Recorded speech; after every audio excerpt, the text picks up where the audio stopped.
Hey, how you doing? This is SEIJIHITO here to bring you another live stream, and we can clearly see what at least the main topic, in the sense the starting of the topic, is today, and it has to deal with Zoe Saldana. However, it is that you just so happen to, you know, say her name right, and what she stated specifically during her acceptance speech when she received her award. I'm sorry, I said reward. I'm sorry.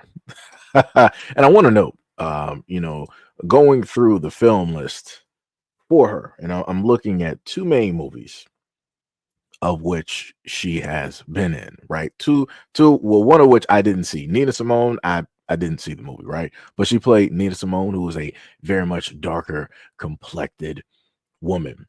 And in another instance, 2002, she was in Drumline, right? And Drumline was, in a sense, a story with Nick Cannon, and you're a part of this HBCU and the Drumline and all this other type of stuff. So, all intents and purposes, right? You're looking at Zoe Saldana as a black woman, especially if you're in Drumline, right? This again, it's talking about HBCUs. It's talking about history. It's looking at the culture, everything to that extent, right? And when she accepted that award, I'm sorry, again, it slips up. When she accepted that award, she in a sense went up there and said, "Me no black," right? But let's, instead of me trying to paraphrase and say what it is, let's go back to what she herself stated. My grandmother came to this country in 1961. I am a proud child of immigrant parents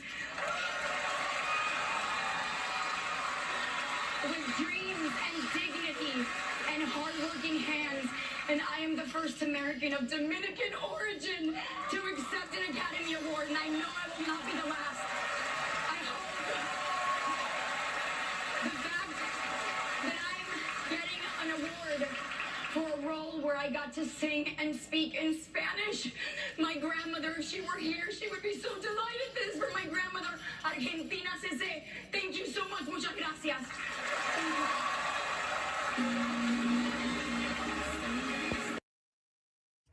Right. So we were able to hear that, right? She is of Dominican descent. Me no black. That's all I heard. She got up there. She was able to play all the roles that she was able to play. And this is the thing that I've stated countless times when it deals with how a lot of immigrants will come directly to the United States, and they will play the game as long as it is beneficial. But then once they make it, once they get on, they'll pop up out of nowhere and they'll be like, me no black, me no black, me West Indian, or me Jamaican, me Caribbean, me from the UK, me from Africa. They'll say that they're from everywhere else. Once they make it, once they're on the scene, once they're getting the awards, once they're getting the money, once they're getting the contracts, right? Once they get all of the things, once they're fully established, you'll finally get to see who that person actually is. Like I said, for the longest time possible, and I'm just going to be honest, I looked at Busta Rhymes for all intents and purposes. I looked at him as a black man. Never in my mind did Busta Rhymes, when I looked at him, never did I look at Busta Rhymes and I was like, yo, that's a West Indian right there. That's a West Indian. That was never in my mind. I was just looking at, Busta Rhymes, and he was sitting up there, rapping and everything like that. I just thought he was, he was cool. He's a black man. He can, rap real fast. That's it. And then now, Busta Rhymes is all established and yada, yada, yada. Now you want to talk about, West Indian, proud, West Indian heritage. But I'm like, Bus, you wasn't saying it all throughout your albums and your records. When people were calling you a black man and saying this and that, you wasn't trying to correct them and say, no, I'm a West Indian man. But now once people make it, and you have other people such as Fat Joe, who said that people look at me crazy when I explain to them, I'm white with green eyes. Right? Again, Fat Joe, this is what he said about himself. He's white with green eyes. When Fat Joe wants to sit up there and try to lay claim to hip hop and rap and all this other type of stuff, now you got all these other people that want to try to lay claim to something. Now everybody else want to come out waving a flag in the air. Oh yeah, we're separate, right? And the main reason I'm bringing this up is because a lot of people on social media want to get mad at Black Americans because Black Americans are delineating. Black Americans are, in a sense, trying not fully separating. Black Americans are just stating that, hey, this is us. This is who we are. This is who we have always been. No matter the good, the bad, or the ugly, we are proud of ourselves. We are proud of our culture. This is us. And everybody else is like, no, no, no. Remember, you guys came from Africa. Remember those slave ships? Remember long ago when us Africans we sat up there and sold you everything that you got came from us. So remember, everybody's African. Everybody originated there. So you yourself as a Black American, you're not really American. You're African, right? So no matter how it is that we've tried to come together again with people, we've tried to kumbaya, we've olive branch, doves cry, all this other type of good stuff. No matter what we have done, somehow, some way, the whole world is literally telling Black Americans, you're not what it is that you say that you are. We're going to specifically tell you, as if we're children, right? Oh, you don't actually know your history. You don't actually know, where it is that you're from. You don't even know the language that you're supposed to speak. So because you're a child and you're out here in this world amongst us adults, we're going to direct you and tell you what it is that you know and what it is that you don't know. And people don't understand why it is that Black Americans don't like this. People wonder why it is that Black Americans are, doing what it is, how it is that we're trying to, put that line directly there like everybody else. Again, Zoe herself did it. She got onto that stage and she specifically said, I am proud to be a Dominican woman. I am proud of my Dominican heritage. I am proud of my people being immigrants coming directly to this country. Because of them, I am everything that I am. You didn't hear her sit up there and say nothing about America. You didn't hear her say nothing about being American or anybody else. You didn't even hear her sit up there trying to claim anything about being Black, even though she is melanated herself. She didn't say none of that. She said that she is Dominican. She is proud of it. And if you talk to a lot of Dominicans, they will never say that they're Black. I'm just going to let you know that I've worked with Dominicans. So trust me, I know firsthand. Because I sat up there and made that mistake. I'm like, yo, Black man, what's up? He's like, whoa, whoa, whoa, Papo. No. Me Dominican. So like I said, I done already been through this. I done already had that. I'm like, oh, okay. Hey, you say you're not Black? No problem. You Dominican. My bad. I got you. But the funniest thing is when you sit up there and hear Dominicans talk and they want to talk a certain type of way to a woman, they'll refer to a certain member of themselves as being Black. They will refer to that part of them being Black, though. It's crazy work out here. It's crazy work if you ever happen to, are privy to these conversations and happen to hear this stuff. But again, this is how a lot of these people out here tend to be, right? Everybody else, again, Zoe Saldana being from an immigrant family, she can come on national TV and be proud and tell people who it is that she is. She's letting people know this is me. You cannot lay claim to it because I know who I am. Black Americans sit up there and do that, the whole world will lose their minds. Everybody would try to, swap the story one way or another. And, oh, why are you trying to separate yourself? Why are you trying to be so divisive? Why is it so focused on race and yada, yada, yada? The funniest thing is I didn't hear not one peep from any true American deciding to state online, oh, why does it have to be about her being Dominican? Why can't she just be American and just accept the award? Why does everything have to be so divisive? I didn't get none of that. I mean, maybe it's because of who her significant other is. Maybe that might be a specific reason. But usually when it deals with people, as I can understand, who are able to speak Spanish, the Spanish-speaking population directly out there, nobody's going to come at them negatively if they say that they're proud to be Venezuelan, if they're proud to be Peruvian, if they're, proud to be from wherever in South America or even Mexican, right? Nobody's going to get on them and try to say that they're being divisive or they're trying to be separatist. But if you're Black American, this is what people are going to tell you. And again, a lot of people are able to come here to America because of everything, because of all the sacrifices that Black Americans have, put up. without even wanting to, just had to sit up there and do it. And they can come through and they can masquerade and they can just slide by. And as soon as they make it again, this is when everybody wants to pop up. It's crazy work out here. It's crazy work. 100% crazy work. Shout out to brother Allen. Shout out, brother, for the $5 dono to the channel. Also, much love, respect, and appreciation to any and all of you guys that are currently here. At this juncture in the live stream. What is that? T Delgado, what is up? Said, has anyone ever seen a movie where Zoe partner is black? Yeah, I can't even give you one because I'm actually looking through some of the movies that they have listed, and yeah, I can't give you one. Was Drumline, was she? No. I don't even think. Yeah, I can't give you one. And I'm looking through. I'm going to also admit I haven't seen all of her films because I'm looking at everything that she's listed directly in. Because even when she is green and she's with Star Lord is white. So even in that film, she still has, her counterpart is a Caucasian male that she's with. So yeah, I can't give. She was in the Suicide Squad. Oh yeah, wait. Okay, I think I briefly remember her being in there. Because I'm sitting up here just rolling through these movies right now. Yeah, I can't give you nothing. I cannot give you a thing at this moment. You have making a very valid point. Sharif said only in the movie Drumline she was Nick Cannon's girlfriend, and that was the last time we saw that all the roles have been with white men. Yo, Kevin S, what is up? What is up, brother? What is up? Said you always felt weird about her. Yeah. I mean, I just liked her for Guardians of the Galaxy.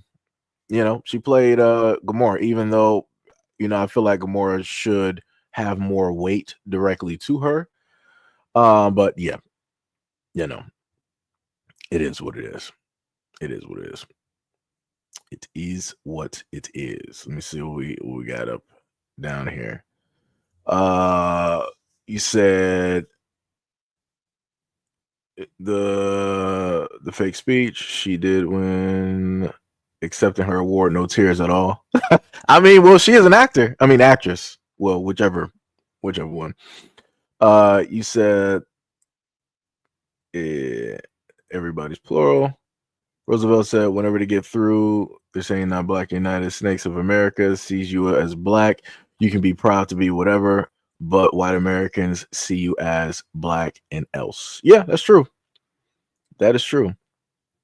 Everybody, Chill said everybody loves to benefit off of us, indigenous American aboriginals. That's true. That's bars. Yeah. I could have sworn, like, when I think about Drumline, why do I think about, I think I might be thinking about Love Don't Cost a Thing, I think. Where Nick was with the other girl. I think I got those two movies mixed up because I was like, I don't remember her being with like Nick Cannon. Yo. Oh my goodness. Let's see. You said no one is black. This is one of the transitioning names that encounters people and their descendants put on us every 100 years or so. They change. No. Everybody knows that the names got, well, those who are old enough, people know that names, brandings have been swapped or changed, whatnot, or whatever, yada yada yada. Yeah.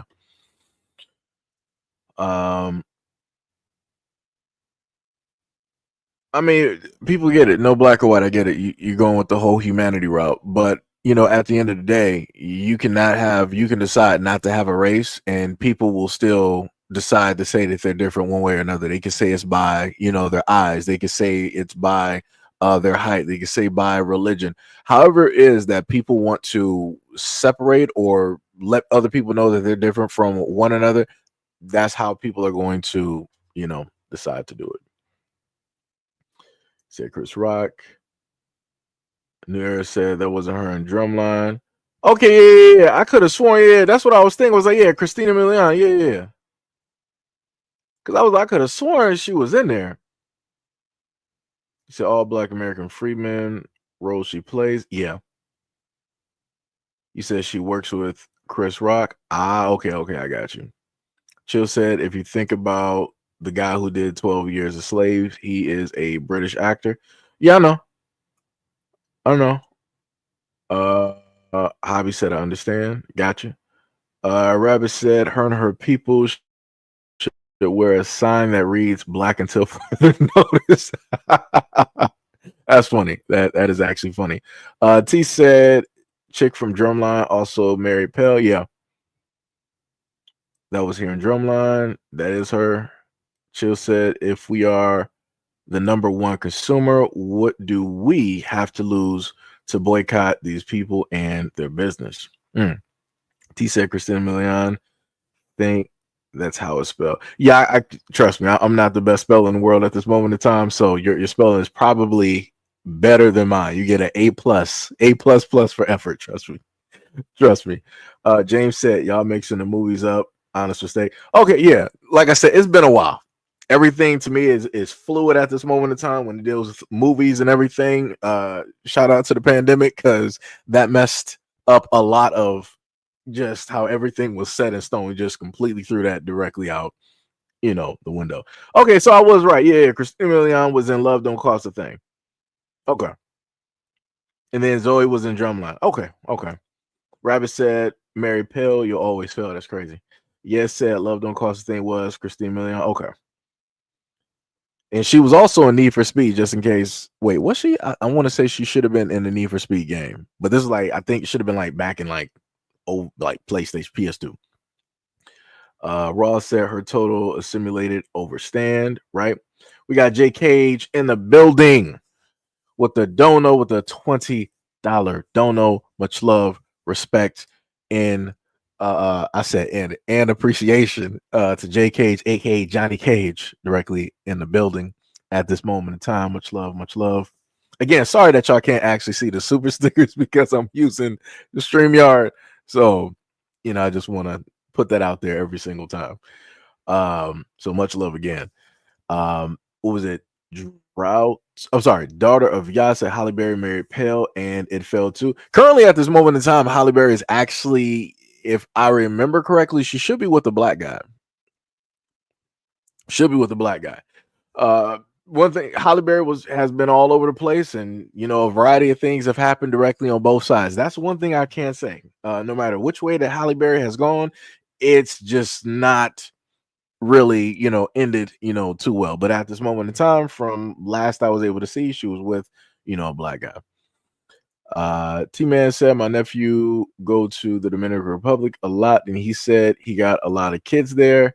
He said those 304s will sleep with anything with money. Zoe is nothing but a high price Hollywood. Oh, that's cold blooded. But it'd be like that. People got to get it how they live. And I'm not going to sit up there and shame those women directly out there for it. Whatever their advantage is, whatever they can sit up there and do to put food on the table, it is what it is. And like I said, it's business. it's business at the end of the day, and everybody is getting what they want. Star Child said Christina Milian bars. You said this dude Breaker said, I love that kind of black woman. I don't know what you're talking about. She no black. She no black. Or wait, are you talking about Christina Milian? I'm not sure if you're talking about Zoe or Christina, because you didn't actually put a name up there. I actually had to rewind real quick, and I was like, maybe you was talking about Christina Milian. My bad. Let me pull it back. You said Christina's still fine. Yeah. Christina and Maya. Huge fan of Maya. Let me tell you. Huge fan of Maya. That Rugrats CD, that was one of my favorite ones in that video. Let me tell you. And she still looks the same. I think she said she was what was it? Maya has been vegan for about 20 years or something like that. It's crazy. We said Star said Christina Military something was married to the dream until he cheated with the babysitter. Then she married a white guy. you know how people like deviate like that? I'm like, this is probably something that was already in the works. They were just, waiting for a reason just to do so. Like I said, I'm not excusing what the dream did. That was just like some foolishness. But this is what guys like the dream will do when they're at the top of the world, when everybody's looking at them or whatnot, whatever, they'll decide to just do whatever. I didn't know it was a babysitter though. That's crazy. That is I don't know. Like I said, I don't know what people be doing out here. Man said, once a sister fools with a white boy, to me, they are no more good. I mean, hey, it be like that. There are, a lot of people out here that happen to dibble and dabble and do a variety of different things. It is what it is, But like I said, I get the sentiments. I trust. I do understand. I do understand. Star said, Hallie with a dope black guy van. Oh, that's his name. Yeah, Van Hunt. Yeah. Yep. Yo, ready now? What is up? What is up? His name I ain't seen in a minute. He says she's no different from the liquor store owner's daughter who loves to date black men all around the Detroit metropolitan area until it's time to get married. Then she will have to marry a Muslim or Chaldean. Yeah, that's bars. That is straight bars. And trust me, I done seen them Chaldean girls, and they will make sure to look on 10 whenever they are outside, and they'll make sure to sit up there and slide by or give you some type of looks or flirt and whatnot or whatever. But like I said, you already know what it is. You ain't coming home. You're not about to be, really meeting the family. Even if you do, they not gonna, really, take you serious, because it's like they're gonna make sure that she's gonna marry or be engaged to or have a child with a Chaldean man. They're not playing that. But like I said, some people want to try their luck and they think that they different, and people got to find out. So that is bars. Ready or not, that is straight bars. DSA1, what is up, brother? He said she did have a black love interest in the movie Drumline, but nonsense, right? Man said in those Latino countries, most of those women are for the streets. Hobby said, wow, I have a commercial running here. I hope that you get paid properly. Well, we will see. We will see what takes place. But yes. Zoe said, or he said Zoe, yeah. He said, still fine. Daughter of Yah said Hallie might be in trouble because she kissed that, what, a white guy on the red carpet? Ah. Wait, DSA one said Maya married herself. Ah. It'd be like that. That's tough though. That is tough. That is tough. Goddess of Light said black is not a race, so she's right. We must stop calling ourselves the low racial derogatory name the slave masters labeled us. Da da da da. Spectrum, Crayola box. Every live stream. I get again, for anybody out there that I got the law dictionary. I got a dictionary from like the 1800s. All that. Like I said, I don't went over the terms. I get what it is that y'all keep saying. But at the end of the day, however people want to brand themselves or preface themselves, it is what it is. I'll put it to you like this. If I decided to walk out of his house and I wanted people to refer to me as a god, right? Because I didn't say the god, I said a god, right? Because that's how I feel that I am internally, right? I feel that I am a powerful, valuable, light bringing type of individual, right? Where I could affect somebody's life in a positive manner, right? If I'm able to, be around people. And because I feel that way, I want people to address me as such. Guess what? People are just going to laugh at me no matter where I go. And they're going to dictate and tell me what it is that they think or feel that I am, right? Or they're going to decide, like, no, I'm not going to call you that. I'm going to address you. What is your name? Or I'll address you by sir or person. They will do anything else but that, right? So, my main point to that is it doesn't matter what you want to call yourself, brand yourself, consider yourself as. Somebody else out there is always going to tell you something different. Somebody else is always going to tell you different. I've had teachers throughout my life pronounce my name incorrectly on purpose because they're like, well, I'm looking at how it's spelled, and I'm going to say it how it's spelled. I'm not going to say it how it is that you pronounce it. And then again, this is a teacher talking to the person who was born with this name, that was taught how to spell and say the name correctly. But I had white teachers that would sit up there and tell me otherwise, up until my mom had to come in there and tell them like, no, this is how the name is said. This is how you say it. If you don't say it that way and you say it incorrectly, he's not going to respond to you. And they made sure to start saying my name correctly. So, I'm just, like I said, maybe it's not the best example, but that's what I got, at this moment in time. Stephen said, why do so many black guys want to be with a white woman then? I'm a little bit confused on that question. Due to slavery and everything that has taken place, why do so many white men want to be with black women, knowing the history that you have, knowing the things that you've done that are detrimental, both medically and historically? Why would you want to even be anywhere near or close to black women at all? Why would you even be infatuated with them, knowing the history, knowing the things detrimentally that you've done to them? So yeah, yeah, just saying. We got Solo in the build. I'm trying to highlight this real quick. We got Solo though. Oh yeah, yo, brother. Let me tell you something. Shout out to you in these Twitter streets, in these X streets. I see you. Like I said, I see a lot of y'all out here on Twitter underneath a lot of threads. I see y'all out here. We got Hood Mistress out here. We got Solo. We got a few other y'all. I think y'all names might be a little bit different on X though. But yeah, I be seeing y'all out here. Much love, respect, much love. Shout out to the $10 donor. Much love, respect, and appreciation, brother. Much love, respect, and appreciation. Much love. Again, I wouldn't be able to do the things that I do every single day if it were not for people like y'all who come through and show love and support to the channel. We got Connect said, oh no, Poppy me no black, me Dominican. Stephen said, seeing a racist black lady calling it swirling. That's not being racist.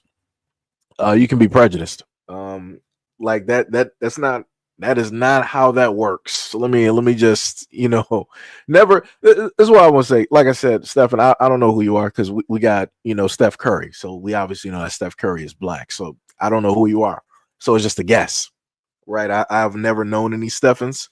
If any real world time that I actually saw Stephen, he was black. Not black. Sorry, he was white normally, right? So if at any moment in time, let's say, Steph, you wanted to call me racist, right? You would have to show me where it is, as a black person, me being racist, how my racism would be able to affect you harshly in any type of way in your life. How it would be able to prohibit, how it could basically just stop, it can just put a roadblock directly up there. And I can promise you that you can't give me one. Me as a black person right now, talking directly to you, how would me, quote unquote, being racist, how would that actually do anything or affect your life? It wouldn't. It wouldn't do anything. It wouldn't budge a single atom at all. It wouldn't knock a piece of light coming from the sun to beam onto your house. It wouldn't even reflect that into another direction.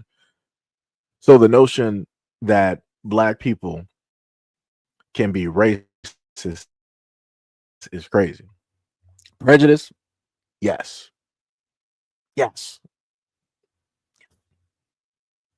And like I said, everybody got their prejudices, right? Some people want their suburbs to be reflective of them, and they don't want any outsiders, meaning those who have a certain skin complexion, to be there. Prejudice, right? Now, you can add racism directly in there once you start to have people throwing up signs, such as back in the old days when you had people burning crosses and doing a lot of other things. Just saying. Andrew said, "Ain't no black." Star Child said, "LOL." Pictures of Dream all at the beach, loving all on a babysitter. That camera caught him cold. Yeah, that's crazy. Raspberry Ripple. I don't even know nothing about that. Let me tell you. Jerome said, "Melanie, woman, give back the award." Then T-Rail says she's not black but wears blackface in a movie about Nina Simone. You got a point. You got a point. GMA said, "Can't blame her. Who wants to be black these days? Anyway, God bless her." I mean, I do. I was born black. So I'm just saying, like it's crazy to me to hear people say that. Like, who wants to be black these days? Like, you just got a field of, like, you got 10 million black Americans right now. Oh yeah, we're about to get some cake soap and some bleach, and we're gonna be white guys. Yeah, credit score 850. No, that's not what we do. That's no, like, that's crazy. When you say who wants to be black, I'm not sure if you paid attention to rap music at this moment in time, where you got Bad Barbie, and then you got Alabama Barker, who is Travis Barker's daughter, and how it is that they're rapping and doing all that. Like, the craziest part is, in a sense, seeing white women wear hair that's not theirs. That's the craziest thing. Like, that's the thing that baffles me. Like, you got white women out here doing the things that black women have always been doing in music.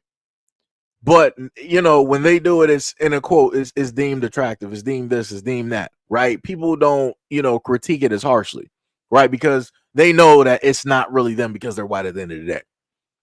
But when you got black women that just naturally do this because, either where it is that they're from, what they're influenced by, or whatever it is, right? They're just trying to tell a story, whatever it is. Magically, you got the main think pieces that come, directly out is harshly criticized, right? It's crazy work. But we got people out here talking about who wants to be black. Post Malone, I'm saucing on you. I'm swagging.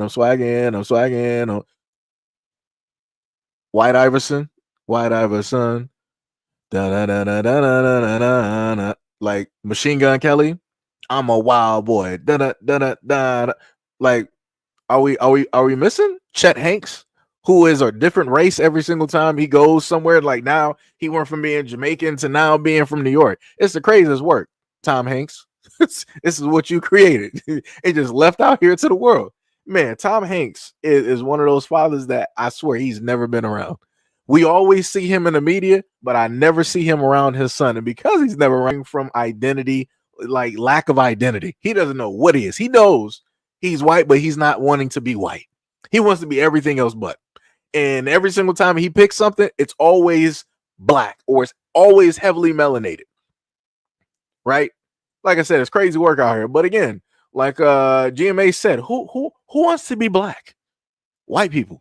Like I said, I need people to pay attention. You start flipping through some channels real quick.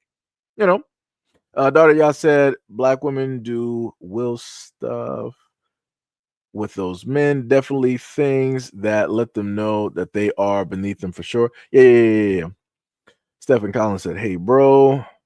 Daughter, y'all said, "Wow, she did." Nina Simone. Yes, she did. She did. Yep, and it was allowed. Let me see. God did give us a spark of something inside of us. Reddy said, but we know how it goes in the end. Yeah. Shout out to Lincoln Park. As soon as you said in the end, all of those videos that they used to have of Dragon Ball Z came directly up, and Lincoln Park just hit right there. What is it? What is that? Shaldine, you say? Sounds like it needs to do some research. Wait, I'm lost on that one. I don't know what that one is. Wait, Reddy and I said if you're from Michigan or Detroit, then you know. Oh, okay. Because the way they spelled it threw me off. Yeah. Talking about the Reddy and not talking about the Chaldeans. Yeah. So just in case people don't know, Michigan has the highest Arab population in Dearborn, Michigan. That's where the main culmination basically is, right? When people happen to think about all of these other states, none of these other states have a population, an Arab population such as Dearborn, Michigan. I don't know what it is about the Dearborn, Michigan, or why it is that they just like decided to concentrate there. I don't know what it is, but that's just something that happened. And you see a lot of them throughout Detroit, and they own gas stations and all this other type of stuff. Ready or Not said Pontiac, Auburn Hills, and Detroit. Bars. Connect said and White. I got lost right there. Steph said, oh, we had another one. I didn't even see that one pop up. Yo, much they did not give me the notification. Miss D, much love, respect, and appreciation for the $1 dono to the channel. Much love, respect, and appreciation for the love and the support. Thank you very much. Thank you. T-Man Smitty said, better yet, ask white folks, why would you want to date or marry people you don't see as being fully human? Yeah, that's bars. Ready and I said, black women come first when it comes to beauty, and women behind that can have beauty because all they come from a black woman, right? Bars. Solo said, bigoted would be a better word. Yeah. Steppen said, judging anyone by immutable characteristics or based on their group identity is racist. Again, if I'm judging you historically, Stefan, friend, right? If I'm judging you historically by what your people have done historically around the world, that's not being racist. That's being historically accurate. Again, I need people to understand what the term racist actually means. Like, that's some crazy work. That is 100% some crazy work. Like what you just described is what America has done to black Americans historically, right? White Americans, the government that white Americans enabled and voted for and put together, made all of those rules so that white Americans can be comfortable in quote unquote their homeland and their country that they're founded.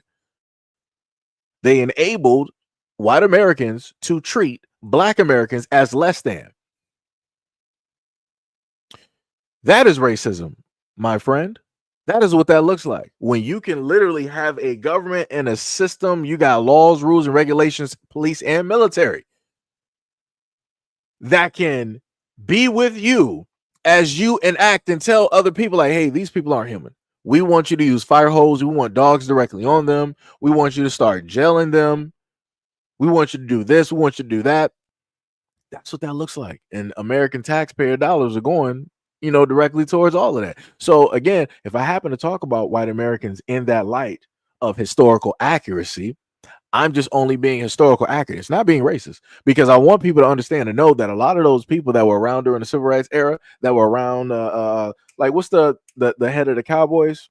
I forgot his name. Like when they posted his picture and they showed you when he was like 12 or 13 or 14, and he was sitting up there yelling at black people when we were in like the heavy segregation era, and you had what was it? Stephen A. Smith come out and he was trying to body block for the dude, like, oh, he was just a kid then. He didn't know what was going on. No. He knew what it was. Just like Richard Sterling, where he was referring to black players. Somebody can correct me if I'm wrong if it was Richard Sterling or not. But you had the owner of what was it? Should have been the Lakers, Clippers. One of them. Y'all know who I'm talking about. But he basically was calling the black men their slaves, that he owned them. And after that got out, he had to let go of that team. It's even at the point at time right now that they even got like a little small movie directly about that. Crazy work. Again, racism. When you're looking at somebody as less than, black people have never looked at white individuals as less than. We've done everything to realistically try to help you, try to support you, to help you, pull yourselves up, teach you right from wrong, right? And in certain instances, you have people that sat up there and helped you guys walk on two legs instead of all fours. Because last time I checked, just to be honest, I was never born with a tail. I'm just going to put that out there. I know a certain demographic that, historically have been born with tails. I was not a part of that demographic. Just saying. Just saying. Jacob said she know black. When black issues come her way, tell her you know black. Ready or Not said, don't do that, Stefan. Nothing I'm saying is taken away from black women. My mother, grandmother, and I, strong black, beautiful women. Retro said, "You're a moron." I mean, that is what it is, Retro. Thank you for your comment, and more than likely you didn't made it through an ad, so thank you for that money as well. So I'll be a moron getting paid while you're in my comment section. Thank you. Stefan said, Chinese super mega racist Asians are the same as Latinos middle in the middle, and whites are less racist. But I look at everybody side by side. You listed three groups who are part of the exact same pie, which is crazy. Stephen said black people equals can't be racist. Yeah, and I'm telling you, as a black American male, no, I can't be racist. There's nothing that I can do to hinder, stop you from moving at all. Like literally, I cannot hinder your progress in society. I cannot hinder your money. I cannot hinder you by way of you can't get a home loan, can't get accepted into a college.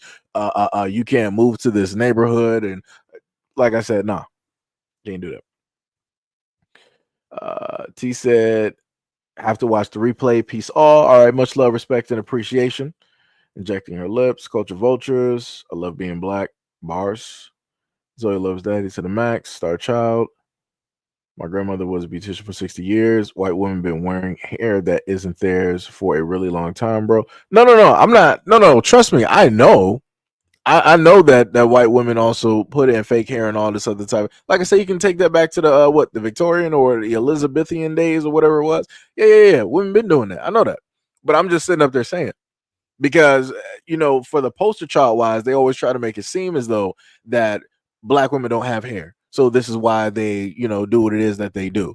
But it's like, if quote unquote white women are the ones that mainly have hair, then why would you sit up there and put on anything fake? You would wear the hair that you actually have.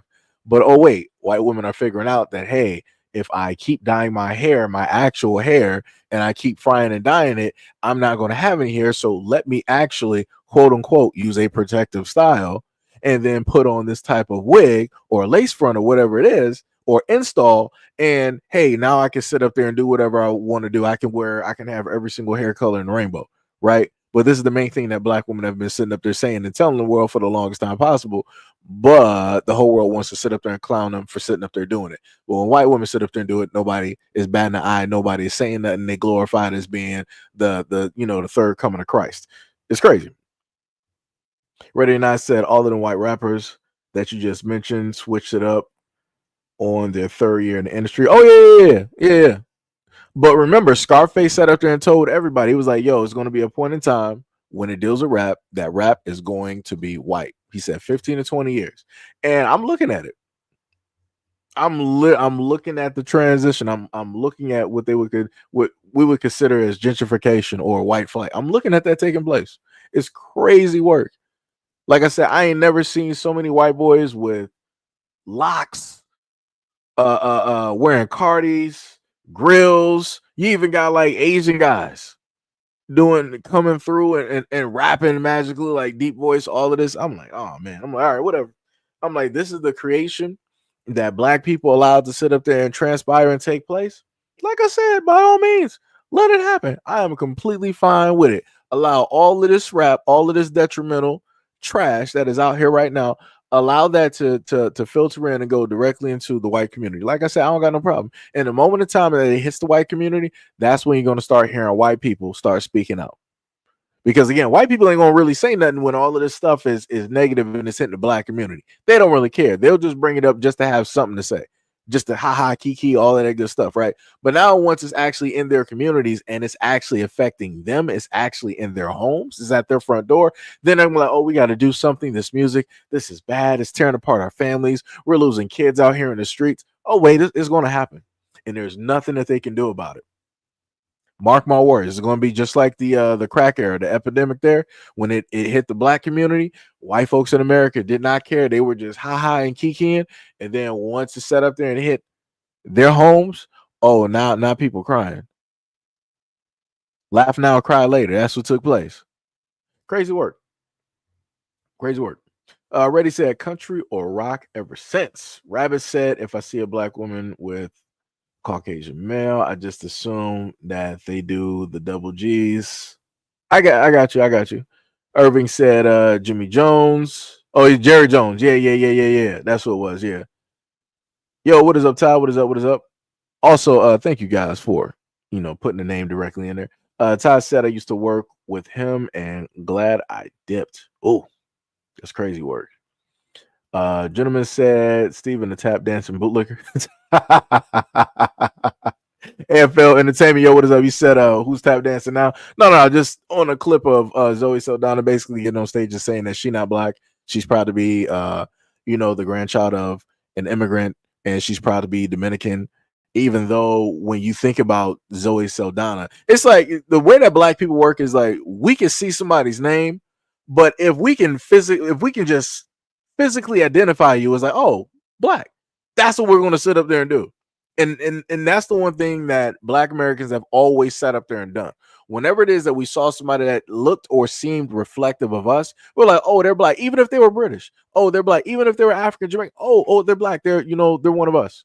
Right? That's how we will look at it, because we're like, yo, we welcome. That's us basically saying like, yo, we see you, we don't know you, but we love you, we identify with you, and you are welcomed in our home. Right? That's what black Americans do. Whenever it is that we happen to see that, we identify somebody else as well. That's what we're doing. But like I said, people took that for granted. People took that kindness for weakness. And I hope the other black Americans are up here seeing and witnessing a lot of these things taking place and understanding that what you see is what you get. Right? When it is that you decide that you want to welcome somebody in, you want to be, so nice, you want to be directly kind, to them, they will spit directly in your face. Once they feel that they are more at home than you, once they feel that they have more ownership of this than you, once they feel that they are better than, they're not going to sit up there and treat you as the owner no more. They're not going to treat you as, the person that let them in. They feel that they have full on ownership, and they feel that you are the guest. They feel that you are encroaching. So now it's time for you to actually leave, even though it's your home. Crazy work. Just saying. Reddy says, Stefan, when you're talking about what you like based off of. Oh, okay, you're replying back, Stefan. Right. I'm just trying to scroll through these comments because I'll be up here talking. But anyways, Fuzz said, "Is this a live stream for 2024 taxes?" Ah, that's hilarious. That's so cute. That is crazy. That's crazy. Ready and I said, no different from when The Rock was taken from blacks and we created it, and then they took country from us and we created it, and now in present day they're taking rap. Yeah, it's the same. Trust me, in about like 50 years. I'm saying, I'm sorry, not 50 years. I give it about a good another 20 to 30 years. You're going to start to see conversations online where it revolves around the top 5 greatest rappers or the top 10, and you're going to start to see a lot of people on that list that are not even black. So like I said, I want people to pay attention and understand what is going to happen, what is going to take place, how these conversations are going to start to change. It's going to be some crazy work, and then people are going to be looking at black people like they're weird for trying to say that they established and created something that everybody else is now trying to quote unquote, take over and take hold of. Crazy work. But next, on top of the fact of me no black, we're going to go back to the fact of how a lot of Africans like to say that black Americans are African. We just don't know where we came from. We just don't know the language and yada yada yada. Well, we got a white family here that is Nigerian. Let's take a look. Story in this series of exploring Dina Hill's latest discoveries about her Black ancestry. Every experience through her research and discoveries have brought her new and old family members closer together. A trip of a lifetime doesn't always mean going out of the country. For Dina Hill's family, it meant going to Georgia to attend the Igbo Landing Memorial Ceremony at Dunbar's Creek on St. Simon's Island. That's where they met the Igbo Nigerian king. We actually were given an Igbo name. The king himself put his hands on our shoulders and gave us a blessing and welcomed us back, because they've actually been looking for their people that were taken. What name did he give you? It's Obioma, and it means kind-hearted. This trip and the memories are significant for Hill's family. There's not too many people that, not too many people that have this experience where they can actually connect. You know, it's so rare. I watch these family history shows, you know, where they have Black ancestors, and it's usually just a dead end. You know, you can't go past that, but I'm sorry. But to think that we have a complete story, it's unbelievable. And the fact that Black and white people that are related to each other were able to come together and participate in a ceremony like this is really phenomenal. Desi Campbell, Dina's cousin, says about 93 relatives either attended in person or watched the ceremony online. So let me just stop right there. I want y'all to understand. Another reason why I'm showing this directly off to y'all is the fact of this.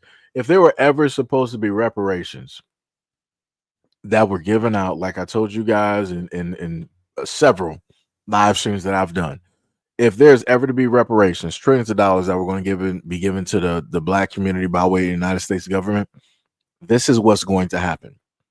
You're going to magically now have white people out here like Inspector Gadget or something, MacGyver, and now, oh, we got to do blood tests, we got to do blood work, we got to do genealogy, we got to link up here, we got to go through the slave tree and the families and da because they want to try to claim something. So now you got these white folks here. Now they're Nigerian. I mean, hooray! I guess. I guess the Nigerians sold them too. Like I said, I don't know what's going on here. At this point in time in life in 2025, I don't know what's going on. I don't know what's going on. And like they said, they met an African Nigerian king who sat up there and gave them their names. They got their certificates and yada yada yada. They got proof of them being Nigerian. Like I said, they're more African than me. So when I sit up there and tell people that I am Black American, I am telling you exactly what it is that I am. Those white folks right there, the picture that you see, those are Africans. Those are Africans, not me. Since what is up? What is up? Much love, respect, and appreciation for the dono. You said at work at the moment. I'll catch the replay, brother. Keep teaching. Much love, respect, and appreciation for the $10 dono, brother. Thank you. Much love. But yeah, these white folks here, like I said before, I think I'm gonna have to like clip this somehow. So anytime that I get somebody telling me that I'm African and I don't know where it is that I come from, I'm like, no, I know where it is that I come from. These white folks here, these are the real Africans here. They're more African American than I am. I'm Black American. There's a difference. But anyways, let's continue. They called each of us up to give us our certificates. They called our name. They blessed our forehead. And then we all had to dance as a part of the closing part of the ceremony. It was interesting because I don't dance. But it was so much fun. What name did they give you? They gave me a Basie. In October of 2023, during the General Conference of the Church of Jesus Christ of Latter-day Saints, Hill says she experienced a full circle moment. And last conference, the church actually announced they are building a temple in Calabar, and Calabar is where my relatives were enslaved and put on a ship and taken. So let me just repeat that. Let me pause this. I'm sorry I got to do so many pauses. So I want y'all to pay attention. She did all of this genealogy to find out that she got ancestors from Nigeria. Did some type of ceremony with a Nigerian king, and she was given a Nigerian name. Got a certificate and everything. 93 people showed up to this. Then the same church that she is at, no telling who established that church, the same church that she's at is going to establish a church in that exact same location where she just stated to everybody This is where my ancestors came from. This is where they were enslaved and sold and put on boats. Woo! Let me tell you something. I never in my life would I ever have thought to hear a white person say something like that. Like I said, she more African than me. And she got the paperwork to prove it. She has the paperwork to prove it. She is more African American than me. It's the same thing I said about Elon Musk. Elon Musk is from Africa. His family's from Africa. He is South African. He is African American. This woman right here, she is also too African American because her ancestry is literally, as they are showing us, mainstream media, from Nigeria. African American. This is why you need a separation directly out here, because people can sit up there and play games. Because very easily, because of her heritage, that woman, if there were if there was any point in time reparations were to happen, she could be the first one in line and probably get more than a lot of other black people. Hopefully people paying attention. Let's continue. Nearly a decade of work in finding information about her family's black ancestry paid off. What's next? I don't know. Every time I think it's done, well, I'll tell my daughter, I'll say, oh, it's done. I found everything I can find. She's like, you say that every time, Mom, and every time you find something else. So quit saying that.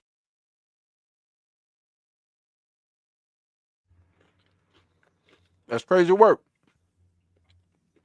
Crazy work. Shout out to the Nigerians, though. Y'all making every white person out here African American, one certificate at a time. Shout out to y'all. Doing God's work out here. Shout out to y'all. It's crazy work. I would not have believed it if I wasn't able to see it. Crazy work. 100%. But like I said, you know, it is what it is. The moment in time that there is an actual name given to the indigenous Black Americans here, things can move forward. Because again, there's a difference between people who are African American, meaning people from Africa who come to America, versus anything else. It actually goes back to something that I heard Muhammad Ali say, right?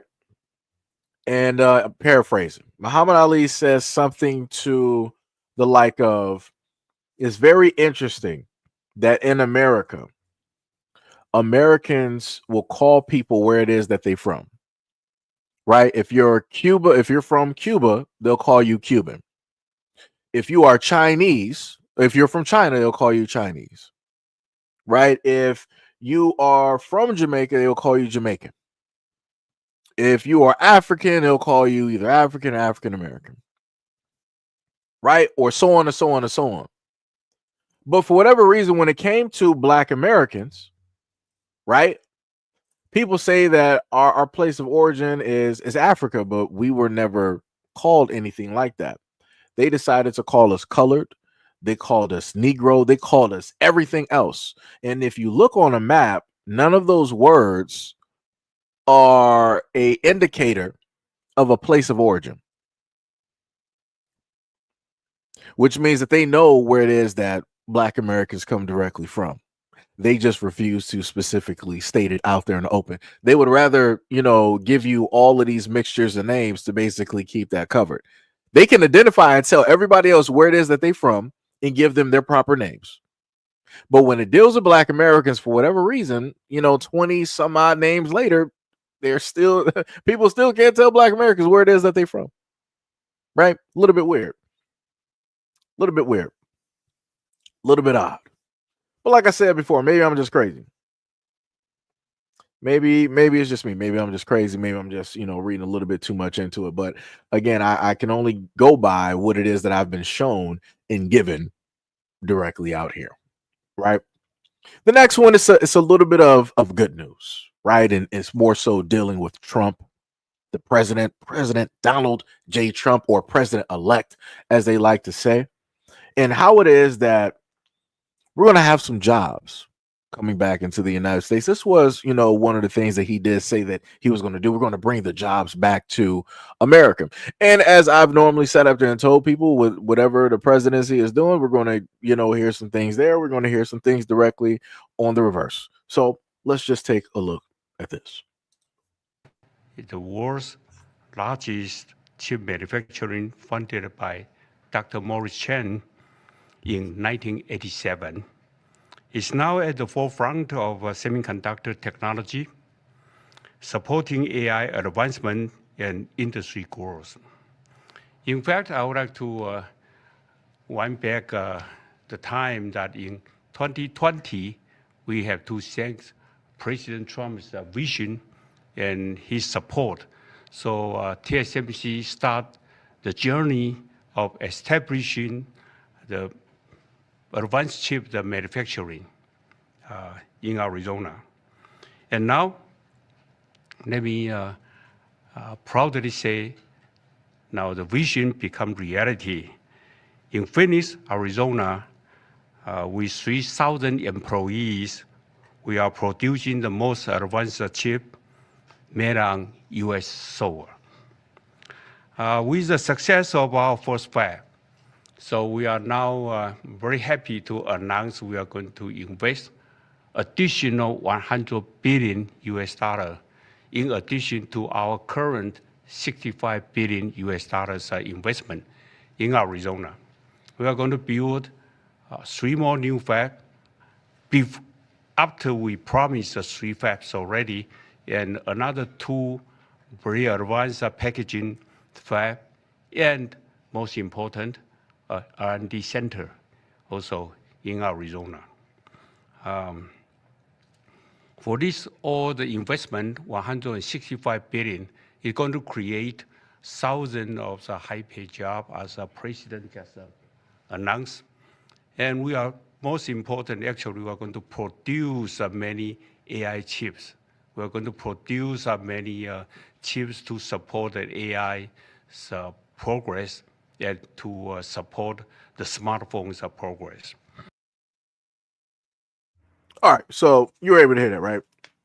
So you got the representative of Taiwan basically stating that on top of the $65 billion in American and United States dollars that they've already invested, that they're going to put another 100 billion directly on that in order to open up new factories to give more jobs. For me, all I'm looking at is that dealing with the economy, dealing with everything that is going on, I've always stated for the longest time possible that things dealing with computers should be built in the United States, just to be real. If everybody is worried about security concerns and, China, this, that, and the third, then build stuff in America. Have it here. Make sure that you're able to control it. Stop allowing the control to be in your ops or the opposition's hands, and you don't have to worry about that.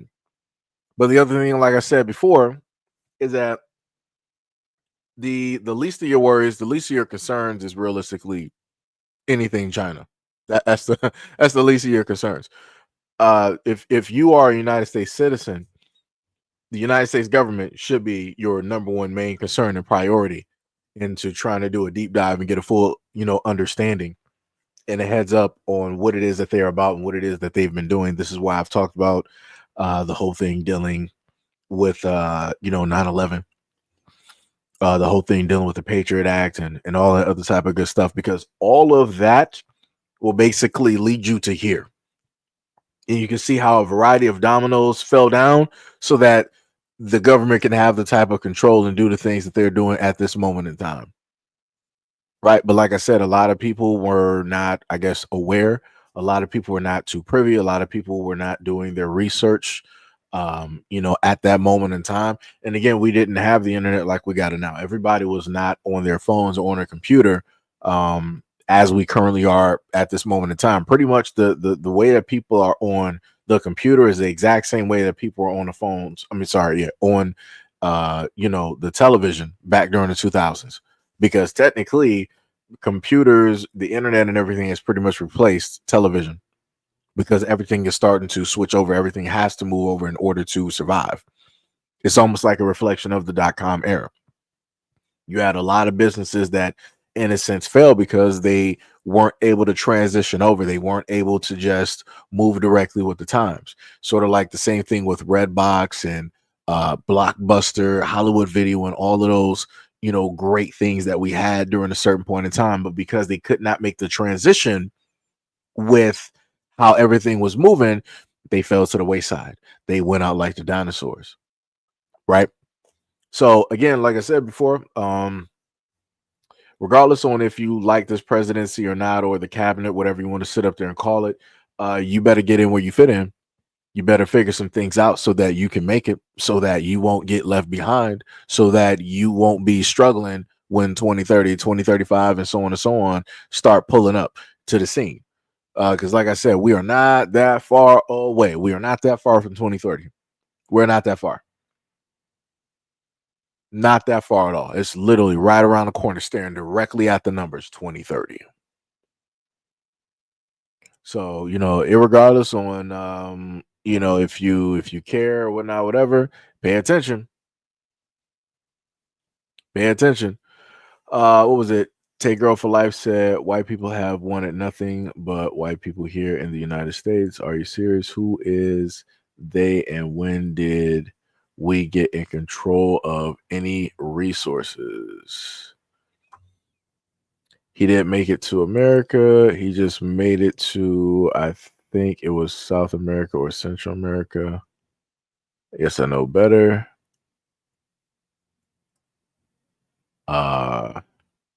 If one more person says,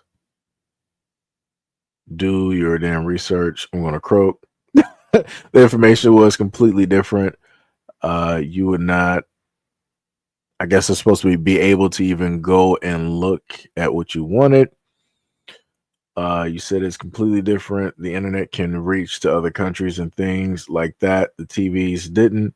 You have to watch what they aired. We don't fit in here. And until black people wake up and realize that, people think this is about money, and it's not. This is the thing I'm trying to get you to understand, right? Irregardless on, this is the thing. For black Americans, we can pretty much fit in anywhere. We can figure out how to make it move. We can figure out to make it do what it do. It don't matter if we belong here or not. Regardless on how it is that people sit up there and feel, how people feel, if we're indigenous, not indigenous, all this other type of stuff. The main point is this: if you got people of other countries that are able to come here and they can just sit up there and succeed, you need to sit up there and figure out some other type of form or method or whatever it is. Right? That's pretty much all I'm basically saying. You said, and this is what happens when you don't understand the mindset of the people who have done this. We think that they think like we do, but they don't. Like I said, it's irregardless. Like you're thinking about this on a whole nother thing. The main thing that you need to be focused on, like I said before, technology is going to be moving we have quantum computers. We literally have quantum computers at this moment in time. So you again, that is something that I don't think a lot of people even understand. A lot of people don't even watch videos about technology. What was it? I probably said it in the last live stream when it dealt with NVIDIA, and how it is that they were coming out with the I think it was like the Blackwell. I'm probably saying it wrong, Blackwell or Black Cell, and how it was able to go through petabytes of information. And a lot of people don't even know what petabytes is. That's pretty much you have something out there that can go through all of the information. That is the internet. Like, people don't even understand how that is like life altering. Like that technology right there, and what it is that is able to do and accomplish. And then on top of that, you put quantum computing directly with that, yeah, it's going to be curtains for a lot of systems. Like the tech that people are going to be faced with in the incoming years, people are not going to know what to do. A lot of people are going to be sinking, and it's not going to be because they want to. It's going to be because the technology is going to just hit them so fast they don't know. Like it's going to be something incredibly crazy. You said, I don't mean we can't fit in like that. I don't mean like that. I do believe we are indigenous, but I'm just saying, like, we have to understand the mindset of them. The difference is that they are foreigners, just like the government, and that's how it was set up. What I'm saying is, irregard, like I said, I understand. Trust me. Well, you probably maybe a little bit new to the platform, but I've gone over legislation and all of those different things from different points in time in history dealing with black people, how they were treated, laws, and all this other type of stuff. Like I said, I get all that. I'm pushing that directly to the side, right? Because again, you can deal with everything. People have the ability to multitask and to deal with everything and not just specifically one topic and just get stuck on that one topic. What I'm saying is pushing that to the side and looking at the field as it is. Everybody else is moving and you're standing still. That's what I'm saying. And that's what I'm trying to get a lot of other people out here to understand. It's like while you're so fixated and focused just on this one topic, on this one thing, everybody else is moving at light speed. And you're just standing there, just waiting for this one thing to get fixed or this one thing to get talked about, this one thing to get looked at. The whole world is moving while you're standing still. That's bad. And then if you decide to stand still while the whole world is moving, and then you decide to create kids and a family, guess what? Your kids and your family are standing still right there with you because you're not going to allow them to sit up there and outrun you. You're not going to allow that to happen. You're not going to allow them to sit up there and go to and from and all this other. No. That's not how people decide to do that. So, like I said, a lot of people are doing, in a sense, a disservice by not paying attention to, a lot of the things that are taking place. And my thing that I've always tried to tell people for the Black Americans here is to get in where you fit in. Learn different types of technologies that are directly out here. Right. So that can be coding or how to sit up there and read code, learn about AI. Right. If you don't want to learn about it as a grown adult, put your kids, just because you want to sit idly by and sit somewhere, put your kids into a lot of these computer classes, have them learn CC plus, Java, Ubuntu, Linux, all of these other, types of things directly out there. Right? Put them in a better circumstance than what you were able to do specifically for yourself. Make sure that they got both legs forward instead of just one foot forward. Right? That's where I'm at. That's where I'm sitting up there looking. Because I've been doing, trust me, I've been doing the social media thing for quite a long time. And it gets to a point where I notice that a lot of adults get fixated and stuck on one thing. And then while those adults are stuck, so are the kids. And the kids shouldn't be stuck like the adults. While the adults are focused on this, the kids should be getting pushed forward. The kids, the main goal for the kids is to make sure that, in a sense, that they are more ahead and smarter than us. You should never want your kids to be at the same level or below. You should never sit up there and want that, because if that ever at a point in time happens, you have failed as a parent. You have failed as a human being to raise a proper life. That's where I'm at. That's, like I said, that's where I'm at. You said you are underestimating these decades on top of decades and centuries, probably that they have ahead of us. Ready and I said, you could say it that way, but it's not that easily done if you are born here as a Black American. Your straw man already has been created, so you can't succeed the way a foreigner can. That's trust me, I done gone over like the straw man. I done told people about ACH accounts. I told people that there's government websites that you can literally hook in your social security number into and see an account. Trust me, I know all of those things. What I'm sitting up here stating to people, right, setting a lot of this stuff directly to the side, there is still information. If I put it to you like this, if any one of y'all right now wanted to learn about AI, the government is not going to stop you. No white people out here are going to stop you from learning about AI. if you want to be, let's say, if any one of y'all want to be successful on social media, ain't nobody white out here going to stop you from being successful on social media. There's a multitude of different platforms and areas of ways that you can monetize yourself on social media to become profitable. So again, going back into what Brother Ready or Not stated about the straw man and everything, that's cool. Got you. No problem. The other thing on top of that is the fact that you can literally, let's say you can create your own name. You can create your own branding. You can do a lot of, other things, again, to further facilitate and get money directly into your pocket. Now I'm talking about just the now.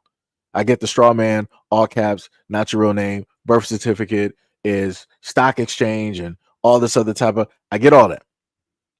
I'm talking about the here and now. I'm talking about the physical. A lot of people that are watching right now, everybody usually is working like 9 to 5s. A lot of people that watch me are not entrepreneurs. I'm talking about full time.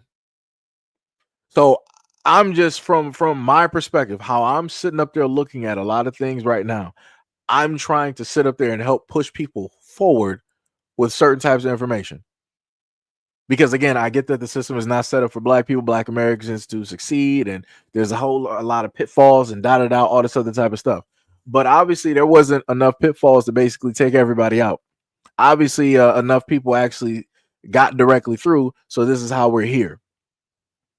So with that, a silver lining, I'm looking at the new age of technology, and I'm looking at the fact that we're in an era of which none of our parents or grandparents were able to see the light of at all. They could never have fathomed the time period that we are in at this moment in time, where instead of, let's say, just a few people, let's say like a Malcolm X or Martin Luther King, instead of just having like a few known people that are activists or that are vocal about things going on, you got hundreds upon thousands upon tens of thousands of black people with a voice being able to sit up there and speak, grassroots, door to door, starting up organizations, all this other type of stuff. Like I said, the time period that we're in is realistically, it was like unthinkable to a lot of people. A lot of people, again, couldn't have fathomed, they couldn't have dreamed of the time that we are living in at this moment in time. And this is going to be dwarfed literally by what is going to take place in the future. So again, I'm trying to put people mentally where I am at this moment in time so that people can just be ahead of the curve and not get caught directly on a wave and crash into a ditch. Yeah. Dun dun dun dun dun dun dun dun dun dun dun dun dun dun dun dun dun. Realize. What else we got? You said basically we are the fall guys for anybody who wants to arrive here and succeed. We black Americans, right? Yeah. The reason why we can't just step forward, we have to be strategic about what we do and what moves we make. We can't just make any kind of moves. I mean, that goes without saying. People know that. They have to be effective. They say one said, SEIJIHITO and Blacklight should do a live together. Blacklight is pretty dope. Pretty dope. Watched the lives up there on Facebook. Watched I think some of them also on YouTube as well. Pretty dope stuff. Pretty dope. They said, trust and believe. I don't plan on bringing any children into more enslavement. Do you believe that we are prisoners of war? Or do you believe that we are enslaved right now? I don't have any little children. My daughter is grown. Thank you very much. Thank you very much. My daughter is doing perfectly fine. Okay. Level here. 305 said, I appreciate you, Seji. Been watching and learning from you for a few years now. Hey, much love, respect, and appreciation. They said the kids are focused on this because the adults didn't do anything that they were supposed to do 50, 60, or 100 years ago. We must be talking about two different things. That's what I'm thinking. Ready or Not said, I'm with you, Seji Facts. Tay said, the phone is not coming over here and just wait. The phone is not coming over here and just succeeding. Okay. They have help from the United States and they're all in cahoots. I'm going to allow you to have your live. I will not interrupt you. You said, again, you are on a lower level of thinking about We are not in control of the resources that we need to exist on this planet. Sweet mother of Christ. Sweet mother of Christ. Uh, uh, this, I'll put it to Tay. I will put it to you like this. The main thing that wait, son of Yah said, have you ever Googled what black means? I got the Black Law Dictionary and a few other dictionaries. I know what black means. I know what black means. Like I said, I'm not going to this is why I made the example that I gave earlier about me giving a branding to myself and how other people would basically laugh or they would opt to not call me what it is that I choose to, what I tell people to call me by. Like if I walked out here and told people to refer to me as king, like that is what you are supposed to call me, everybody in this comment section would sit up there. I'm not going to call you that. Like, what is your name? What makes you a king? Right. This is what would tend to happen. Right. In the real world, in real life, people are going to look at you. They're going to judge you off of appearance, by the way that you dress, by the way that you move, carry yourself, talk, and everything like that. And from that, dissection, right, they will then figure out what it is that they're going to call you. That's the main point that I'm trying to say here, right? People can be like, black means dead, it means not alive. You're basically all this. Like I said, I get all of that. I didn't have these conversations with people on this platform for years. Soon enough, at a certain point in time, it may just even turn into a decade, depending on what's happening in the future. But that's further down the road. So this is why I said before, I ain't going to sit up there and argue with people on what it is that they want to refer to themselves as. I don't got time for that. I would rather sit up there and argue about other stuff. Spend time more effectively, because that's just going to be running directly in circles. And like I said, I used to have time for it, and then I figured it's just a waste because everybody is going to look at things differently. It's like asking people what is the real definition of love. Nobody can give you a singular definition of love that everybody's going to agree on. So, but yeah, my main point is I look at things, for going back to Tay, I look at things from two different perspectives. I see it from what I've been taught and what everybody is stating. And then I look at that same perspective with the other side, void of emotions, void of all of the things that we normally talk about for decades upon decades upon decades. And I see things a little bit differently. Like I said, I can see it from two different sides. And the more and more I have conversations, I start to notice that other people are not specifically able to do that or refuse to do that. So a lot of people stay on the emotional track with certain things. Because like I said before, the main thing that I had to learn was that if I wanted something done, I have to sit up there and do it myself. Right? If I want to create a garden, if I want to grow my own vegetables, I can't wait on white people to sit up there and do it. I can't wait on the government to allow me to do it. And let's say, for all intents and purposes, Tay, like you said before, we don't have control over the things that we need, right? White people are basically, stopping black people or other people out there, or other entities are stopping black people from doing what it is that they need to do, right? So let's say these entities are stopping me from specifically having a garden in my backyard. I can sit up there and make a mini garden directly in my closet. I can get the hydroponics, the lights, and all of those things, bam, in my closet, in my basement, somewhere in my house. And now I have, a little mini garden indoors. So irregardless on what it is that they're trying to take or what it is that they're not allowing me to have, I'm still going to sit up there and find or make a way. That's all I'm sitting up there saying. Like right now, the only reason that I have a voice is because I decided to find and make a way. It's not because somebody white gave this to me. It's not because somebody white told me or any of these other types of things. It's because I found a way and I made a way. That's it. That's all I'm trying to sit up there and tell people.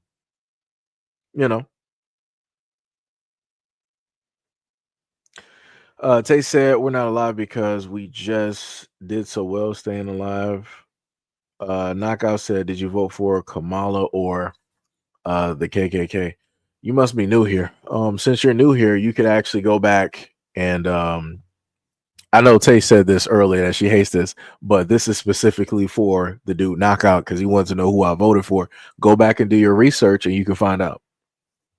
I'm not going to answer the exact same question that I've stated many of times throughout different live streams and or videos, and also specifically pointed out and responded to comments in video form. Makes no sense. I literally just had a few live streams not that long ago going directly over this, this exact same thing. But it shouldn't matter who I voted for. Because either which way, everybody's still screwed, so it doesn't matter. So I'm a little bit confused on that one. A little bit confused. Ready and I said, are all things that we create while working a 9-to-5 job to be bringing lifelong and substantial revenue to our families. Wait, was that connected to something else? I don't think it was. What was it?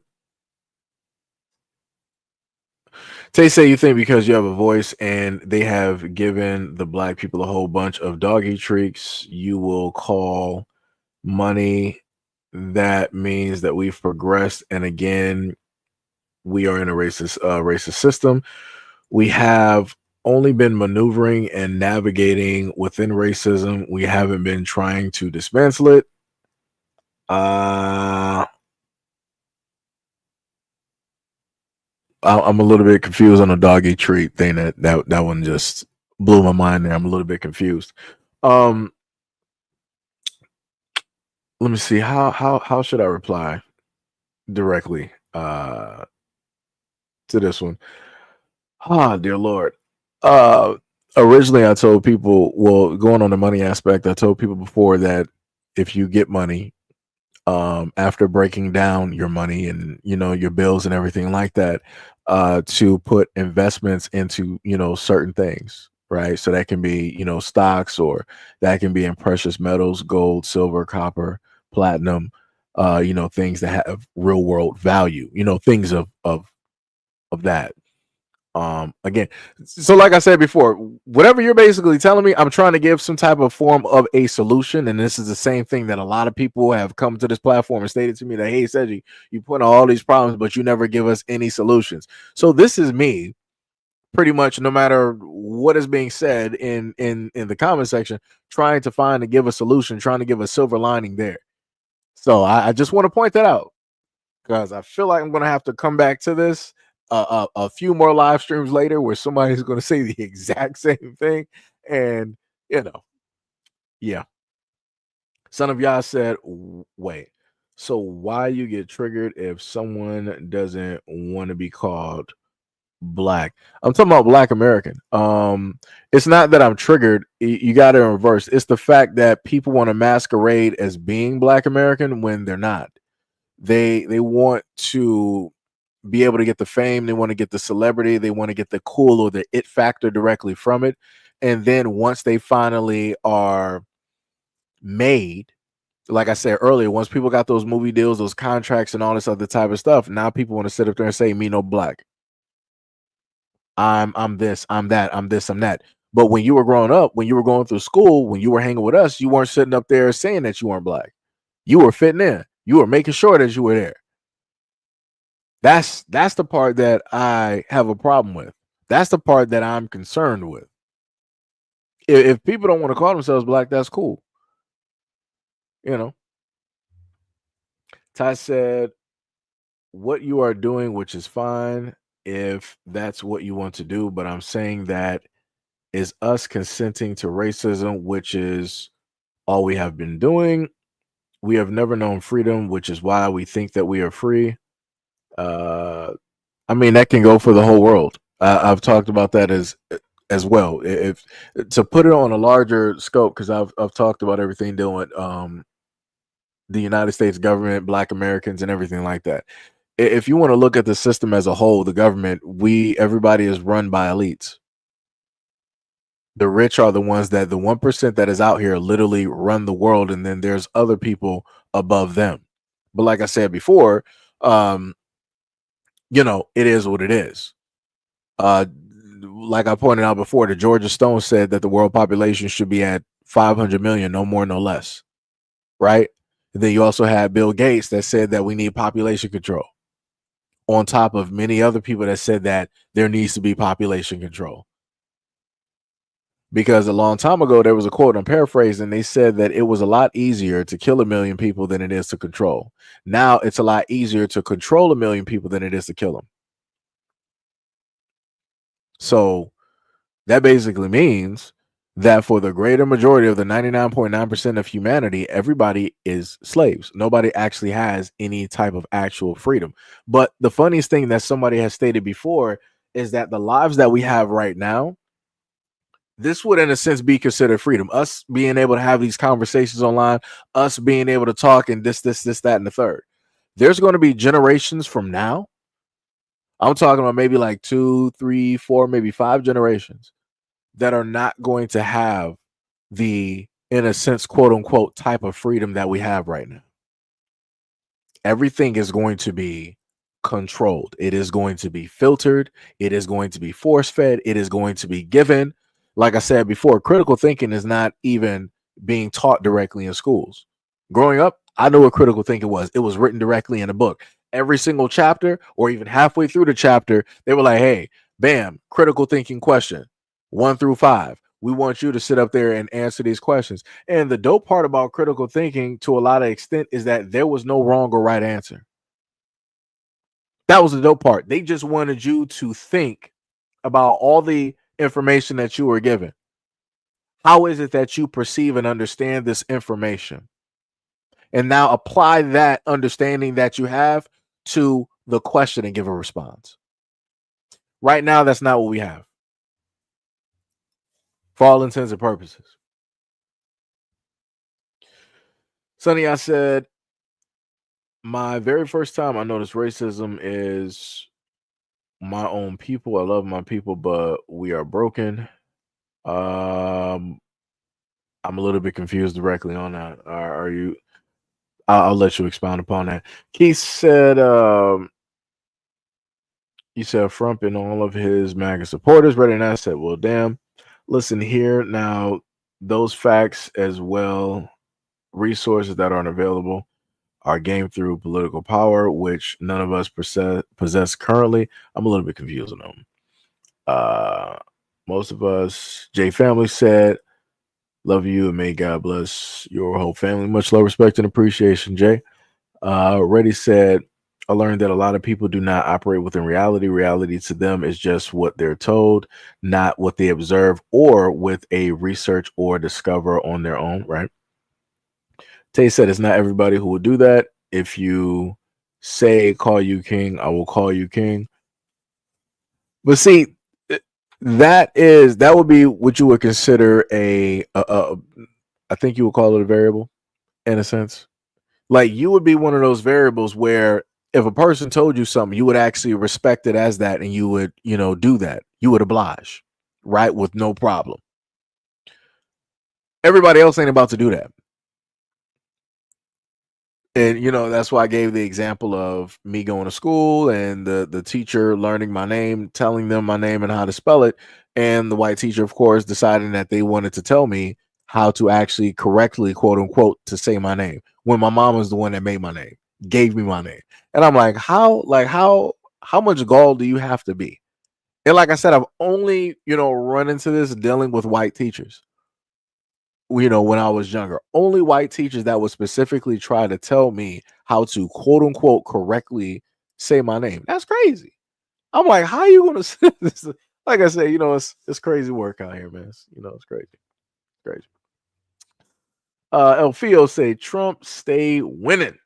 Tay said, I grew up in the 80s and the 90s. We don't allow people to tell us anything, so I would respect whatever you want it to be called because I don't allow anybody to say anything to me. Okay, I got you.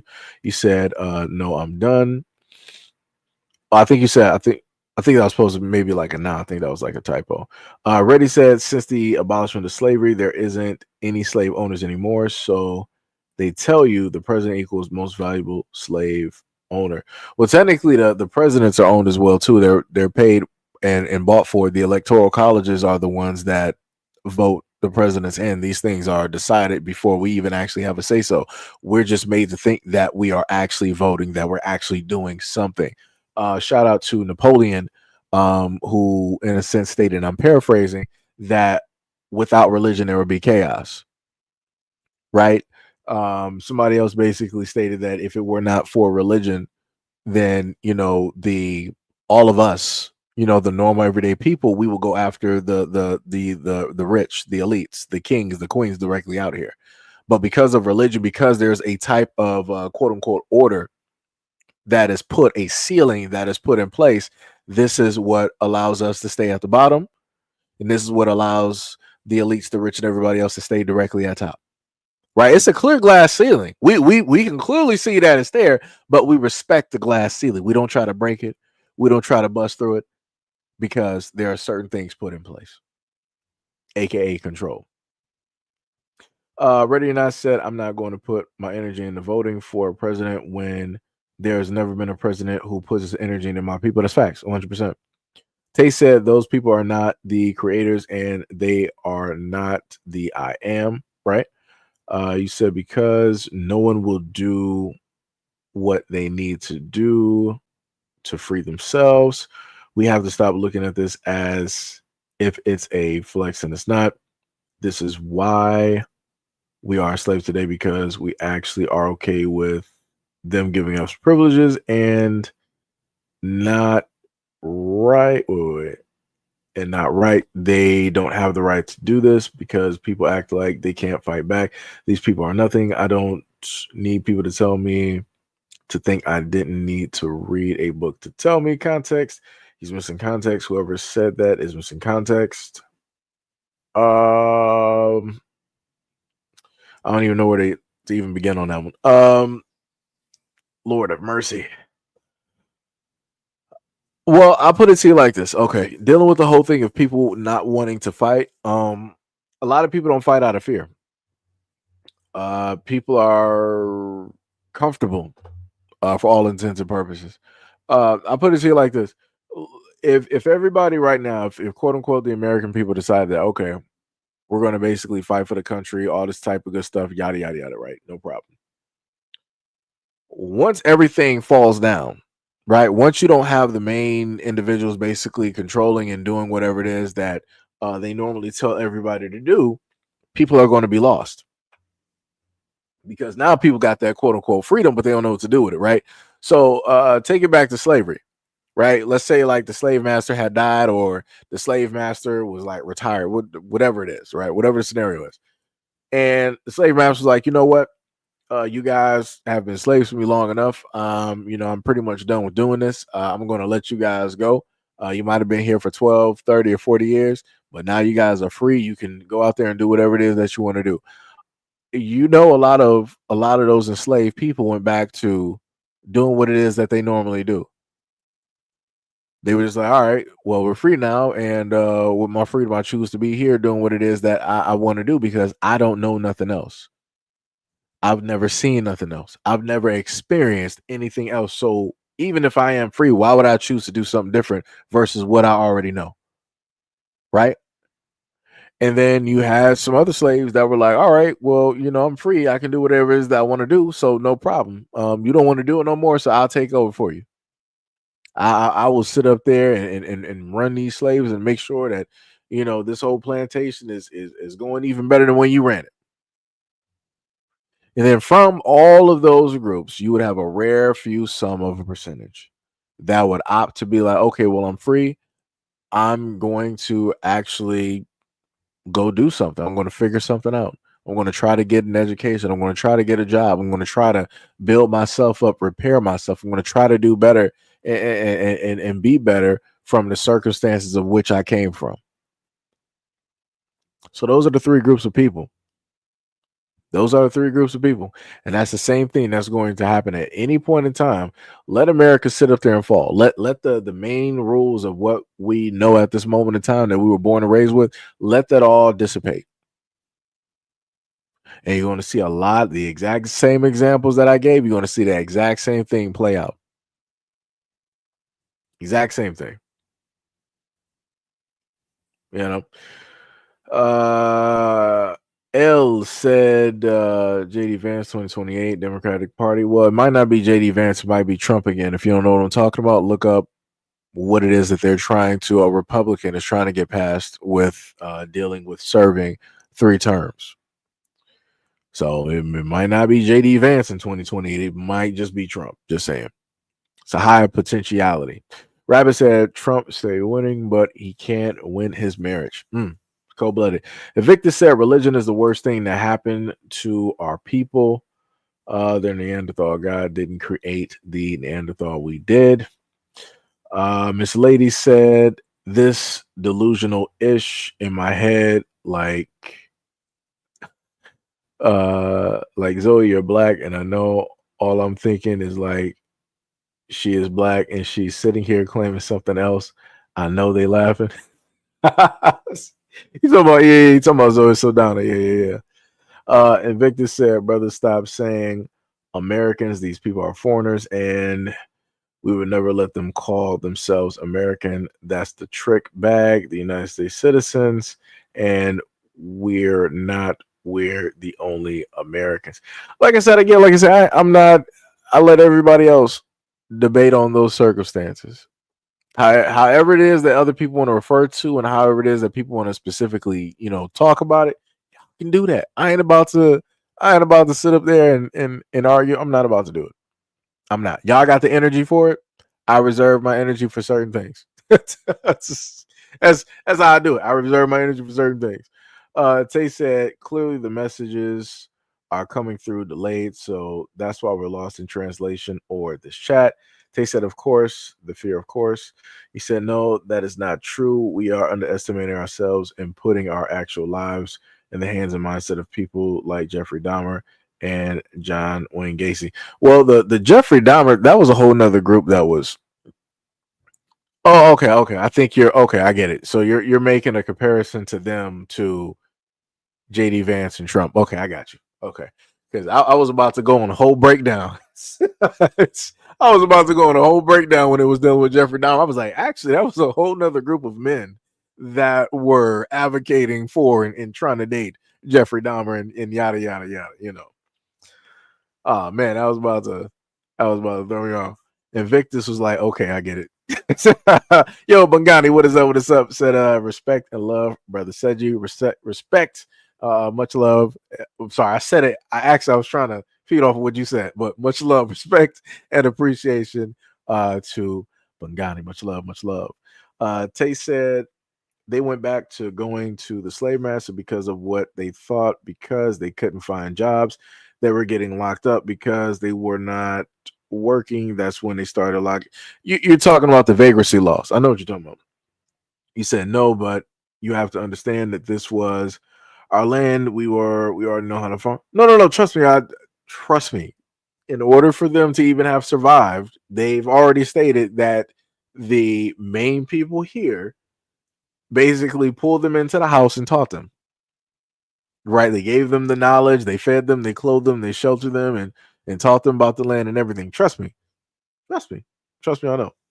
But now we're going to go directly on to the next video here, and obviously we made it only through like 3 videos at this moment. 3 videos, and I got what 1, 2, 3, 4, 5, 6. I got 6 more. So here's the next clip. How Lizzo told y'all it's okay to be big, and then she went to go lose weight. You notice how she set y'all up like that? Yeah, did y'all notice that? Or was that just me? You notice that these celebrities will always tell you to live a certain way, and they don't live that way themselves. You notice that? You notice how Cardi B told you, I don't cook or clean, but let me tell you how I got my ring, but then the ring is gone. You see how celebrities will tell you to do something that they don't even do. You know how Cardi B said she don't even let her child listen to her music because she knows that what she's singing about is wrong.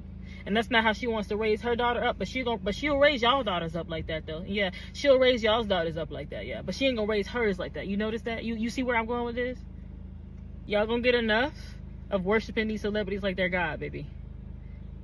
Y'all gonna get enough of having these idols. You're gonna get enough of bowing down to these celebrities. You're gonna get enough.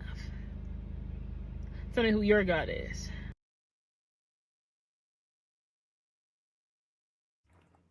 So everything that she just stated are things that I've talked about before on this platform. I've talked about the fact of Cardi B and how she literally made a song, and now the exact same woman who made that song, who quote unquote got married, is the same one who is, either separated or potentially going through divorce proceedings at this moment in time. So you don't cook, you don't clean, but I'll tell you how I got that ring. But then Offset during the time was like, don't let her sit up there and lie to you. And he recorded her sitting up there cleaning directly in the house, had a whole broom and everything, sitting up there sweeping. Because people got to understand, regardless of what Cardi B basically states, that woman is she is Latin at the end of the day. And in their culture, those little girls are taught how to keep up a house at a very young age, because they are teaching them how to clean, how to cook, how to take care of a family, so that they could potentially, hopefully later on in life, get married. But like I said, I already knew that she was lying, because there's barely been an instance that I have seen any woman out here. Well, I'm sorry, not any woman, but women that were out there. Like, speaking of which, like, just looking at going back to Detroit, where you got like the Mexican village or whatnot, like downtown. Already know what I'm talking about. And I think what my grandma used to call, like, Mexican town or something like that. I forgot what she used to call it, but the girls down there, they knew how to cook. They could sit up there and cook. Like case in point, if you happen to think about Mexican food or Latin food, and somebody has a food truck, you'll have times out there where you'll sit up there and see those women, they sitting up there chefing it up. They're directly on that stove. They sitting up there chefing it up. They sitting up there seasoning it, all of that. So they culturally, like, they know how to sit up there and, like, but like I said, you got women out here that decided to believe in that BS. Lizzo, she told a lot of women, and I talked about this before. And again, it wasn't no type of like body shaming or anything like that. But I'm like, yo, even Lizzo understood to a certain point in time that, the weight that she has would be considered unhealthy, which it was, especially for her frame and everything like that. Like, that does a lot of work to the joints, to the heart, everything, right? And you've seen over time, because I've been sitting up there seeing Lizzo over time. She looks great. She looks fantastic. And again, this is coming from a guy who likes women who have weight, right? I'm not sitting up there saying it's like what's that girl name that I think she was like a Detroit rapper or something like that. The girl, I think she's like almost like 5 feet, but she like 3 to like 400 like something pounds, like whatever her name is, trying to sue lift.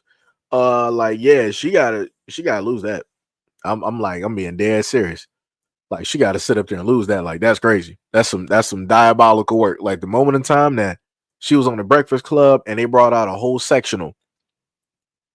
It looked like a restaurant booth they just gave to her so that she could sit down. And then she had the nerve to sit up there and say, like, this is what I'm talking about, accommodation. Nah. The moment in time that somebody has to accommodate you for weight, it's a problem. It is a problem. Like, that's some stuff that needs to get directly under control. And I can promise you that if she is not on medication, she is about to be on medications. Just saying. You said Ready or Not, you said she weighs about 490. Yeah, that's crazy. Yeah, Dank DeMoss, yeah, that's crazy. Like, 490, that's outrageous. Like, she weighs more than some of the guys who play football for a living. Like that's like, I don't think people actually understand that. She weighs more than some of the guys who play football for a living, who are on defense. That's crazy, son. That is 1,000% crazy work. And like I said, I like women with weight. Not that type of way. Like I said, there are weight requirements.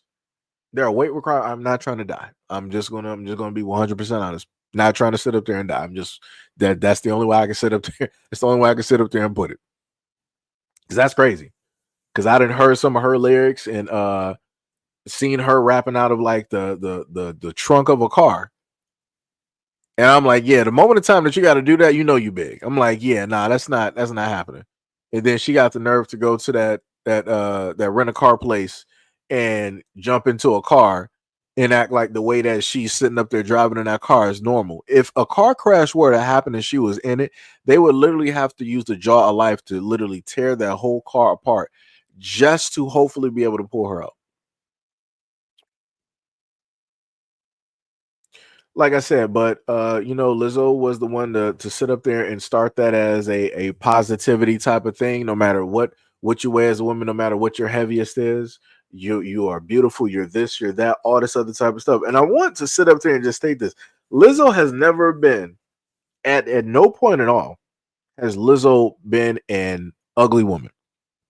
She has a very beautiful face, very, very beautiful face. She is highly talented. It was just for the fact that she had a lot of weight directly on her. And now at this moment in time, she's worked on herself to the point where it's like you can see her like move around. You can see how literally internally, you can see how happy she is now. You can literally see it. But again, Lizzo gave out the message that you are beautiful at the size that you are. But even she herself, that was originally at a certain size, while giving out that message, decided to sit up there and change that. So, just saying. Tay said, who is listening to entertainers? A lot of people. Trust me. I am on these internet streets all day long. And I see fields of people listening to celebrities, especially when it deals with music. Like any type of like ratchet music, shoot 'em up, bang bang, all of that type of stuff. Yeah. A lot of people listen to it. A lot of people idolize it.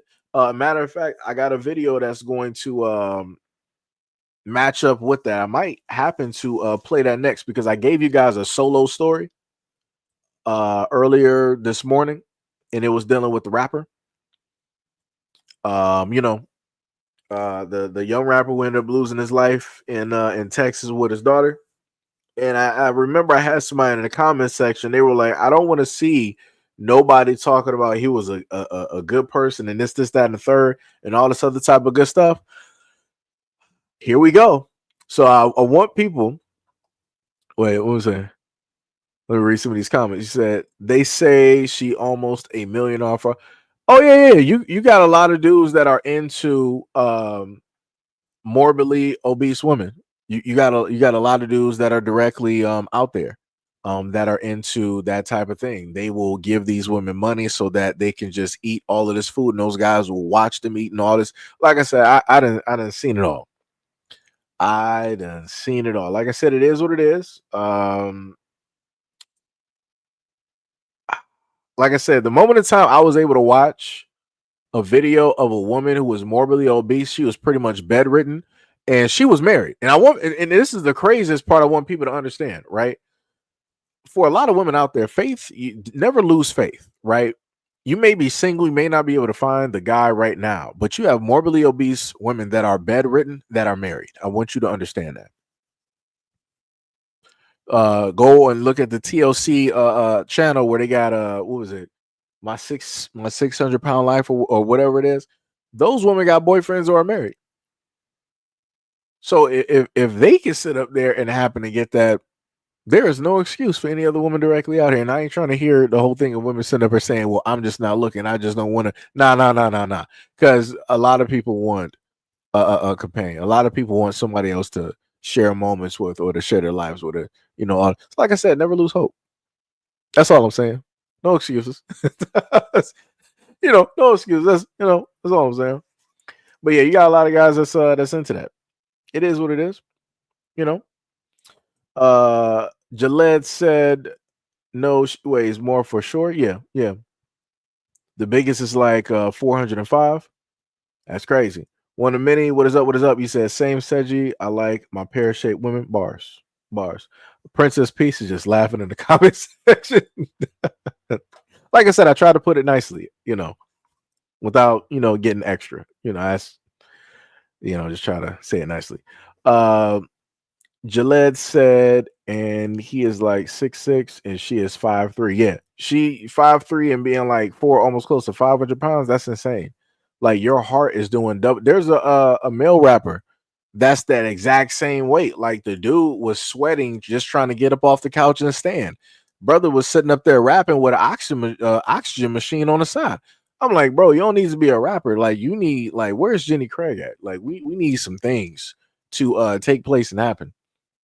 Like there's obviously a lack of love that is not happening in a lot of these homes for people to just be like getting like this. Like that's crazy, son. That is crazy. Having to have an brother. Tay said, I have to remember that technology has literally forced the generations, and that's why things are so different. It seems odd. Have to remember that. The Money said that actually happened. The guy passed away from spending the night with a 400-pound woman. Yeah, I believe it. Well, I 100% believe it. I 100% believe it. He was doing something that there was a weight limit for, and obviously he was not able to handle that, and he wasn't able to breathe, and that was it. That was it. Tay said people have to think individually. Princess P said respect to you for not saying all women need to be a size 4. 490 is insane. No. Trust me, I didn't, from when I was younger and in the to now. Like I've known women of different sizes, and each in their way they are all beautiful. So yeah, I've never been at any point in time just like a type of like, yeah, you got to be this specific weight, no more, no less. Like that's like I said, if that's specifically how other people basically see it, that's cool. For me, I can't do that because that weight fluctuates. People, get older, things happen, yada yada yada. Like I said, I'm just being real, and this is coming from, again, I have, in a sense, understanding and appreciation because I grew up around women, so I'm literally seeing this throughout the years and understanding and witnessing this. So that's why my mentality is probably different from other people directly out there. But yeah. Rabbit said her and Rick Ross should link up. They both have trouble standing and moving on stage. Yeah, you know what I'm talking about too. Reddy said Lizzo's always look good. Yeah, she is. It was just the weight. That's all it was. That is all. Now the weight is completely different. It's like Lizzo. It's completely different now. It's, completely different. But the craziest part is it was a video. I think I have it on my computer somewhere, but there was a video I passed by, speaking of weight, on X, and there was a white woman that was sitting up here saying that she gets like the ick, or she finds it disgusting when people are stating or finding her attractive because she's lost weight. I'm like, ma'am, that's what's going to happen. It's the same thing like when nobody finds a guy attractive in a sense when he looks like just normal or just like bummed out. Women are not going to find that attractive. That's like a guy sitting up there saying like, oh, I find it disgusting when women don't sit up there and like me as the bummed out version of me. All of them want to find me attractive when I have a haircut and I'm shaved and I smell great, and that don't make no sense. I mean, that's just, it's common sense. It's like people are going to be attracted when they sit up there and start seeing changes. And some people are attracted to change. Some people are not attracted to people being stagnant, right? Some people like seeing people, change and evolve, right? It's intriguing. It's a very awesome thing to be able to see, to be able to witness. But to sit up there and say that you get a quote. I hate that word. You get an ick, or you find it disgusting. That I'm like, brother. I'm like, ma'am. You just either you need to date women, or you need to stay by yourself and have 4 dogs. You you just need to do that, because I'm like, you're crying about something that don't even make sense. Because I'm like, what if you got a guy out here that never seen you before, and he comes out and basically says like, yo, you look beautiful, you look attractive, you look great. Are you going to sit up there and say it was disgusting of him to say that because he should have been around to say that when you were at your heaven? Like, come on, man. Like I said, the unrealistic like expectations that you got people out here setting is crazy. Like the stuff that I literally see on from TikTok to IG to YouTube that people just be saying, it's some crazy stuff out here, man.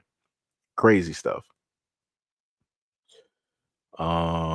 Tay said, I mean, I'm 45. I grew up on that type of music too, but we didn't get caught up in that stuff like that. We knew it was entertainment. Yeah. Instead of it being entertainment, it's real life. That's the part. And obviously, you know, back then a lot of people were actually raised by decent parents. Now, not so much. I can sit up there and tell you without even flinching that a lot of these kids today, they don't got parents. Even if the parents are there, even if a mother is there, she ain't no mother. She's a best friend. She's a bestie, whatever they want to sit up and call it. She's like a sister. It's all this other type of stuff versus actually being a mother, actually being a parent, actually, you know, raising, actually teaching. And vice versa. Same thing with you know, fathers and so on and so on and so on. Ready and I said, but she was too big at one point. Yeah. Bless her sweetheart though. Tay said right, because beauty is subjective. Yeah. Jalid said that is some sad ish, bro. The type of evil is deep. Never should a child feel the repercussions of ignorance and stupidity. I hope the worst for those responsible. Rest in peace to the little girl. Yeah, they said that they caught one. I was actually supposed to go to that video. They said that they caught, you know, one of the people. Matter of fact, I'm gonna let the video. What am I gonna do? I'm gonna read the comments. Well, no. Let me just finish catching up on the comments, real quick. I'm gonna go with the ideology that you're upholding by talking like that. But wait, I'm confused. Uh, wait, what ideologies? Are you talking about the weight part, or I'm a little bit confused. T said when a lot of those women lose weight, the men leave because of insecurities. I mean, that is true. I mean, you could have dudes that, you know, can get insecure because guys understand that, yo, she's going to sit. Not saying that the dude does not love her, because again, the guy loves her at the weight that she is. He loves her for her, who he is, that, you know, she basically met. So two things can be true at the same time, right? You have guys that, you know, can quote unquote be insecure, and they could just, you know, up and leave. But also at the same time, a lot of women are now feeling themselves, and they're looking at those circumstances, and they'll turn around while the guy's being insecure about the situation. The woman is like, I'm basically a god now. I look better. I got like 50 different dudes trying to look at me. I can now upload to wear the bathing suits and the stuff that I always wanted to sit up there and wear, and I can show that off on IG and get all of these likes and stuff. Why do I need to be with you? I can actually do better. I know that I can actually get better because of XYZ and all this other, like, you know. So like I said, two things are happening at once. And trust me, there's a lot of women out here that have ego. A lot of women out here that have pride is just not going to fully show through, because the thing that I've noticed and understood with a lot of women is that a lot of women actually lack the confidence. A lot of women can sit up there and put out and say that they know that they're beautiful and all this other type of stuff, but a lot of times those words are empty, and they're not actually feeling, they're not actually living those words. I know this due to the fact of the many female friends that I've had, and I've literally heard them speak, heard them talk.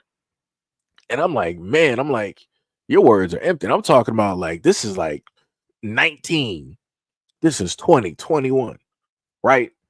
And I'm literally listening to these girls, and I'm like, you're telling me one thing, but I'm listening to emptiness. I'm listening to a whole complete void. And it's like you and I'm like, and I'm saying, I'm telling you from a guy's perspective. I'm listening to these words and I'm looking at these girls. I'm like, you're telling me something that you don't even believe. And it's like I can see it because I'm like, I can look directly into the eyes, and I'm like, what you saying is not actually there. It's like your eyes are saying something vastly, completely different. Because in a lot of these instances, you got a lot of these women and these girls out here that were never told that they were beautiful or really loved by their families. So they're putting out these false words to, in a sense, hopefully believe it one day, or hopefully one day that it will become true, or potentially on an off chance that they may meet a guy that's decent enough that will validate and actually give some type of validity to the word so that they can actually internalize and believe it. Right? Trust me. Like I said, I'm talking from experience of literally, doing these things when I was younger. But yeah, a lot of things that take place. Tay said not everyone wants to get married because people already know marriage, and this system is the more control. You said, and plenty of people are deconstructing from the mindset of what has been taught. What does I think that's supposed to be that. So what does that tell you? What that tells you is that it's not about what they keep telling you. It's about looks and all the other stuff and standards are constructs. Princess said autoerotic asphyxiation and extra steps. LOL. Yeah, yeah, yeah. Everything plus then some. So yeah. Princess already know. Yeah. Tay said didn't come from didn't come in Samuels died. You said Kevin Samuels died from a heart attack or something like that. Yeah, I want to say it was more so health problems. It wasn't because he was with somebody that was like overweight or whatever. Princess said right, because skinny people get sick too. They be getting cancer quicker if their diet is too chill. Nobody's saying that people who are thin, trust me, because I would be considered like a thin person. I just have a very fast metabolism. It took me about 6 years to gain like 30 pounds, and this is garbage weight for all intents and purposes, right? And if I happen to just move around a little bit, or I deviate from the trash that I just so happen to eat, this weight is basically falling directly off. So what I was end up saying is nobody's saying that people who are thin can't get sick and basically die. The main point that I'm in a sense stating is that I've had friends that are overweight. I'm talking about guys. I'm talking about like dudes that were like 300 like plus pounds. And it's like if we ever had to sit up there and run, that dude would sit up there and like run maybe like maybe like 4 steps, and then he's like, all right, I'm good. I'm out of breath. I'm like, that just should not be happening. Like if we as guys have to sit up there and run for our lives, and we got somebody like holding, like just basically sitting back because they're out of breath now, it's curtains. It's like, how, like, now we got to sit up there and try to explain like, yo, what happened to old dude. That's what I'm sitting up there saying, like the whole thing with like weight is unhealthy. Like if you can't sit up there and like move properly to save your life, it's a done deal. That's my point. That's what I'm sitting up there saying, because I can tell you I might be as out of shape as all get out, because again, I used to run track. I might not be able to run the exact same mile that I used to be able to run, but I can tell you right now, if I had to actually get up and I had to run a few blocks, I could sit up there and do that. I can't sit up there and tell you that somebody's going to be running like 3 to 4 blocks and they're like 495 pounds. They're going to trip and fall on themselves. Like I said, and that's what I'm saying. That's dangerous. Like you're putting wear and tear earlier on your joints, on your ligaments, right? Like that can be a catastrophic disaster. So not only would you be overweight, but now you got broken bones that got to heal. How are you going to move? You bedridden now. And now you got to have people try to sit up there and pick you up. One person not going to be able to pick that girl up. What's that girl? Dank DeMoss. One man cannot sit up there and pick her up. Like I said, when I watched those TV shows, when one woman was literally stuck on the toilet because she was too heavy, they had to sit up there and have paramedics. You had to have firefighters roll up in there. Like you had to. Yo, it's crazy. Like I said, crazy work, man. I don't know what to tell people. DSA1 said that's what they say. DSA1 said be right back. Princess said facts. I personally lost weight and never had a problem dating except for this one dude that was obsessed with Kevin Samuels and really wanted me to be a size 4. This is what I would sit up there and tell you. Wait, let me finish. Denise Hill said Zoe Saldana said in a statement, there is no way but to be black, and she is black, raising 2 black men.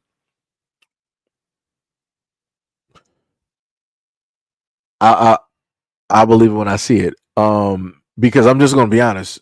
For Denise Hill, much love and respect and appreciation for the comment. Denise Hill, correct me if I'm wrong. Is Zoe Saldana's significant other? What race is that person? If you could get that for me real quick, because last time I checked, that wasn't a black man, and Zoe stated that she's Dominican, right? And there's a whole lot of things directly within that. Princess said, "You're right. Nobody should be over 300 pounds. That's definitely the limit for any living being to be okay. Everyone on the planet should try to stay below 260 at all times." Ty said, "Oh, you mean that chick who was built like Bullet Bill? Yeah, she was. Yeah, crazy work." Princess said, "For context of my personal weight loss, I was skinny until I graduated high school and ate ice cream till I was like 260. Then I lost 120. Yo, congratulations. Let me tell you that just in case you ain't heard. Like I said, I don't know what you look like. I ain't never seen you before, but losing 120 pounds, going from 260 and losing 120 pounds, shout out, much love, respect, and appreciation. Congratulations to you on your weight loss journey, because that takes a hell of a lot to sit up there and do. That takes a lot of willpower. That it takes a lot of energy to do. To get up. I don't know how you work out. It might be in the mornings or whatever it is, but it takes a lot of will to get up and be like, all right, I'm going to be on this regimen. I'm going to have this diet. I'm not going to do fast food. I'm going to quit the ice cream. I'm going to get healthy for me. And that's and that's the one main most important part that I feel that a lot of people miss. When people choose to lose weight, some people choose to lose weight for other people, when realistically you should be doing it to better yourself. Everything else is going to come after that, right? When you happen to lose the weight, or for guys, when guys happen to gain muscle, work themselves out, like case in point Jonathan Majors. When Jonathan Majors first came out, I always use this reference because it's the truest point that I could ever sit up there and reference. If you go back and look at Jonathan Majors when he first came out, some people would say that he basically looks homeless, right? The clothes, he was like a hanger, like the clothes were in a sense hanging directly off the dude's body, right? But then once he ended up getting the role for Creed, that dude bulked up out of nowhere, became a superhero. And then this is when you had women sitting up there saying that Jonathan Majors is attractive. This dude, who is he? Yada, yada, yada, all this other type of stuff. But those same women would not be looking at Jonathan Majors twice if it was the original Jonathan Majors before he really made it. So, it's sort of within, that, that type of deal there. When you happen to build yourself up and you work on yourself for you, that's when it's going to shine the brightest, and that's when people are going to be attracted. The people that you want, and then some, are going to be attracted to you, and and coming directly at you and whatnot. Ty said Marco Prego was born March 1st, 1979 in Salo Brescia, Lombardy, Italy. So the guy that she's with, that she has kids with, is Italian, and she's Dominican. And she said that she's raising, from the quote from Miss Hill, said that she's raising 2 black men. That don't I mean, hey, whatever people want to consider black nowadays, hey, it is what it is. Like I said, I ain't about to argue no more. If Zoe Saldana set up there and says she's raising 2 black men, hey, it is what it is. She's raising 2 black men with that Italian Caucasian counterpart that she got up. Hey, I guess her counterpart is going to teach those those black men how to be black men. Hey, like I said, shout out to Zoe. She got it. She got it. Like I said, I ain't gonna argue about it. She got it. She got it. Princess said love. Did say once said I'm back. Ty said back again. What did the stream cut out or something? Rabbit said people need to stop with the one drop rules. Always so down on her kids are biracial. Yeah. DSA once said I'm with the smoke. If you ain't black, don't claim it later. That's facts. 100%. 100%. But let's go to the video I was telling y'all about before where it dealt with the rapper. So let's listen to that. Finally breaking down when their worst fears were confirmed. He didn't bother nobody. He didn't target nobody. He was a family man. Forest Hill police say around 10:45 this morning, a 30-year-old man and his 5-year-old daughter were parked at this car wash when they were shot by 2 suspects who left in a 4-door Kia. Police say both victims died at the scene. Family identifying them as Ronnie Smith, a rapper who performed as G-Money Lil Ronnie, and his daughter, Romani. Loved ones say yesterday was the girl's 5th birthday. Why would you target him? His name is Lil Ronnie. Why would you target him? He didn't bother nobody. And a baby, his baby, a baby. Come on, Fort Worth, what y'all gonna do? Police say they've identified one suspect who they're not naming and have issued a warrant for capital murder. Investigators tell NBC5 Forest Hill didn't have a single murder all of last year. After today's incident, they're up to 5 homicides in 2025. As the family mourns the victims of this attack, neighbors say the recent rise in gun violence has them on edge. You just got to be careful, man. Watch the step. It's crazy out here, man. You know, you got to be careful, man. I'm telling you, where you go, you're not safe nowhere, but, you know, you just got to pick your spots. You know what I'm saying? So again, I want to just say my condolences to the family and to the friends that knew him. Now, besides that, respectfully, I have a problem when families don't want to call out the foolishness. If you got, and I'm just going to sit up there and specifically point this in the direction of the black men directly out there. If you know that you're in the foolishness, you know that you surround yourself directly with fools. You rap about foolish behavior and foolish things. And you also draw that energy to you. It is what it is.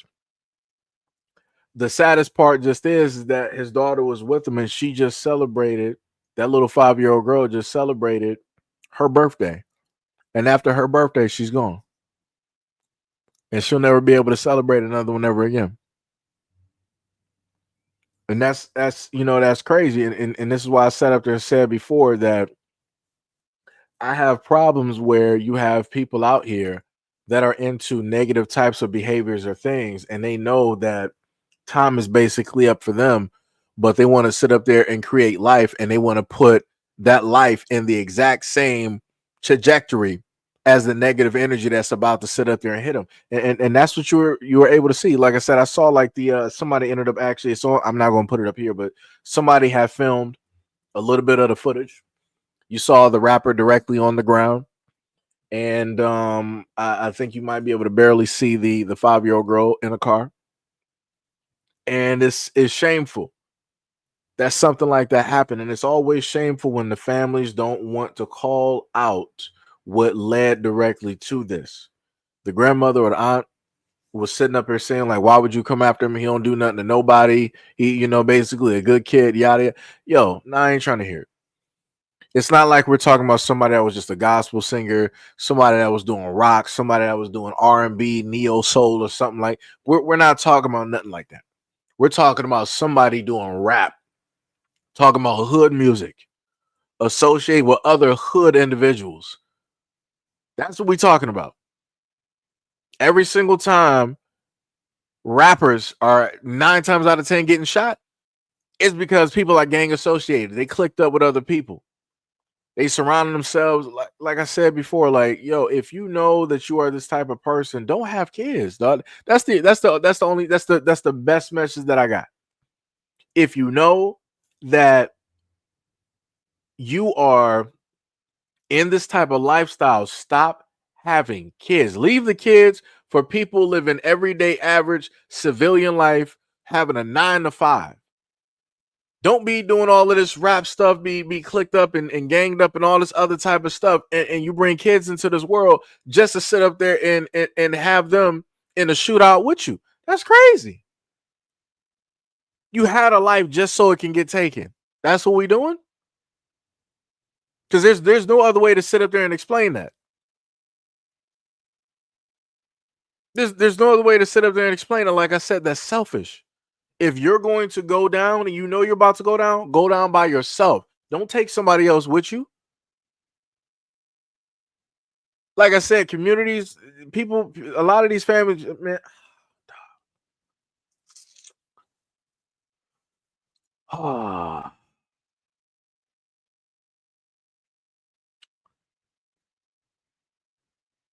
Whatever. Like I said, I've been doing this too long. I don't know. Maybe I might be a little bit desensitized from this. I don't know. Jalid said it got to me that he ran away initially and he left little mama. I hate this. Yeah, I saw the video where he ran from the car. Like I said, I don't know what to sit up there and tell people. I don't.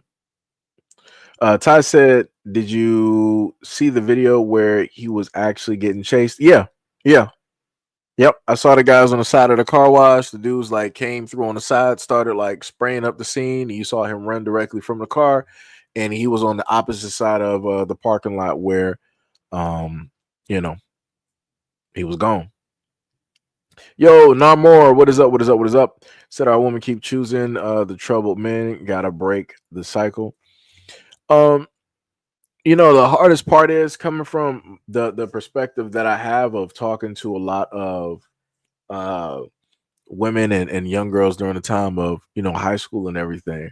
The hardest thing is to literally tell a lot of them out here, like, yo, don't mess with these guys. Don't allow these guys to get you pregnant. Like, this is like, trust me, I done been through the whole thing of trying to tell a lot of women and whatnot, what not to do. And, they tend to do the opposite. And I'm like, all right, I'll see you in 9 months. And lo and behold, I see them in 9 months or maybe a year and 9 months from now. And they got a kid or two. I'm like, well, there you go. You didn't just shorten your life by 20 years, but you got it. Like I said, it used to be a point in time I used to, weep for things, but now I don't because I'm like, it just is what it is. People would rather learn the hard way when there's no need for you to. This is why for me, I'm just going to be real. I would have a fear of ever, in a sense, having a daughter in this moment in time. Because it's dangerous. And then you got a lot of you got the young girls out here, the young women out here, they don't want to listen. Even when they have fathers present, they don't want to sit up there and listen. They want to do the opposite of what the father tell them. And then once everything falls down, who they coming back to? Who they coming back and crying to and looking for a shoulder? They going back to their father. Oh, Dad, I'm sorry. Da, da, da. I'm like, it ain't nothing to be sorry about. God don't make mistakes, and neither did you. So live by what it is that you did. Like I said, if I was a father, people would not like me at all because I don't got time for BS. I really don't, because I didn't already set up there and lived it and knew of women and girls. I don't got time. I do not have time. I do not have time. I got high expectations. Like I said, if I'd have a daughter, you have to be better than any of the people that I've seen, any of the examples that I can give you and list to you. You have to be better. You cannot be going down the same road. You cannot same trajectory, whatever you want to sit up there and call it. We ain't having that. If I'm not out here making random babies and families and kids, you shouldn't be out here laying down with random guys after random guy after random guy. Like I said, I live by example. That's the best way I can sit up there and put it. Because a lot of people would like to sit up there and try to tell people, it's like, oh, well, that's easy for you to. It is easy for me to say because I live by example. Like I said, I haven't seen too many guys that I've tried to sit up there and tell, like, yo, stop creating kids. You don't want to do this. Like, you ain't even getting married. You ain't doing this. People don't want to listen. You know, it's crazy work. It's crazy work. Ty said parental protection isn't for everyone. You know, Namor said there's plenty of decent black men, but seen as too nice. Yeah, trust me, I've gotten that in my life. I've gotten that, and the funny part is, even when I was younger, when I would try to talk to older women, it's not even trying. When I would talk to older women, I've gotten told that I was too nice. And I'm like, that's an insult. But I'm like, whatever. I'm like, it is what it is. I'm like, it's on you. No problem.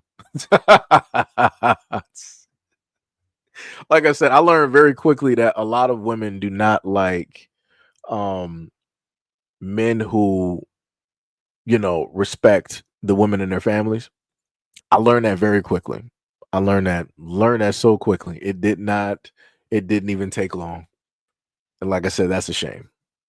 That is a shame. Like I said, anytime I hear a woman tell me that I'm too nice, I'm like, I know the type of guys that you like. I've seen this story far too many times. Like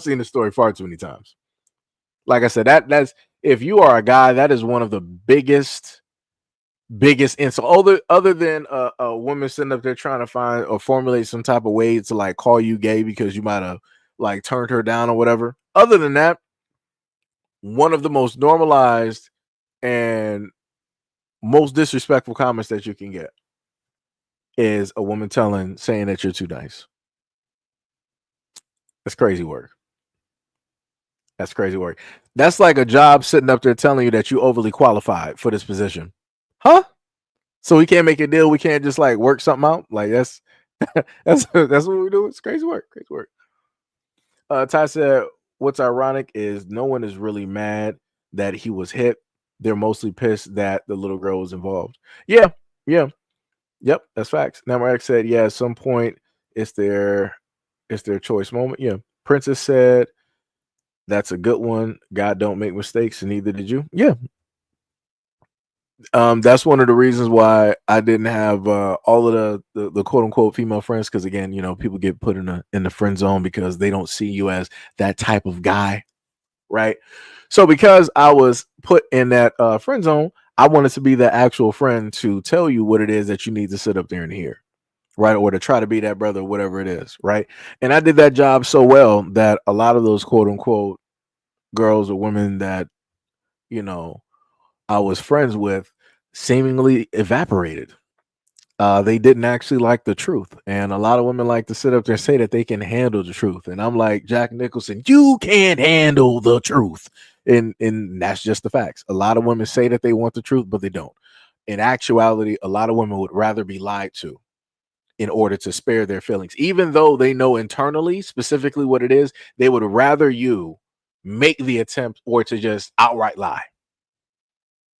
Even though either which way, women will still get mad. You can tell the truth to a woman, she'll get mad. You can lie to a woman, she'll still get mad. So it's a catch 22 or lose any which way. But yeah, it's crazy. Barry White said, LOL. Princess said, I'm glad I listened to my father. I'm 26 with no children. LOL. Yo, that's good. That's good. Stay directly on that road. Stay. You're 26. You got a lot of life directly ahead of you. So stay childless. Always use protection. Always have your STD checks. I'm just gonna be real, because like I said, I'm one of those people that would normally have conversations with my friends like this, but like, yo, what was the last time you got checked? Because if I know that you're around here just like deep diving in every single pool, I'm like, bro, you need to sit up there and go get checked. You could be burning. You might want to get that checked out. You might have a drippy faucet. Might want to get that checked out, my guy. Might want to get that checked out. Right. So like I said, out of all the love that I have in the fiber of my being, you're 26 at this moment in time. Yeah, just for the safety of you, go out there and get checked. And I'm also going to sit up there and say it like this too. Realistically, if you are not trying to get deep dive directly into your life. You're a grown woman and everything like that. But whoever you mess with should also be willing to get an STD checkup or STI checkup as well too. If a guy is like, I'm not about to, go take no test, that's a red flag. You might want to move on to the next one. I'm just gonna be real, because it's about caring for self. Because I'm going to be honest, at the end of the day, I cannot expect any woman out here to care about my well-being, to care about my actual health. I have to sit up there and do that on my own. I have to care for me, right? Nobody can love me more than I can love myself. So I have to sit up there and do that directly for me, right? And just like in reverse, right? I cannot love a woman more than she can love herself. You have to be that woman to go out there and make sure everything is everything, when it deals with you. These were videos that I used to sit up there and do, way back when, that nobody would listen to. Let me tell you. Ty said it was a rap / gang beef. I believe it. Princess said you're not too nice. Just don't have any self-respect. Wait, where did that one even come from? Wait, was it because of the comment that I said up there said about the what was it, like the weight? Look here, I paraphrased that like as best as possible without deep diving into all the extras. I worded that as greatly as I can. I made it as PG as possible. As PG as possible. I got self-respect, great self-respect. I will let you know. Let me let you know. Oh, you were saying they. Okay. I thought you were talking about me at first. I'm like, man, that's cold-blooded. So I'm like, maybe my comment was a little bit too much. D Money said, I was told that early on I was too nice. I've been cursing these women out ever since. Yeah. Punch in the air. Yeah, I feel you. Ty said, correction. It was a beef from 2 white channels that focused on gambling. Oh, that's crazy. Well, if that is true and that is the fact, then those families need to get involved, because I've stated before that a lot of these white channels getting involved into black stuff, they will word stuff and put stuff out in a way where it's profitable for them, and they know that they're not going to have to deal with any of the backlash, and everything is going to be on the street. And then once things happen on the street, they'll go right back there to sit up there and do more videos. It's crazy work, but like I said, black people allow this to happen. It's crazy. Princess said, right, you overqualified for the job, and they got insecure. Bars. Princess said, your advice is golden, though. I wish we were friends. I mean, we are. You're a part of the channel. I mean, that's how that works. You're here. You're right now. You're live. This, it's not the comment section. I mean, also, if you are a gamer, I mean, I got systems. I don't know, exactly what it is that you play, but we got that. We got Steam. Like I said, we got a lot of gamers here. Ty is a gamer. Hack is a gamer. I think Mo got a game system. He probably somewhere in the background as the ninja that he is. Quite a few of my female moderators here are also gamers too. Black women, I might add, are gamers as well too. Well, Tippy is not here. This is obviously her day off. Gail, I don't know where she is at this moment in time. Kia hasn't been here for a minute. We do got Pink in the building. Streamer plays games. So yeah, we got people directly up out here. So that's the way I look at it. That's the way I look at it. But much love though, much love. Namor X said, exactly, bro. Learned that eventually women don't like the truth. Unfortunately, gotta lie to them to get through it. Yeah. American Dad said nobody wants to be black because black is the losing team in America. Okay. I mean, to my knowledge, I thought the actual losing team were the people that established America, because you guys are losing out to immigrants, but in China. But I guess you forgot about that though, right? That China is beating the United States. That a lot of other countries are about to be beating the United States. But all right, no, whatever you say. God said drippy faucet. That was outstanding. Yeah, that was I like I said, a lot of these things I remember from a lot of the older guys that I used to talk to when I was younger. Like I said, it sticks with you. A lot of the words, a lot of the things that they would say, it would stick with us. Like my one friend Chris, his mom, all three of us, it was me, Ricky, and Chris in the car. I forgot where we were going. I think it was to the mall or somewhere.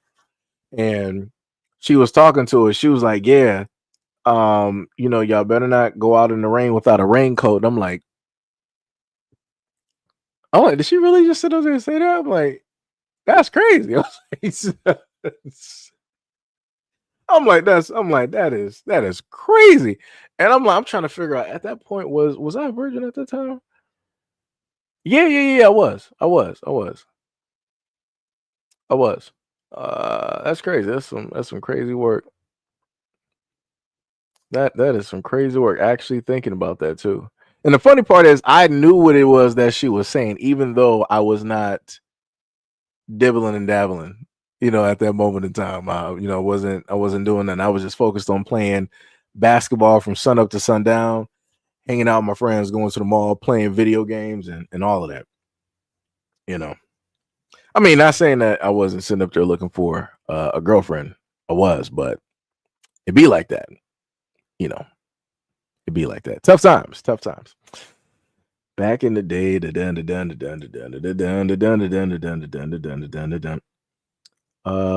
me see. Princess said they just don't have any self-respect. No, I got you. I had to read it. Ty said not white YouTube channels. Oh, okay, I got you.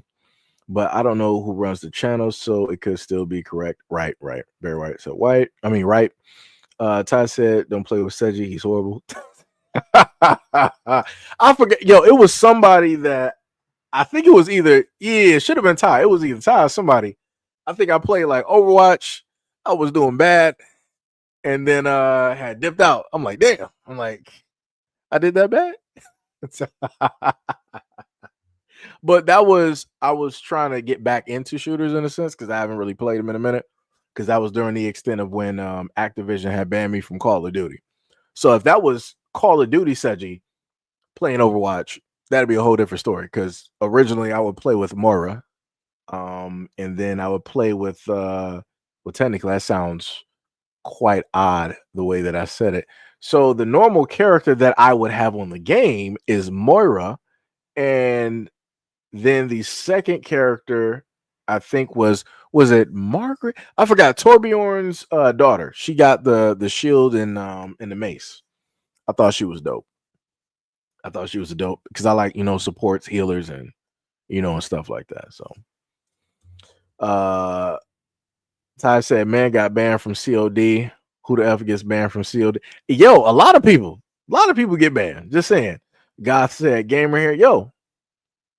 Matter of fact, yo, Goth, because you are a part of the older generation, it would behoove you to start up I'm telling you, there's a grandpa, there's this old dude.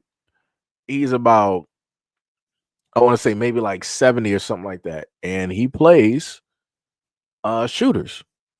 And he has a pretty large file. He got like over 100K.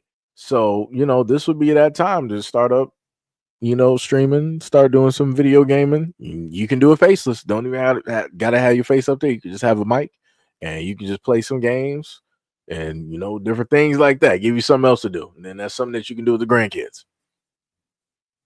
And they'll be like, man, it's so cool. Grandpa plays video game.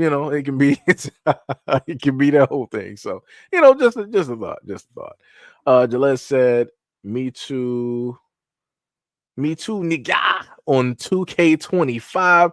Yo, I ain't played sports game in years, let me tell you. Ty said, man had 475 deaths in Remnant. Yeah, you was there. Yep. It was a tough time going through that castle, let me tell you.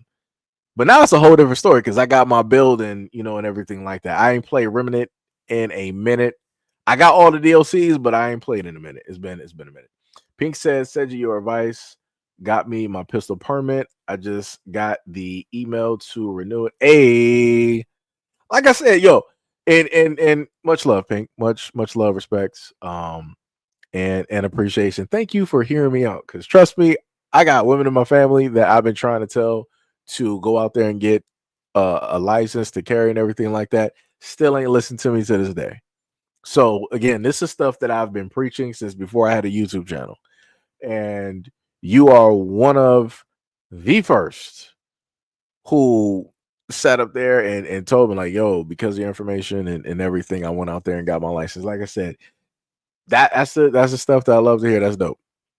Like I at least know that, hey, the information got out there, somebody listened, and they got active.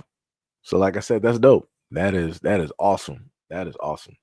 Make sure to renew that and send it back in though on time. Because I don't think they be playing with that. You gotta, make sure to do that one. Sigma said, as a black man, I know that my ancestors were Hebrew Israelites brought here through the transatlantic slave trade. Princess said, I wish I played video games, but I never got into it. I like GTA and Mortal Kombat though. What you mean you never got into it? You're 26. What's stopping you from getting into? You're making it seem like you're 67 or something. You are 26. What's stopping you right now? I'm pretty sure that you got like a job making buku bucks, right? You might even got like some type of store online or something like that. What is stopping you from getting a PlayStation or a gaming PC or an Xbox or even a Nintendo Switch? What is stopping you right now? Because I promise you, you got something like in your home right now that costs more than either a Nintendo Switch or a PS5. I bet you. I bet you right now. If you were to look around that house, I bet you. Ty said, just to make sure I didn't hide them. Ty said,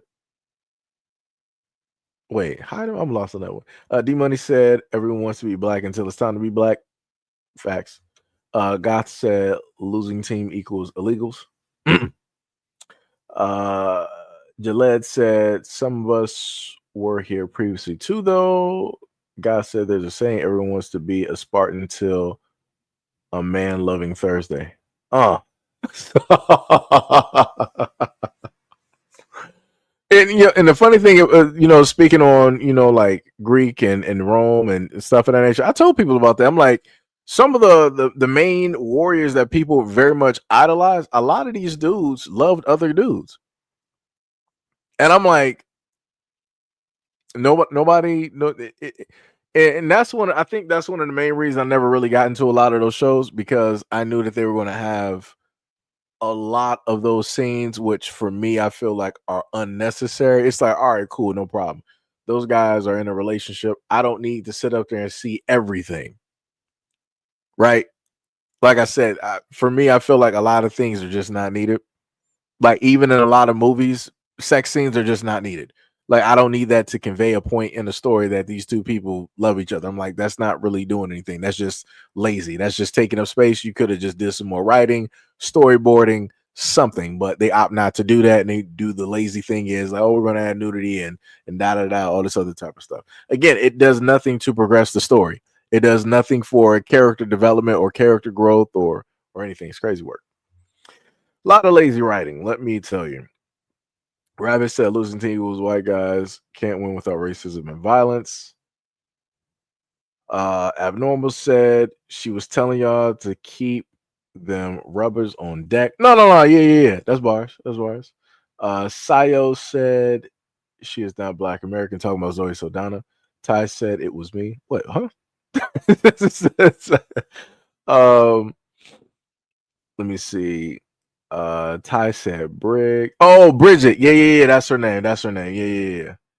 Sayo said she has no family lineage to the United States. Back in the 1800s, she is not Black American. Ty said I was good. I was going to send you something. Okay. Sayo said, is she from South America, Caribbean, or something? They're not Black American. God said, I've been banned from Call of Duty Modern Warfare before. My gamer tag was Teabagger. It got me banned. Oh man, that had to be from 360. That had to be from 360. I swear to goodness. That has to be prime 360 or at the tail end of 360 leading to the Xbox One. Has to be.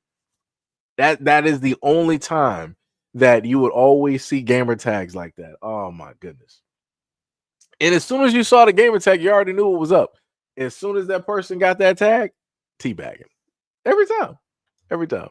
It's crazy. Like lifting, just teabagging. Let me see. Joe had said a CCW holder here to, if you get melanated around me, you get protection for free. Okay, I got you. That's dope. We got Saya. I just spotted it because they are not giving my notifications like up above. Shout out for the $5 dono directly to the channel. Much love, respect, and appreciation. Much love. Let me see. Rabbit said Seiji, they showed the trailer for the newest Pokemon game a few days ago. Yeah, I think I might have seen it. Possibly. If not, I'm gonna sit up there and look at it. Ty said I've been helping some people get their licenses since we are on the topic. Yo, that's dope. Yo, much love and respect to Ty. Shout out to you, brother. That is dope. That is dope. That is very, very awesome. Princess said, I'm a stay-at-home chef. Actually, I just cook meals for my family first of living. My little brother got a PS5 though, I think. Yo, that is okay, Princess. Yo, this is what I need you to do. Even if you're not like a camera type of person, you are a stay-at-home chef. I need you to find some type of way. I mean, or this might not even be your type of like method or mode or whatnot or whatever. But I would tell you, for you being 26 and you are a chef, this would be a great time to start up a TikTok. Like I said, we already got Cooking with Kaya. And you already saw like the type of moves that but that was also more, not saying that she can't cook because she can't, but also it was because of the hatred that was coming directly towards her that elevated her to that hot million real quick. But yeah, this would be a good time for you to use social media and to start making money. Not saying that you ain't making money, but I'm saying making more money on top of what it is that you make. And different stuff like that. Like I said, this would be a very great time to formulate the type of LLC, DBA, sole proprietorship or something, and to just get your name and everything directly out there. There's a young woman that I do follow on can I think of her name right now? I follow her on either X or IG or I think it's like both, and she is a private chef, and she literally goes to different states and she will cook directly for those people. So it can be anywhere ranging from just two people, one person, 5, 10, 15, 20, and and so on. And that girl, she is mean when she cooks. That girl, she is there. Foot is in those dishes. It's cooked with nothing but love. I'm like, man. So yeah, this would be something that you can look directly into. Just putting that directly out there. Because like I said, there's enough room out here for a lot of people to be making money directly off of social media, and I am a huge advocate directly for that. And especially when the content is positive, such as cooking, this is evergreen content. That's something that everybody of every single age could look directly at and come directly back to. God said, "Yep, 360." Yeah, I knew it. See, I knew it. As soon as you told me that name, I knew it was 360. I knew it. Like I said, I would look if I still had my 360. Shout out to the city of Detroit. Throwing my stuff out.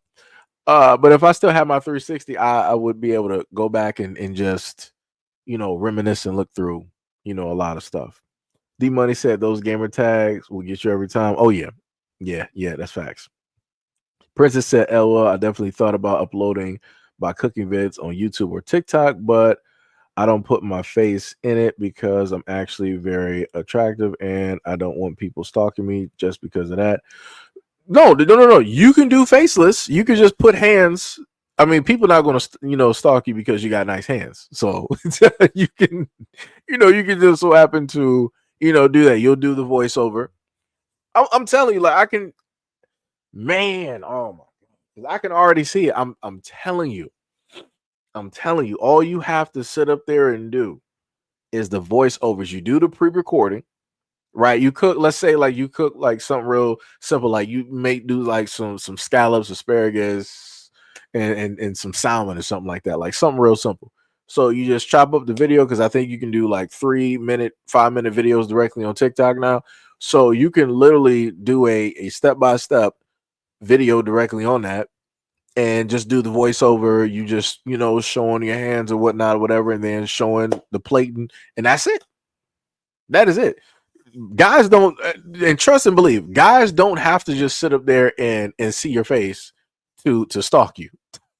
If your voice is attractive, if your voice sounds anything like a real woman, it's like they are there. It's they are automatically there knocking at the door of the page. Trust and believe.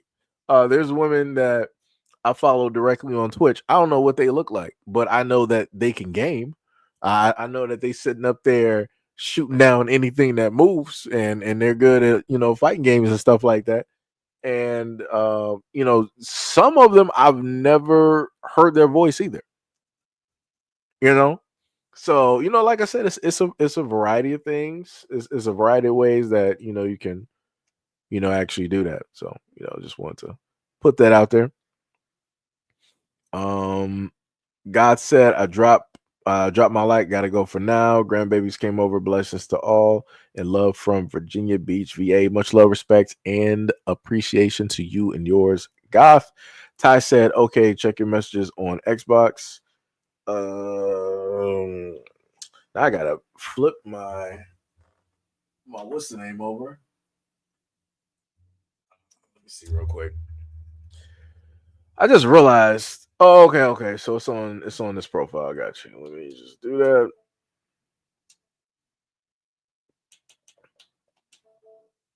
Let me see what is this. What in the world is this? It's looking crazy.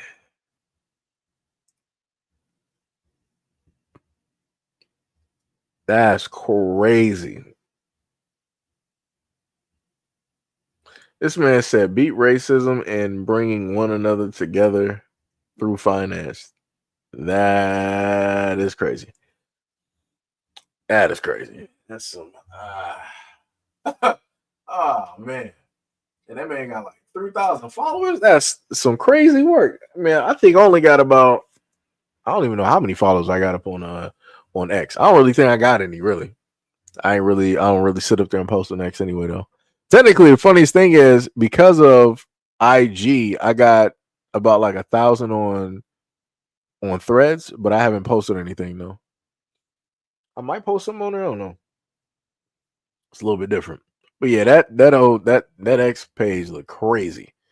Princess said, "I'm good at voiceovers. I got the S. If you got the voice for ASMR, let me tell you, there's a lot of white boys out here that will love you on Twitch. Let me just sit up there and just be real. There's a lot of incels out there that will love you directly on Twitch. And if you start sitting up there doing like the goofy little anime voice, Sugoi, all that type of stuff, let me tell you, you'll be getting donations, crazy money. People be sitting up there throwing checks. See me, mistress. I sent you $450.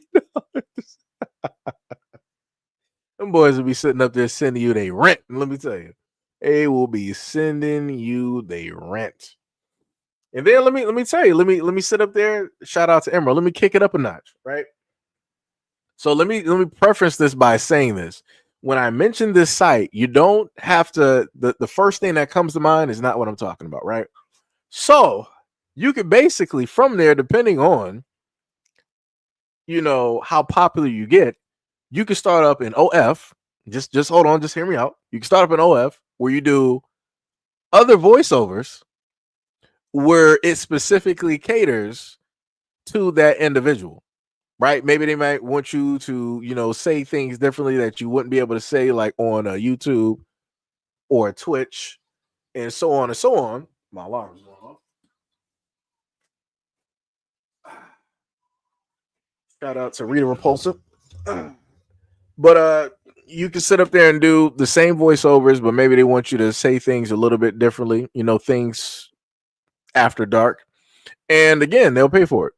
$5 or $10 for a personalized message and and stuff like that. And then you're still doing, the cooking videos directly on there and stuff like that. So yeah. Trust me, I'm just saying, I'm just throwing stuff directly out there. Just throwing stuff directly out there. Just putting it out there because, like I said, women can do anything and make money.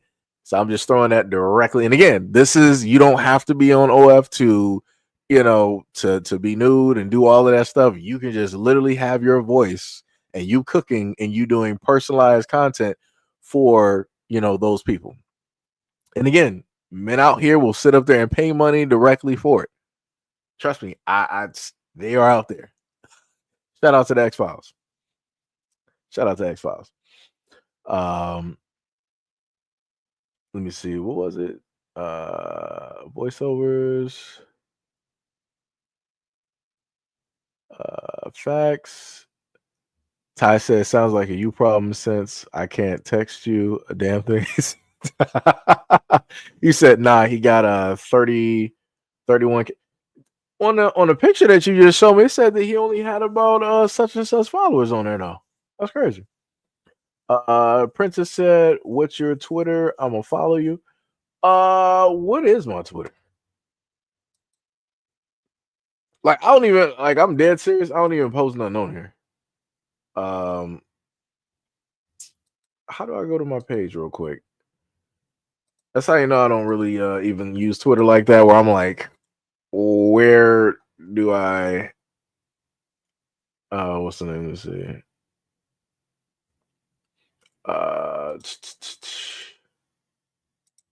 So yeah, I'll put it in the comment section right there. Technically, I got two. Well, I got three Twitters. The original one, I don't know. But this is technically the second one. This is technically the second one. So yeah.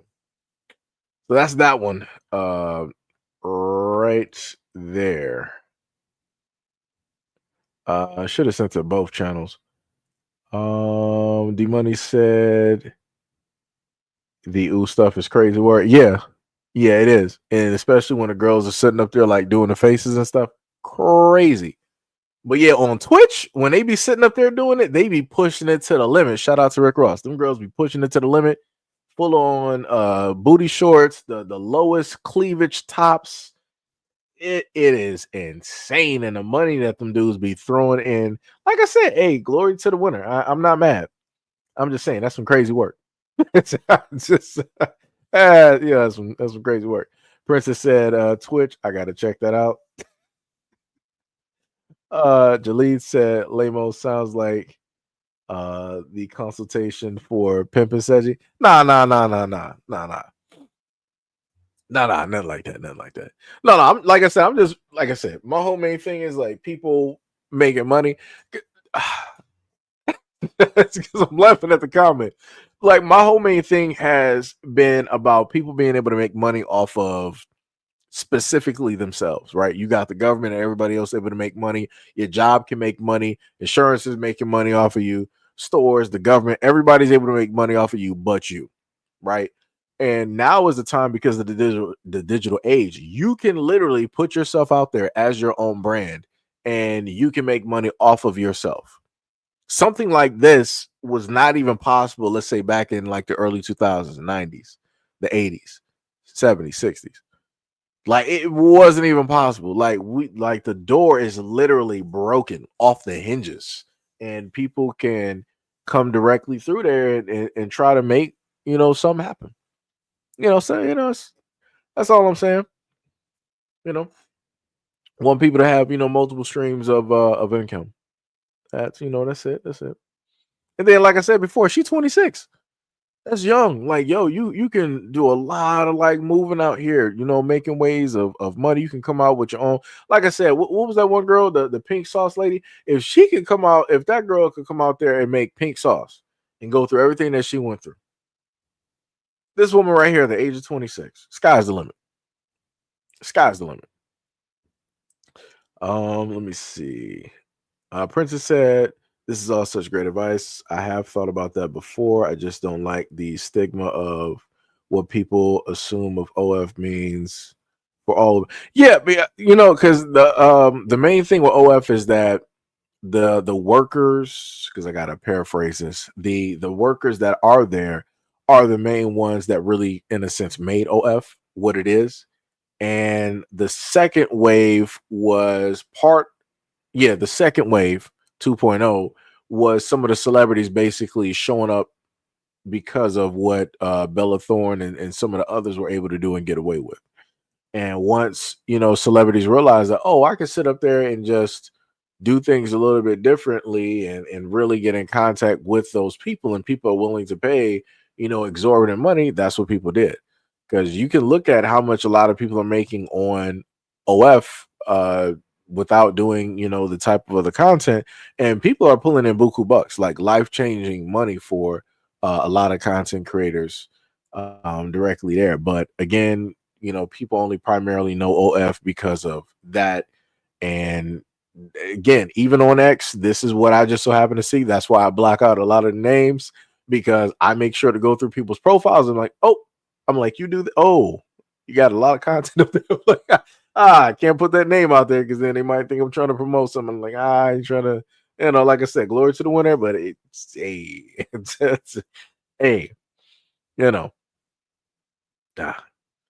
maybe if it was Twitch or something,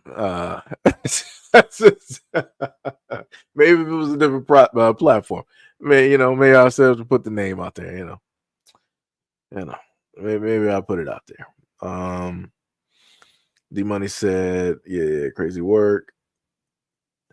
And then those are the links. And then we got yo, Bond, what is up? What is up? What is up? What is going on? He says Zoe Saldana's Dominican, the black people that are usually in a sunken place. She has the bunny ruckus look. That's cold-blooded.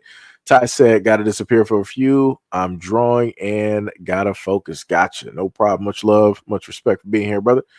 Rabbit said, what is it Caribbeans calling other black people monkeys? I remember a Caribbean in a university who was in the academy calling me a monkey when I said I was straight, just aggressive for no reason. Yeah, that's crazy.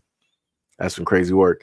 Jalid said, haha, you giving sound advice, but yeah, seek a small cut. I mean, now if it came down to the other types of content that women were out there doing, yeah, that's different. Like if this is like a whole different platform, like, yeah, it's like, hey, I got you. I can, promote you, whatnot, put the name out there for, a nice, 10, 20 or whatnot, whatever. I could easily do that, no problem. But like I said, this is not that platform. This is vastly different content. Vastly different content. Vastly different. But like I said, trust me. If things were way different. If things are way different. Let me tell you. Rabbit said, telling me he wants to lock my neck and armpits. Oh, you said lick. Oh, that's crazy. Yeah, that's some crazy work right there.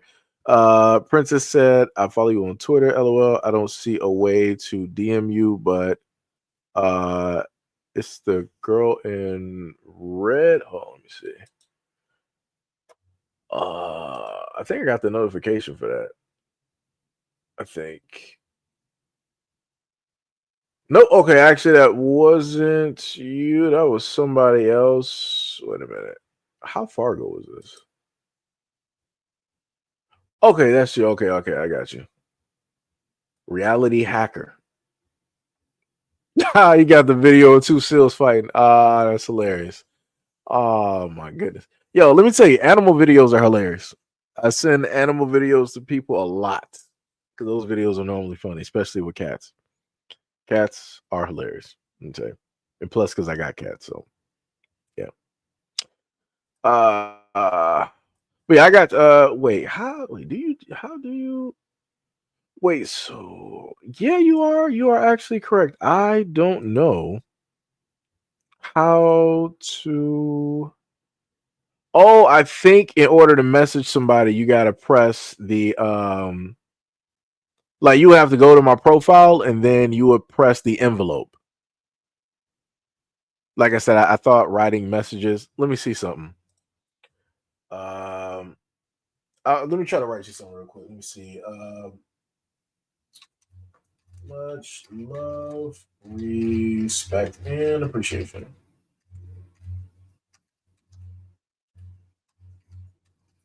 There, I think I might have spelled that wrong. Okay, there we go. Yeah, so that's basically how you write. Like I said, first time actually doing that because I have not written anything on Twitter unless it was in the comment section, usually responding about gaming or putting up some FBI or some stats to the racists out there to shut them down. And that's usually, what I just so happen to do.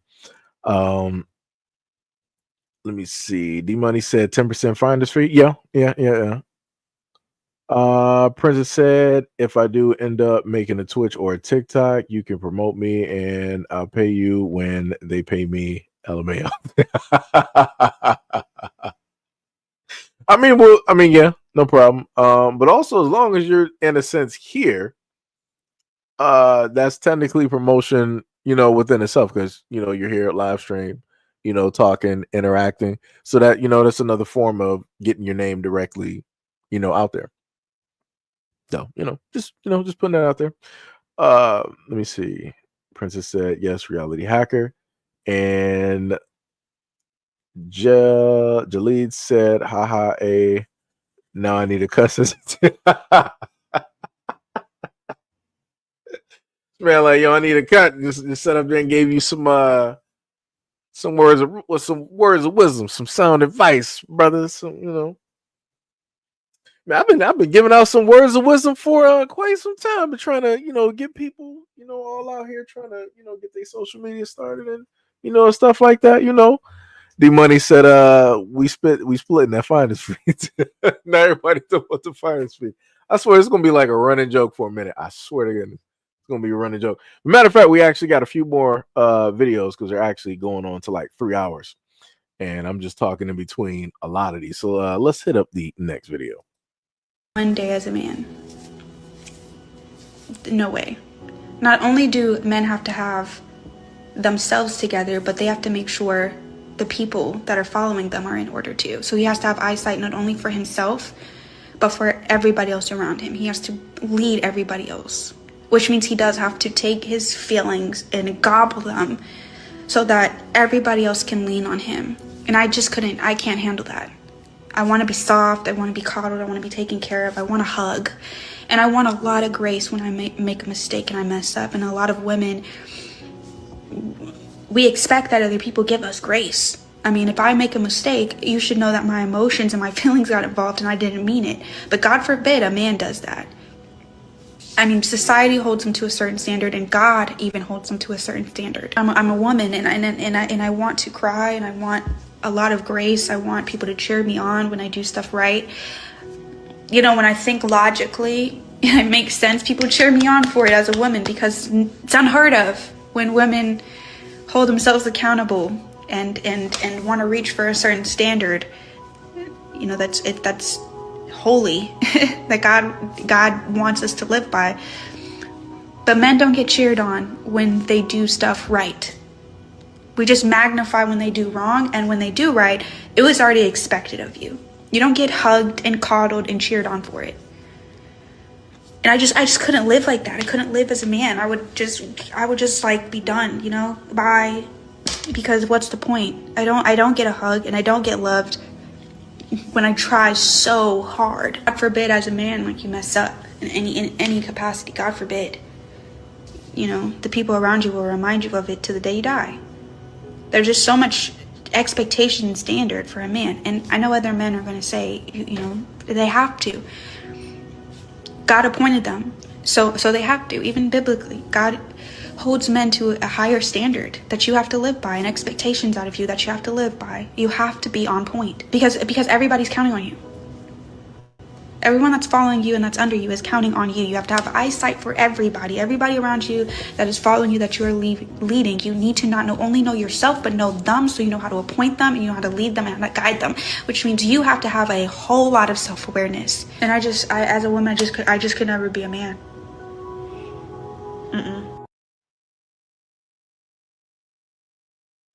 So we heard that. I want to say that she has a very valid point. When it deals with being a man directly out here, everything is directly on your shoulders. You don't have the ability to be emotional. You can't even express anything. Even if somebody just passed, it's like, nah, you got to toughen up. You got to suck that up because you got people that depend on you.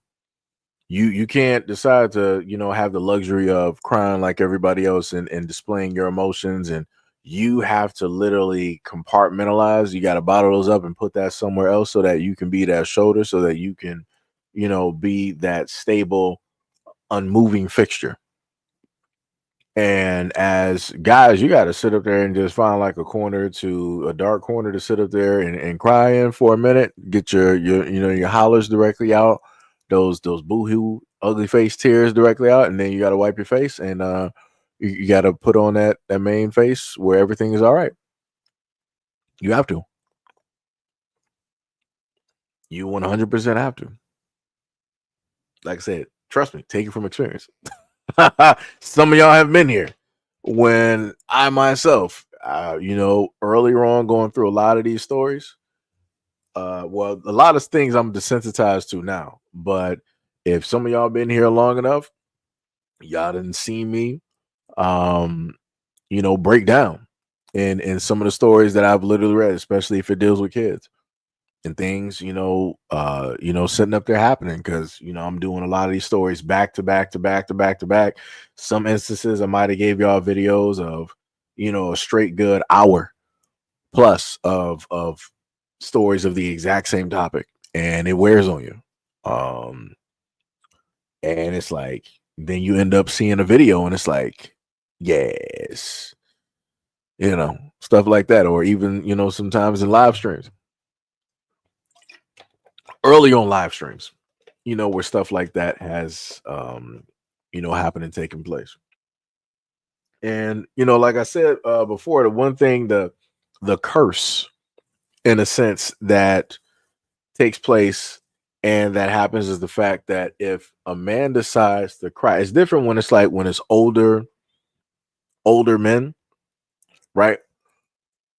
It's respected. If you're a younger guy, like let's say you're a teenager, your 20s, 30s, 40s, stuff like that, people in a sense look down on you if you in a sense show emotion, or if you cry. You're almost like looked at as less than, which is the craziest thing. I'm like, so everything on this planet is able to express feelings and tears and stuff, but if you decide to sit up there and do it, it's the worst thing known to man. I'm like, wow. I'm like, that's crazy.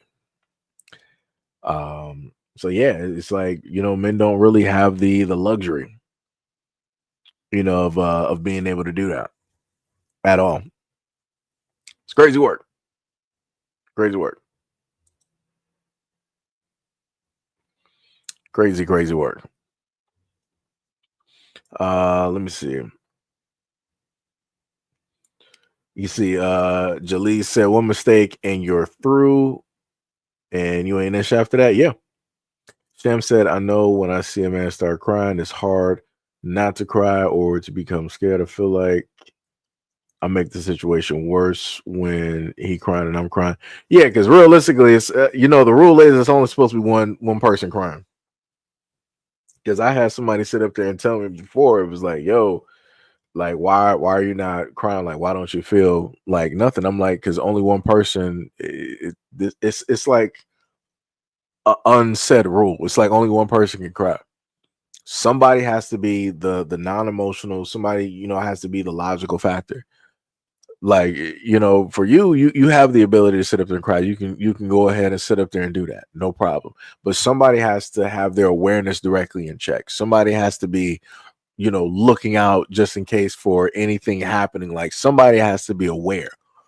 And I think that's the thing that a lot of women don't actually understand. Because let's say you got like 5 women basically emotional and they're crying because of whatever happened. Which one of those 5 women are looking out for any dangers? Looking out for a pickpocket, a robber, or a car barreling down the street that's about to jump the curb or something else? None of them. Because they're deep into their emotions, they're deep into their thoughts, they're deep into empathy and sympathy with one another, sharing that moment. So they would be oblivious to anything else that is outside of that. It's not important. So that's dangerous. So again, it's a lot of things that guys have to do that I don't think a lot of women actually understand, because they have the luxury of being just in that thing, you know. Um, Jaleel said, "Damn, ain't no kind of lie leave her lips." Yep. Sham said, "Same. I don't ever want to be a man. It's tough out here. Let me tell you." Namor said, uh, "That's right. It's a whole different world." Yep. What do we? Prince said, "Nah, we was all born crying. It's human nature for everyone to cry sometimes." Wait, Princess. I want to say you got some people out here that came directly into this existence. They did not cry. As soon as they came directly out the womb, they opened their eyes and they were just looking around in silence, like they already been here. It's like, man, I'm back here again. I'm like, who did this? But yeah, I get what you're saying. I get what you're saying though. Sham said, "I'm too much of an empath, so if he crying, I'm crying. It's hard not to feel another person's pain. Hugs make things better though." I would beg to differ with like hugging. I feel like it makes things worse, because it's like for a guy, it's like the moment in time that somebody actually consoles you. It's different like when you're crying by yourself, but then you got somebody actually like holding you, it makes it worse. Cause it's like, man, this is real. It's like, man, this actually feels like a little bit of safety. And I'm like, it's a trick. It's like I can't fall. I can't fall for the trick. Can't do it. Can't do it. Nope. Can't catch me slipping. Might have caught me half slipping, but you're not gonna catch me fully slipping. You know.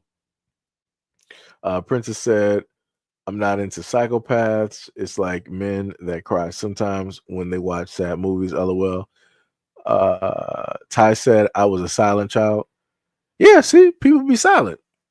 People be silent directly out here in the streets. But the thing that wait,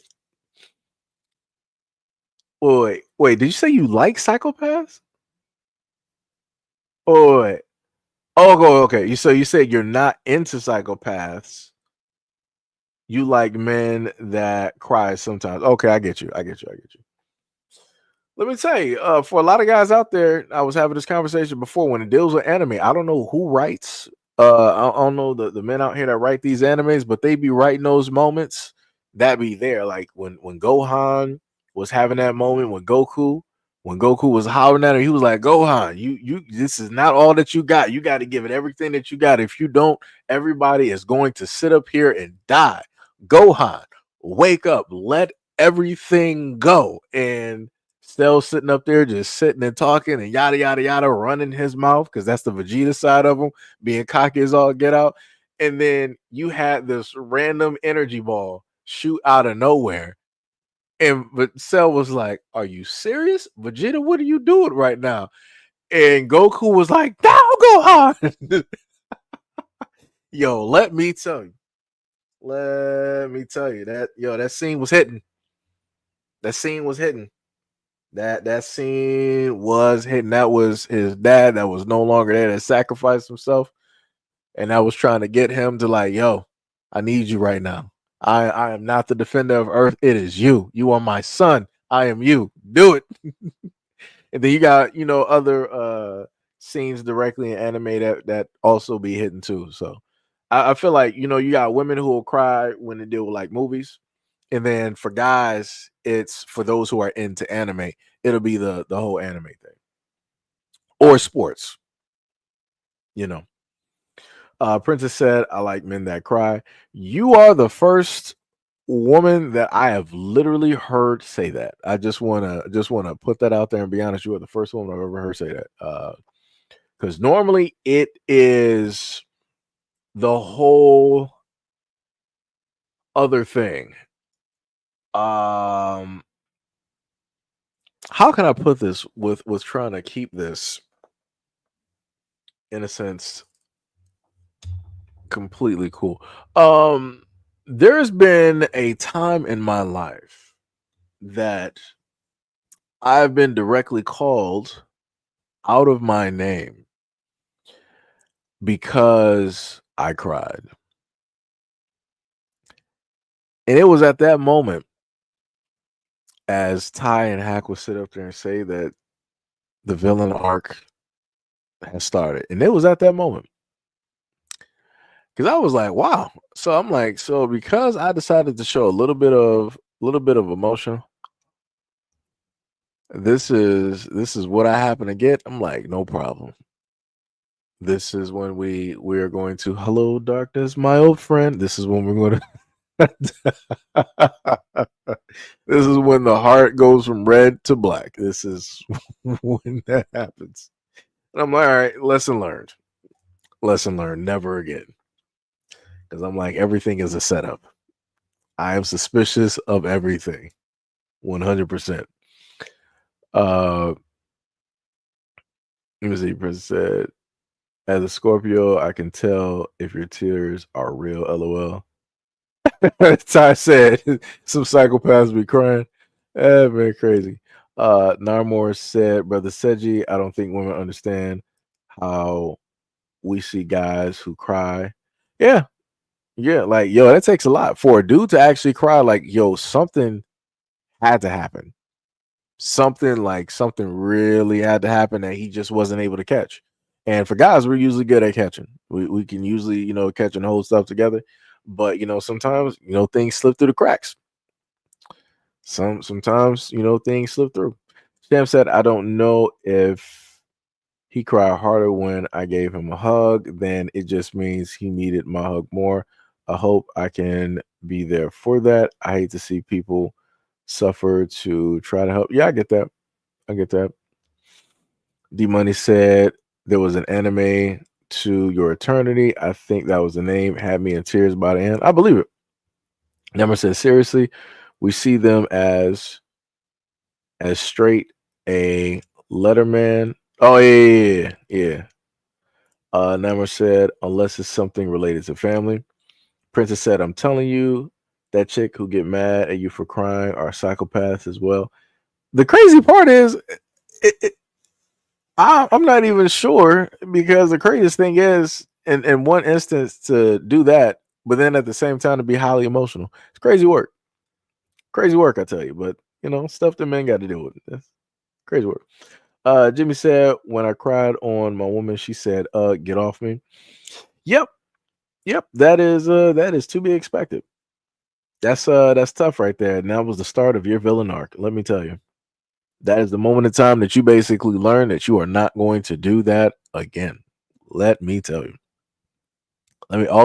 For guys, all it takes is once. The one time that we happen to experience something like that and we are at our utmost vulnerable, we're just going to automatically shut down.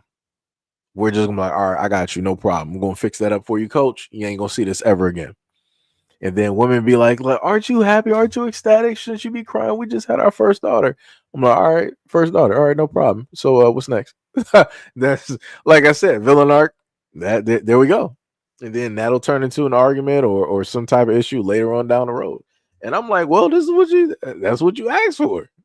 You want to, if you make fun of a dude for, showing emotions when you're there, because you're supposed to be a safety net, and the safety net is like, no, I'm going to drop you. And then it's like, all right, I'm just going to catch myself every time from now on. You good?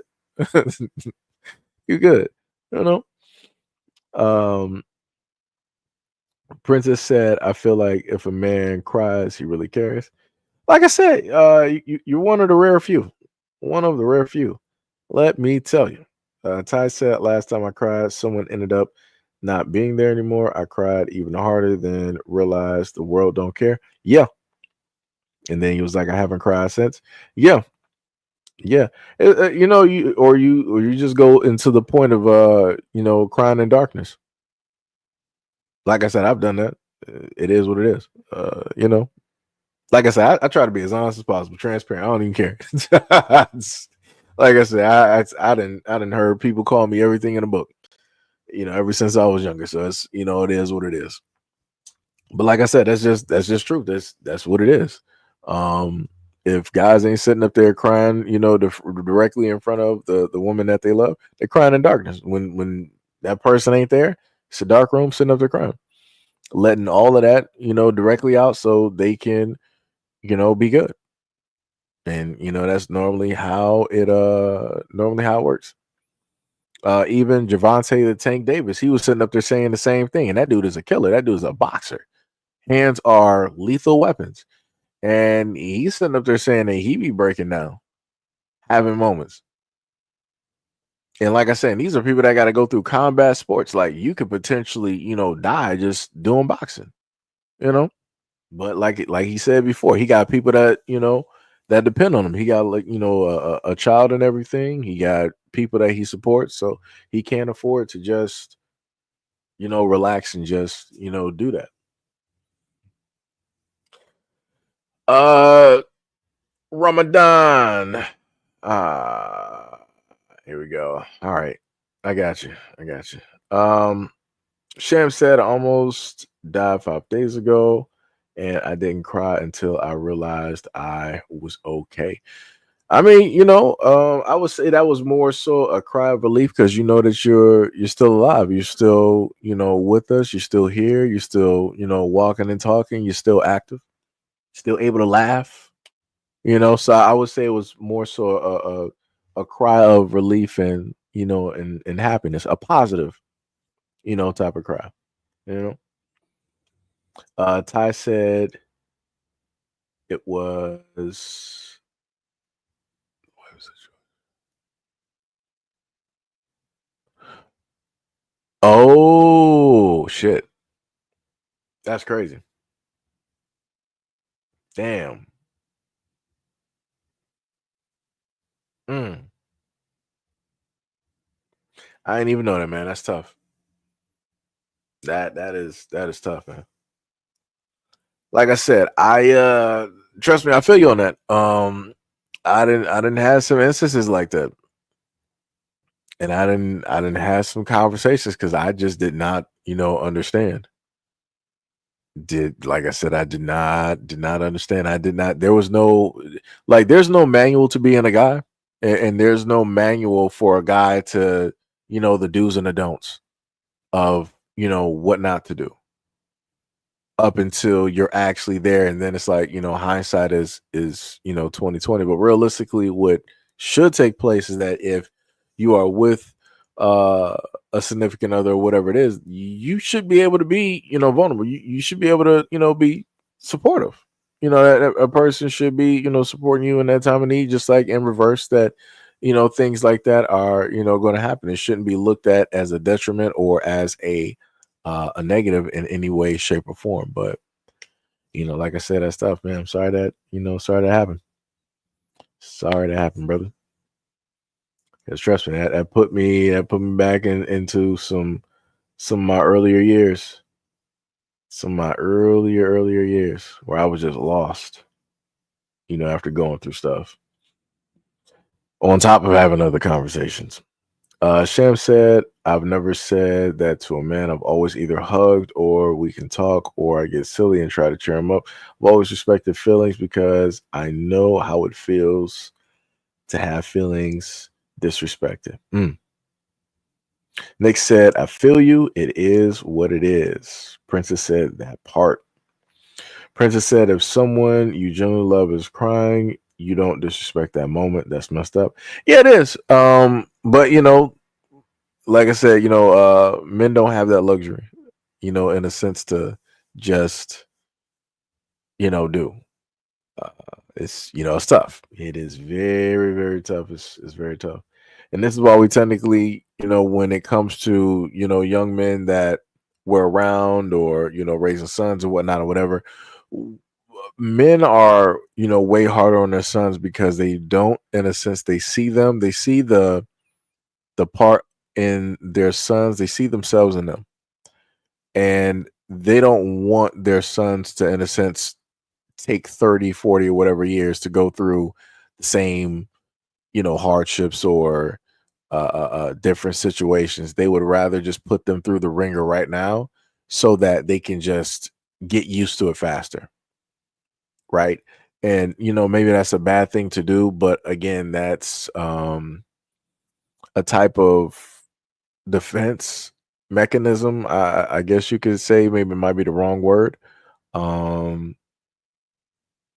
But maybe it's like preservation or something. I forgot. It's a certain word that I'm looking for that would actually better fit. But yeah, it's mostly men trying to protect their sons from what it is emotionally that they had to go through and face dealing with a lot of women out here and everything. Princess said men deal with enough through the day, right? Phil said, "Who's that girl?" Oh, you sent up here song. Sham said, "Yeah, men deal with a lot, but maybe because I was raised old school, I'm a bit different. I think a lot of women who weren't raised with both parents or women who are for the streets disrespect men." Yeah, Princess said, "And yes, because I was raised right too. That definitely a street woman thing." Mm. Bars, straight bars. All right, so now we are going to go to the next video, and this has to do with the prison industry and how it is that they have this new technology that they're going to use to supposedly reform the prisoners. Coming up with a new prison that allows inmates to serve years of their sentence in just a matter of minutes. So the criminals is going to have a choice to spend tens of years behind bars, or they can make the choice to get the artificial memory implanted into their brain. So this process is called Cognify. And the intent of it is to treat the criminal like a patient. They're going to try to change the person's brain chemistry. After this process, when they re-enter society, they will be new and reformed, and they won't even be capable of committing any other crime. The chip can make the patient feel empathetic. Depending on the severity of the crime, the chip can also make you feel the emotional and physical pain of the victim and the family members. You can feel what they felt. So the process only takes about 7 minutes. But to the patient, it seemed like it had been years. Last year, the U.S. government spent $8.7 billion taxpayers' dollars on the prison. They say with this new prison, they can save money for health care, education. Also, they feel that it will be so many reformed people that doesn't commit crimes. Y'all leave in the comments and tell me what y'all think about this. Do y'all think this is actually going to work, or do y'all think that they're creating something that they don't even know that they're creating?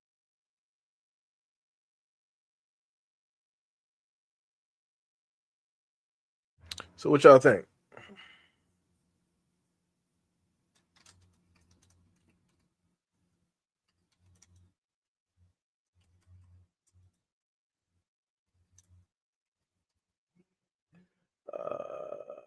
I'm trying to both type and do this at the same time. I got too many typos in here. It looks ridiculous. Hopefully I spelled that right. But yeah, so that's going to be the new tech that they're going to, in a sense, use. Yep, said Demolition Man. Correct. Correct. Reptile said they're trying to program empathy. LOL. Yeah. Be able to replace memories, suppress memories, erase. Like I said, they're going to do a lot of things. I can already see how this is going to go, and it is not going to be anything good at all. Because if they're able to do this to prisoners, what's to then stop them from doing this to ordinary people? Because sooner or later you're going to have criminals on the streets that's going to be able to get a hold of, this type of technology. But the main industry that's going to get a hold of this technology later on during the road is going to be a certain movie industry. I have to word it like that. There's going to be a certain movie industry that's going to get directly into that. And then that's also going to feed into the whole thing with VR and AR technology. Like I said, I can already see it. It's going to be, it's going to be bad. You're going to have a lot of people getting addictions because it's going to, like I said, I can already see it. It's going to be something. Now More X said, I met a lot of people already chipped. Too many already got it with the V world. Yeah, yep. That's facts. Now More X said, starts with a V. Yeah, I got you. Talking about that 5 years ago. D Money says, so instead of doing actual time for your crime, you have the option of doing 7 minutes of trauma. Yep. Yes, indeed. Jalid said, nah, ain't no telling what little nuances that they will implant on your mind to change who you are, period. Yeah. He said, next up, Enigma TV. Yeah. If you're thinking, if by Enigma TV, if you're talking about the Riddler from Batman and Robin, yeah. Yep. Sham said, also a lot of innocent black folks still locked up. Imagine them being forced to suffer when they didn't commit any crimes. Yeah. A lot of the black people locked up are going to be the first ones on the chopping block when it deals with that technology that they're going to more than likely test that on. Because when you are locked up, you don't got no rights because you are property, you are owned. The Money said they did something like this in the movie Clockwork Orange. Pluto said Batman. Yep. You talking about? Yeah, we talking about the same one. You talking about the one Batman and Robin with George Clooney? Yep. Yes, indeed. Namax said when they start requiring chips for crimes, they'll start requiring it for other systems too. Next, it'll be for essential jobs and etc. Oh yeah. 100%. Like I said, once they, a lot of this new technology, and then this is also going to follow in with quantum computing. Is going to follow in with quantum computing. Mark my words, it is going to happen. Which is not a good thing. Not a good thing at all. But now let's go to the next video. Boy, Sham said this type of stuff don't work on psychopaths or psychopaths, though. They'll be repeat offenders along with the other groups, right? But let's go to this other classic video real quick. D Money said they're basically going to make it to where you can't violently act out under no circumstances. Oh yeah, it's going to be something similar to martial law, and then once you get directly out of place, it's like, all right, we need you for 7 minutes, sir. Well, let's look at this real quick. Looks like when somebody's actively trying to sabotage your dreams. If I can do that for 3 more days, I'll be very happy. And this is a young Tiger Woods. A victory would be awfully nice too.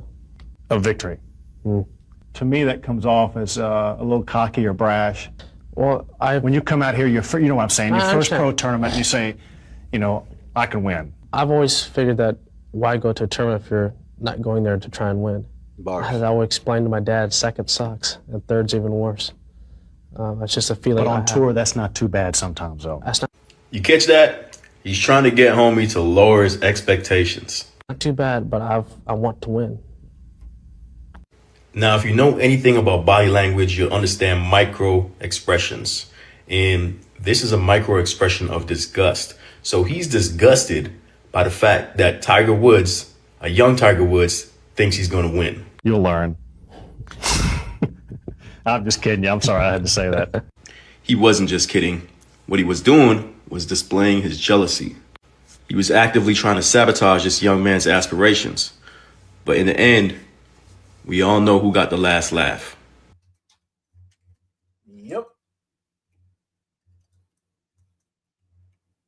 Let me see.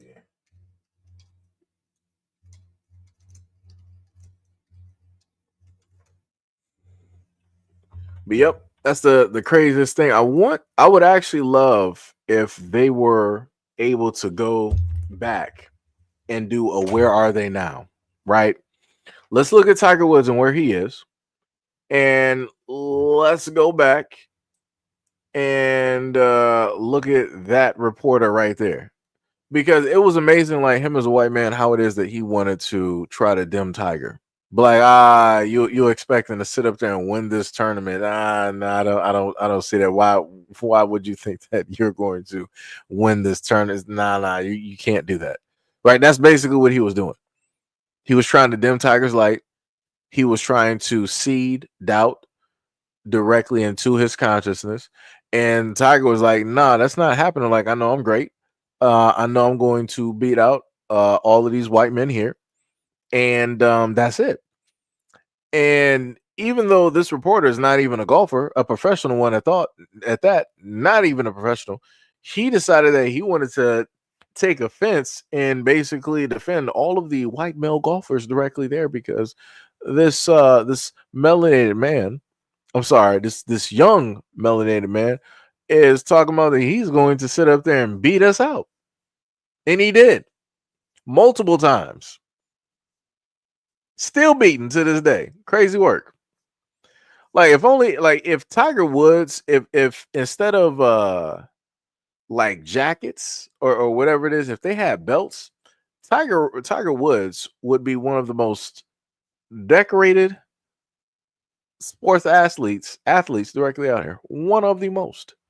If they had like any type of like medals and and stuff like that, crazy work. Crazy work. But like I said, they need to do where are they now? Because I promise you, Tiger still got a career. He don't even have to golf if he don't want to. Like realistically, Tiger could just sit up there and do some cameos in some movies. He could decide to do some sports announcing. He could do commercials. He could decide to live stream or whatnot, and he'll have a lot of people watching because he's Tiger Woods, right? But this dude is a bump on the log. He ain't nowhere to be seen. Like I said, jealousy. Well, his name was Eldrick Woods. That was the dude's name. D Money said they're basically gonna make it. Now Mark said, "Man, Tiger before the European woman destroyed him." I mean, that's something that he decided to dibble and dabble and get directly into. Every man makes their own decision. It'd be like that. Sham said, "We already started doing that when they pumped Florida and led into the water. No need to tamper with memories, and still, it didn't work to lower crime." Yeah. So yeah, I make sure to look that dude up, Eldrick Woods. Let me see that. Get Zoe so down up off of here. Let's see, Eldrick Woods.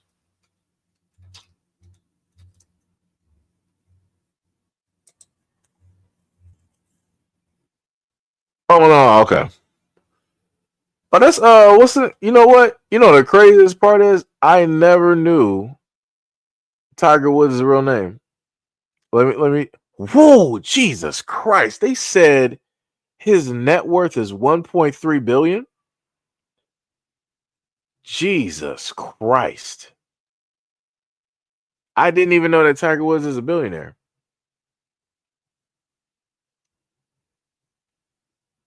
Wow. Jesus.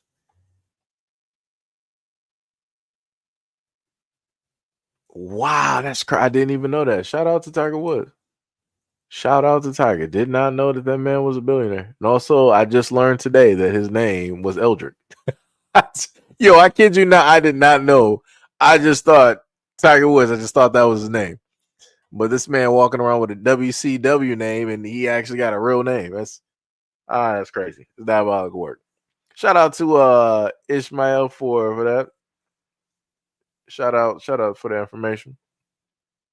Number X said this is actually something important our community should talk about. How the world is trying to injure near you in certain ways. Yeah. Sham said they got the last laugh when he married a white woman. They knew she sabotaged him along the way, and they kept throwing themselves at him. Hey, it's just like the episode of the Black Panther cartoon I told you about. Namor said specifically how these other groups try to crush us when we're young mentally. Yeah. Namor said real societal studies is an art or is an art our people should champion again. Social engineering is one of the highest level sciences in the world today. I see. I knew Mo was sitting in the cut. I knew it. Yo, what is up, Mo? Mo said Tiger has never been here and he ain't never coming. Damn. Diabolical. Sam said more than jealousy. This is how they protect what they are. He's basically telling him to stay in his place or else. Yeah. Yep.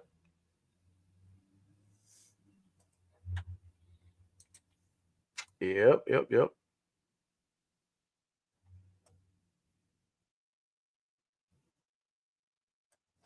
Yeah, I did not know.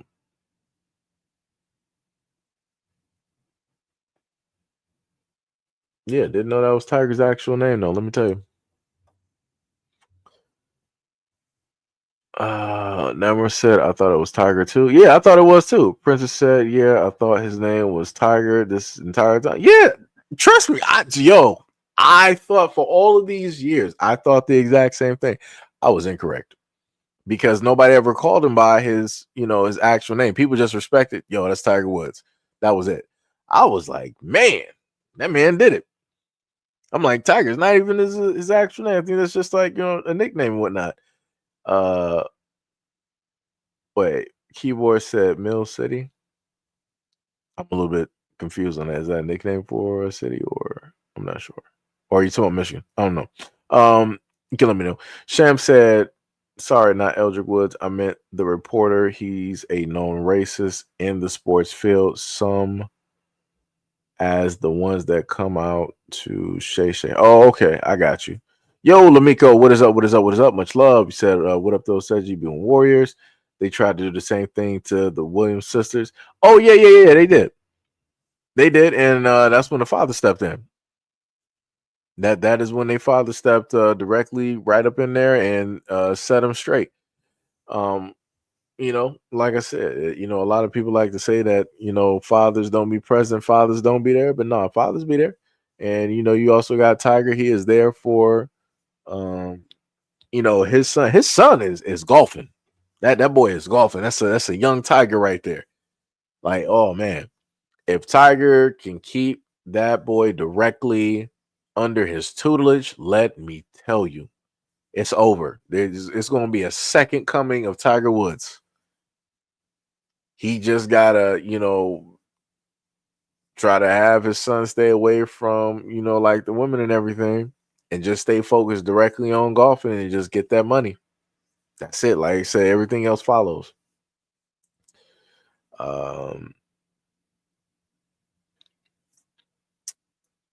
It's because they all have fake names. Because if you knew all the real names, you realize how many people on the surface who are at odds are actually distant family. That's why politics is a DA case.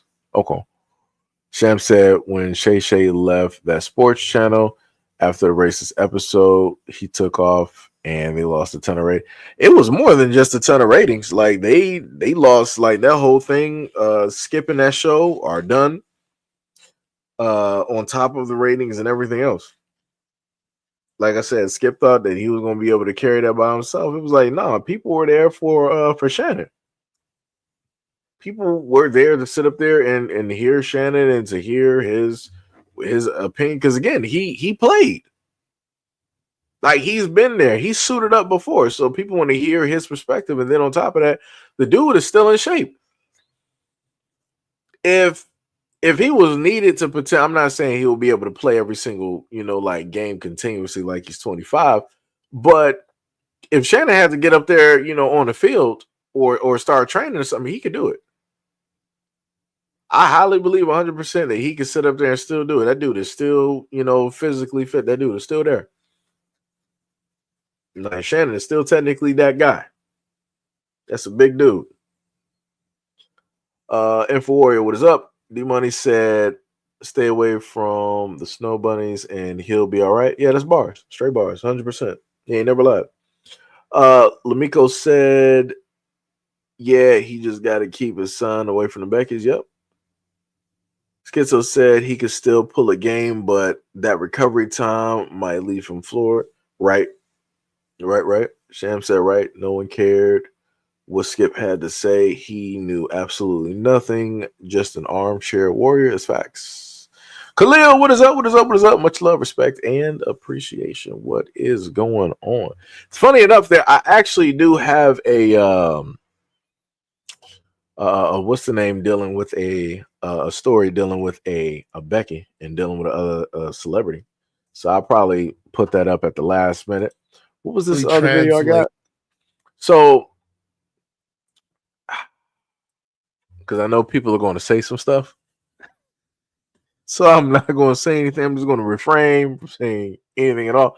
But this is in a sense dealing with the Me Too movement and a saying that was passed around for the longest time possible. Basically, people saying like, "Hey, believe all women," and you're going to hear the woman below basically explain in so many words, what that was supposed to be used for and what, that means. Sham said, and they keep them from the drugs too. If Becky don't get them, the dealers will try to. That's facts.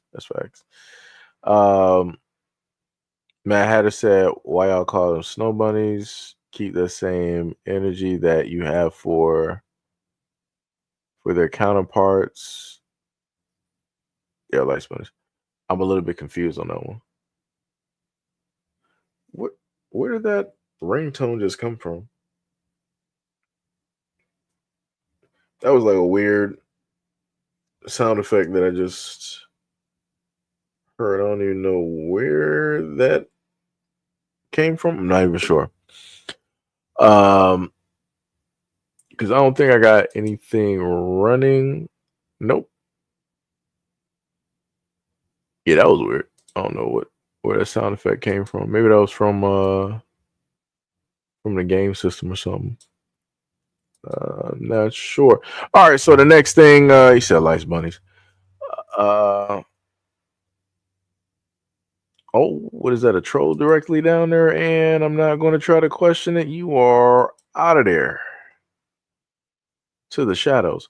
Sham said, LOL bunnies is too cute. They need to be animals. Thank you, light skunks is better. That's crazy work. But yeah, so this has to do with the, the Me Too movement and whatnot, and the terminology believe all women. So let's take a listen. I ask you to culturally translate something and tell us what it means, because it's become a flashpoint phrase, slogan, whatever, that I think a lot of people either misunderstand or willfully misconstrue. When I say the term believe all women. Nah. I'm so glad you asked that, because that, first of all, that phrase does not come from me or the Me Too movement. Okay. I do not subscribe to the phrase believe all women. That has been ascribed to me. I've never said it. I say believe survivors. As a Black woman, I would never, in America, I would never say believe all women. Ever. It's ridiculous. What we were saying in the beginning is believe survivors. The reason why we say believe survivors, and what that means is start from the premise that survivors are telling the truth. Because for years, when survivors came forward, we were not believed. And if you start with the premise that survivors are telling the truth, that means that you will investigate thoroughly, right? And you will start and you will give them the space that you give a person that you believe, right? That means that you will say, okay, if I believe you, then I'm going to take you seriously. I'm going to go through all the proper channels to make sure you get the resources that you need, that you get the investigation you need. We didn't get that. If you don't believe me, you're going to dismiss me. You're going to try to undermine my story. You're going to try to bury me, right? All of those things. That's what you do for a person you don't believe. So when people say believe survivors, it doesn't even mean diminish the other person and demonize the other person. It means take me seriously. Believe me and take me seriously. That's what survivors are looking for when they say believe me. Now, believe all women is ridiculous. As a Black woman in America, believe in all women means that I believe Emmett Till's white lady, right? I believe all these white women that try to undermine Black men. I would never, ever say believe all women. It's racist. It's so fraught with it's so problematic. So you can't find me saying that anywhere. So yeah.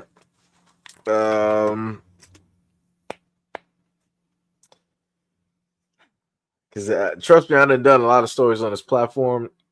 And whenever I happen to do stories, I used to get the comments of people saying that, you men have a problem with women and all this other type of stuff. Why you guys always questioning? Why don't you just, support the woman? And because it's like you got a lot of women out here that be lying, and liars mess it up for the actual victims. And I've stated this directly before, and because you didn't have a lot of women that wanted to put those other women in check, a lot of stuff started running amok, and you started having more and more, women come out there lying. I even showcased a video to you guys somewhere on the first platform. It was a while ago, but a lot of those videos ain't there no more. I still got them though, but there was a video of a Caucasian woman that was trying to set up either her fiance, husband, or boyfriend. She had her other friend on the couch, and they were filming and laughing and drinking wine. She was using an orange wrapped in pantyhose to hit her leg and to cause bruising, so that she can go make a false claim, a false report, and say that an altercation happened between them when it didn't. And it was at that moment that I was like, yep, I would never sit up there and believe all women. I'm not doing it. Not doing it. Nope. Because if you literally got women willing to do that to themselves, it's no telling what other more devious things that they would do, in order to set up a guy. Just to lie on him, which is crazy.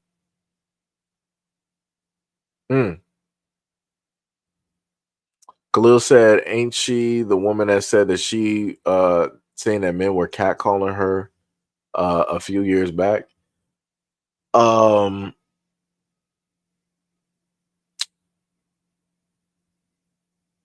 know what? Whatever I was going to say, I'm just going to leave that. I'm just going to leave it where it is. I'm going to leave it exactly where it is. I learned a long time ago that, some things don't need to be said. Everything is not meant to be put, directly out there. And, I'm going to leave my comments. Just going to leave my comments, directly in the ether. In the ether. Schizo said, it happens to anyone getting with women so weak they won't admit the truth to their parents. I have friends hit with charges because they lied with a straight face. One of the main ones that I talked about before was Johnny Depp. You had Amber Heard. Still to this day, you got women out here saying that Amber Heard was railroaded. They did it to her because she's a woman, and we know that Johnny, what he did to you, and yada yada, all this other type of. And I'm like, what case are y'all listening to and watching? Like, this woman was literally on the stand. My dog stepped on a bee. I've never seen, and this is an actress. You're crying over your dog stepping on a B, but yet you're the same woman who decided to use the bed for a toilet, and then you wanted to blame the dog. You were the same woman that was sitting up there seeing multiple famous men, including Elon Musk. But Johnny Depp is the bad guy. Gotcha.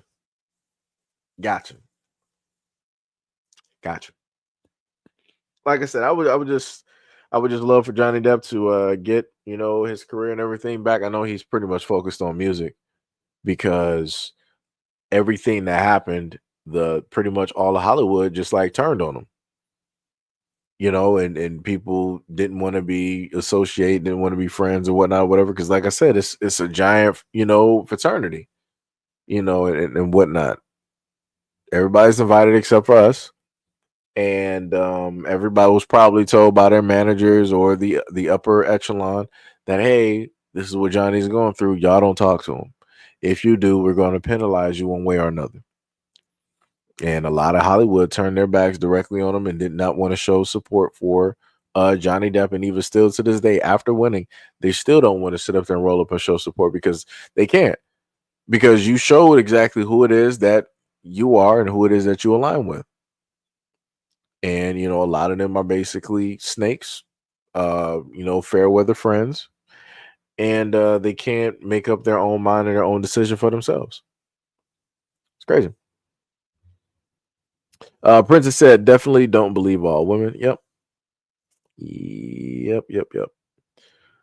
Doesn't matter how many people came forward saying that they knew they had a relationship, Lamiko said. But Tarana Burke, you allowed your white woman counterparts to take over your Me Too movement. Yep.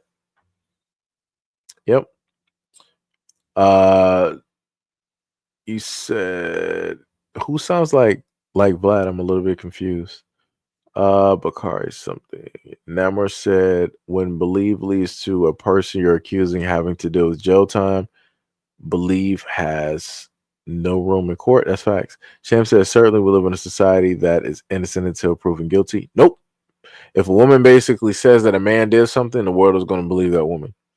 That's the jacked up part. And she could be lying, straight lying.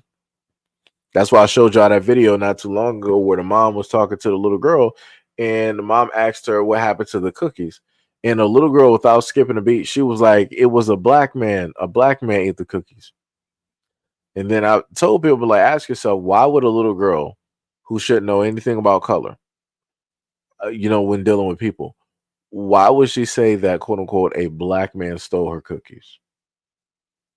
That's learned behavior. That's something that's being parroted by way of the kids. Because again, kids hear everything. Kids hear everything, but people don't want to listen. And, a lot of parents don't want to be parents. Namor said, it's like believe all Europeans back in Jim Crow. Princess said, WTF. This is why I stay far away from them people. The men do the same thing. LOL. Obviously, some black women do too, but when white women do, it's guaranteed jail time. Yeah, 100%. Let me see. Believe all Europeans as well. Yeah, that's crazy. Sam said you can't trust people like that. Can't even trust the cops. Can't trust the judge, and etc.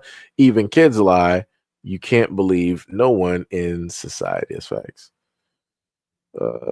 Prophet said it's a law basically here in Florida. Any claim ends up with the man detained until anything comes to light proving it's BS. Wow.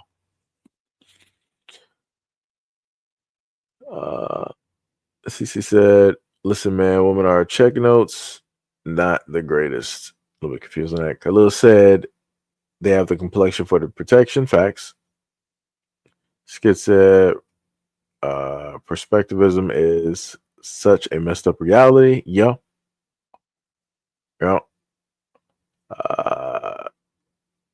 What is that? Man, that's crazy. You trolls just be sitting up there coming out of nowhere. The funny part is normally, I don't do it, but today I will because I don't really sit up there and make sure I got the right person. Don't feel like actually dealing with it today. So we're just going to hit you with that nice band hammer. real quick. To the ethos with you.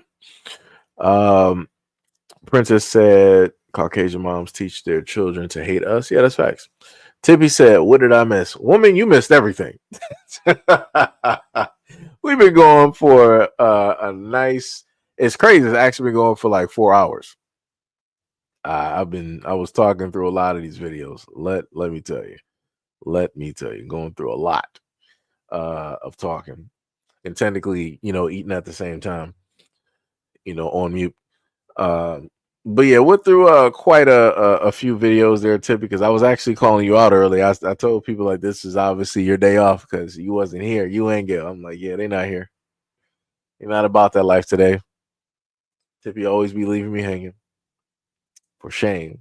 I remember back in the days, Tippy was one of the first ones pulling up to the scene. One of the first ones. Tippy was like, YouTube just sent me a notification on my phone just now. I thought you just started. Nope, not at all. Not at all. Derek Lowe said a black man ate the cookies. Unbelievable. Chef said, Tippy, we need you on this channel. We don't have a moderator. Hack was like, Sham, wow. Yo, the funny thing is the way I said it, even though I know you spelled out Sham's whole name. Yeah. What was it? Wait, you said why is she naked? No. That's nobody's actually naked. It's just the fact of where the what's the name is. I forgot what that's called. Where it was like blurred out, but the person ain't naked. Ty was like, I feel offended. What was it? Tippy said, not my fault. It's YouTube's fault. Khalil said, Caucasian mothers and fathers teach their kids to hate us. Yep. Said, got a cool voice. Hey, much appreciation. Much appreciation. If I was in California, I would take that and go into some type of voice acting so I can appear on some commercials or something. But, I'm nowhere close to Cali. So here we are on YouTube. Much appreciation. Much appreciation. No, sorry. Oh, the last one that I did have. Let me see. Tippy said I literally just got a pop up on my phone about you going. Tippy, I feel like you got a late notification because you got an iPhone. Don't you got an iPhone, Tippy? Let me know, Tippy. I feel like you're an iPhone girl.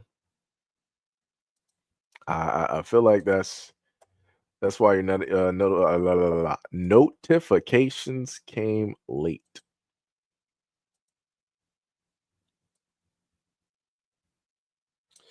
I want to point y'all into the direction of a very smart sportsman here. See if I can actually do this real quick. Shout out to all the people that are currently here at this moment in time. So we got this brother right here, right? So we are all able to see this picture, right? I think what was the correct name? Isaiah Madonna.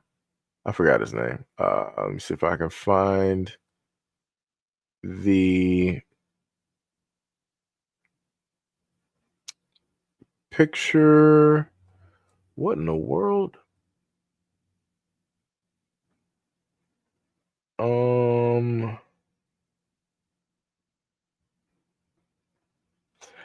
Why? That's a little bit weird. Yes, this downloads.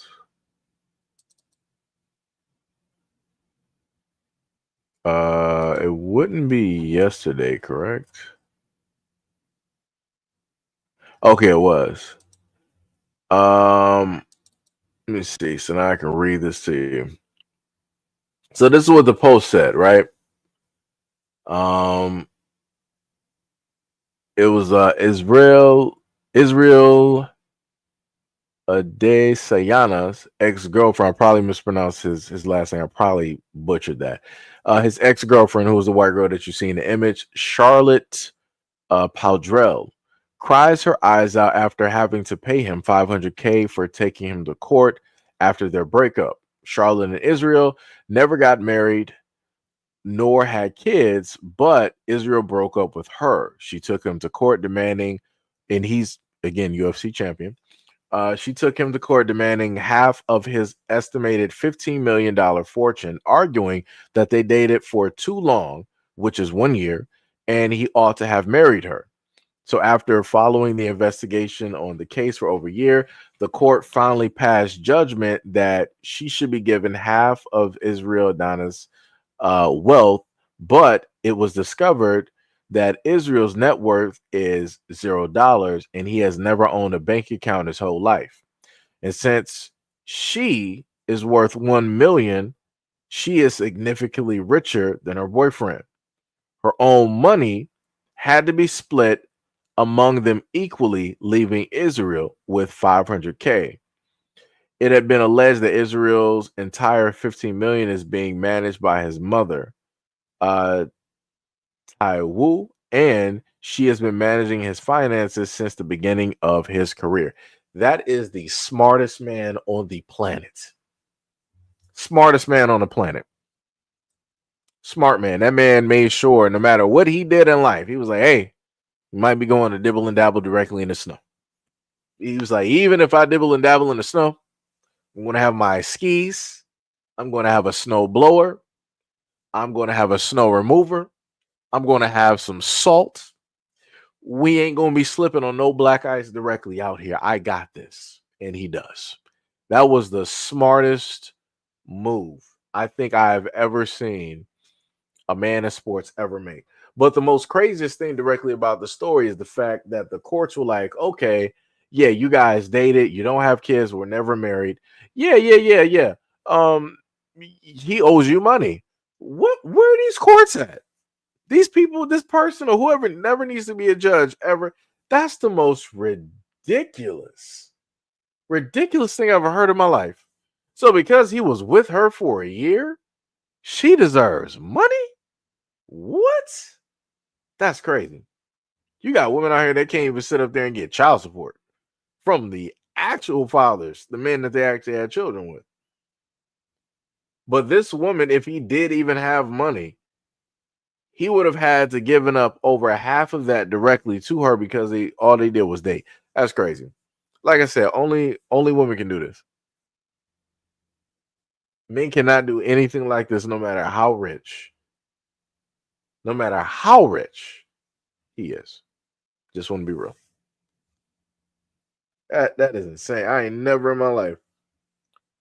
But shout out to his mom for managing those finances, keeping everything in check, keeping everything in the family. Shout out to the mom. Like I said, I don't know who saw the foresight or who was the one that relayed the information of like, hey, you don't want to deal with these women. You don't want them to rob you. You don't want them to steal specifically from you. You don't want everything that you worked hard for completely gone. That mother is a blessing. And like I said, I don't know who was in her ear or who was in his ear or who told both of them like, hey, this is the plan that we're going to sit up there and do. They were geniuses. They need to be paid their weight in gold. Let me tell you. Tiger Woods let his girlfriend try to do him the same way, yo. Sam said in some states they call that common law, yeah. Yeah, some states don't even like register the common law thing. They like whatever. Common law, nothing. But God, for me, I feel like common law is all right. You know what I'm saying? Sham said for okay, yeah. Mine said I think he must have bribed the bank's assistant to delete his bank records so that it looks like No. It's like the same thing where a lot of white women get government assistance even though they have money because they put all of their money into a trust. So on paper, it shows up as them not owning anything or having any assets, right? So with that, they can now get government assistance and say that, okay, I need government assistance because of XYZ, all this other type of stuff. You said I thought common law kicked in after a few years. From state to state. State to state. Skit said Benzo, Musk, and etc. on paper, they're not considered rich legally. Yeah, that's facts. That's facts. Khalil says 6 months. Yep. Sham said it depends on the state. Some it's 5 years, and some it's a lot sooner. Judah, what is up? What is up? What is up? Got everything in his mother's name. Yep. Skit said if they want to buy, they take a loan and pay it back through their contracts. Yeah, that's genius. Skit said common law requires cohabitation and mutual dependency. Even in the case of common law, she has no legal standings. Ooh. Khalil said they are the true welfare queens. Yeah, because that girl was just looking for a handout. Matter of fact, I got another one for you, right? Because we're talking about people looking for a handout. I want to show y'all how jacked up society is for guys. And I bring this up every now and again because this is in a sense something that I went through. Even though I should not have been anywhere near that taking place, and or happening. I just gotta get to the video right there.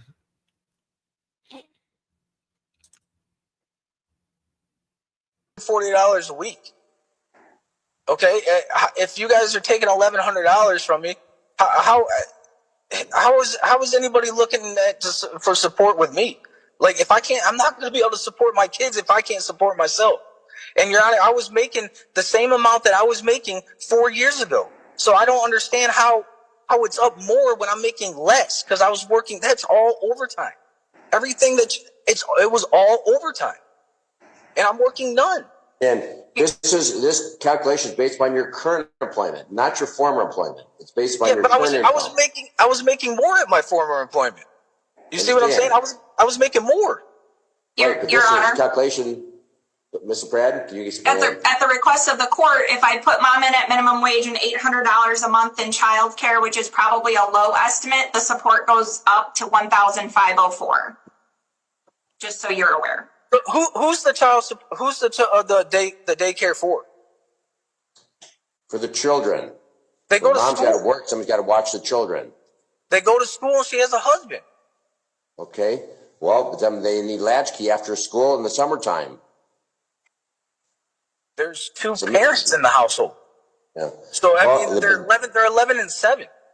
Yeah, it might be well worth it to invest in an attorney. Just have an attorney consult this limited issue of child support. Have him run the figures. If he knows the Michigan child support guidelines, Mr. Grace. Well, why would you rely upon you the guys firm are telling me this is what you guys ran, and it's 1103? Why would it change if I get a lawyer? That's just more money that I have to spend in the broker I get.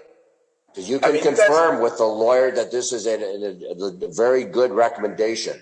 That's what you can confirm. I already know I either go with 1103 or I get screwed at the 1500. So I'm in a win-lose situation. It just makes zero sense to me how somebody can sit at home and do nothing, do absolutely nothing, dress my kids like slobs, make them. It's horrible, man. All right, Mr. Grace. Come home and tell me Mr. Grace. Okay, Mr. So we heard that, right? Sham said it ain't the husband's job to take care of your kids, sir. It's your job. Now, Sham, I agree, but this is the problem.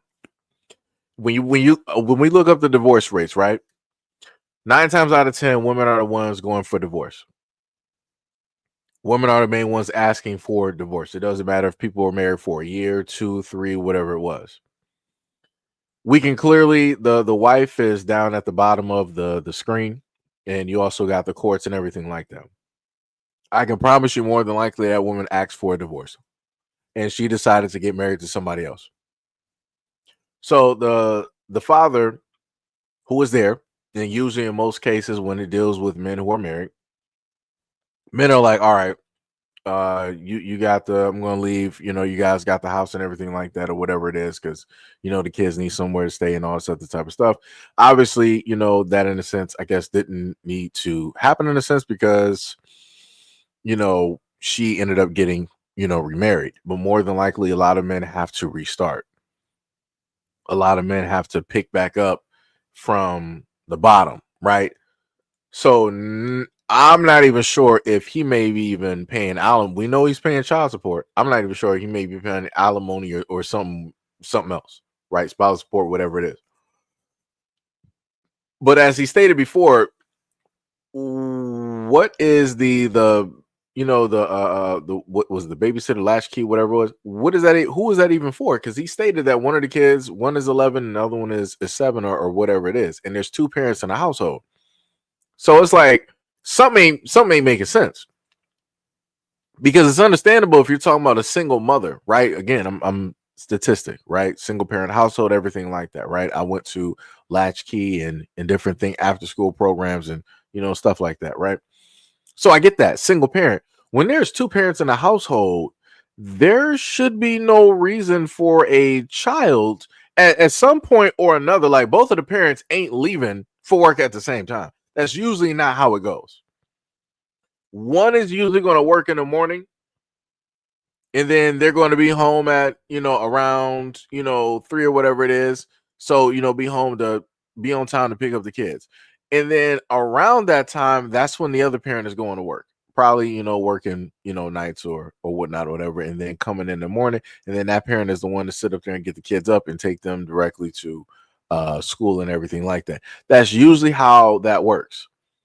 But listening to the father, he specifically said that it's crazy how you got a parent that is there and they're not doing anything and they're dressing the kids like a slob. And again, this is why it's very important for the context, because that's crazy to me. You got 2 parents, you got a man and a woman directly in the house, right? So the husband is the stepfather and the mother is the actual mother. But it seems as though that money, fashion wise or whatnot, whatever, is not going specifically to the kids. So it's like, where is that money actually going? What corners are specifically getting cut? And this is why a lot of men are like, instead of me just giving somebody the money, I'm just going to go out there and buy what it is that the kids need, so that that the money is getting spent where it's supposed to be getting spent. Because you got a lot of women out here that will get slick. They will use the child support money, whatever it is, to get their hair done. They'll usually get their nose done, to buy themselves brand new fashions and a lot of other things. And none of the money goes to the kids. The kids probably don't even realize that they're actually getting money from their father so that they can get the things that they actually need. It's crazy. And then she got the nerve to go back to the courts and I guess to ask for more child support. Ma'am, you're married. There is no reason for you to be getting 2 times or whatever the child support like that. That's how is he supposed to survive? Because I told people about this before. If this man has to pay that $1,000+, he has a car he got to take care of. He got to get to and from work. He got groceries. You got medical bills, right? And then you got your rent and everything else. So how is he supposed to support himself on the lack thereof that he is receiving from the standard issue job that he got? That seems impossible. But like I said, the court systems, they're not built for the actual families. Those court systems are built so that the mother can flourish and get the money and everything else that she wants. It's crazy. It is crazy. It is crazy. So this brings me back to my other story, and the reason that I show these things off every now and again is because from my experience, from my example, I need a lot of guys and young guys to try to manage things better. And again, this dude, he was married to her, or whatever. Maybe they might have been in a relationship or whatever. But like I said, it's this is real sad.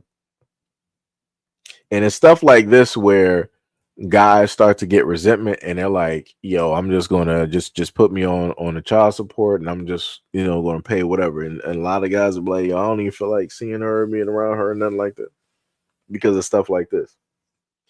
And the reason I brought this up has to do with a story that I told you guys hundreds of times.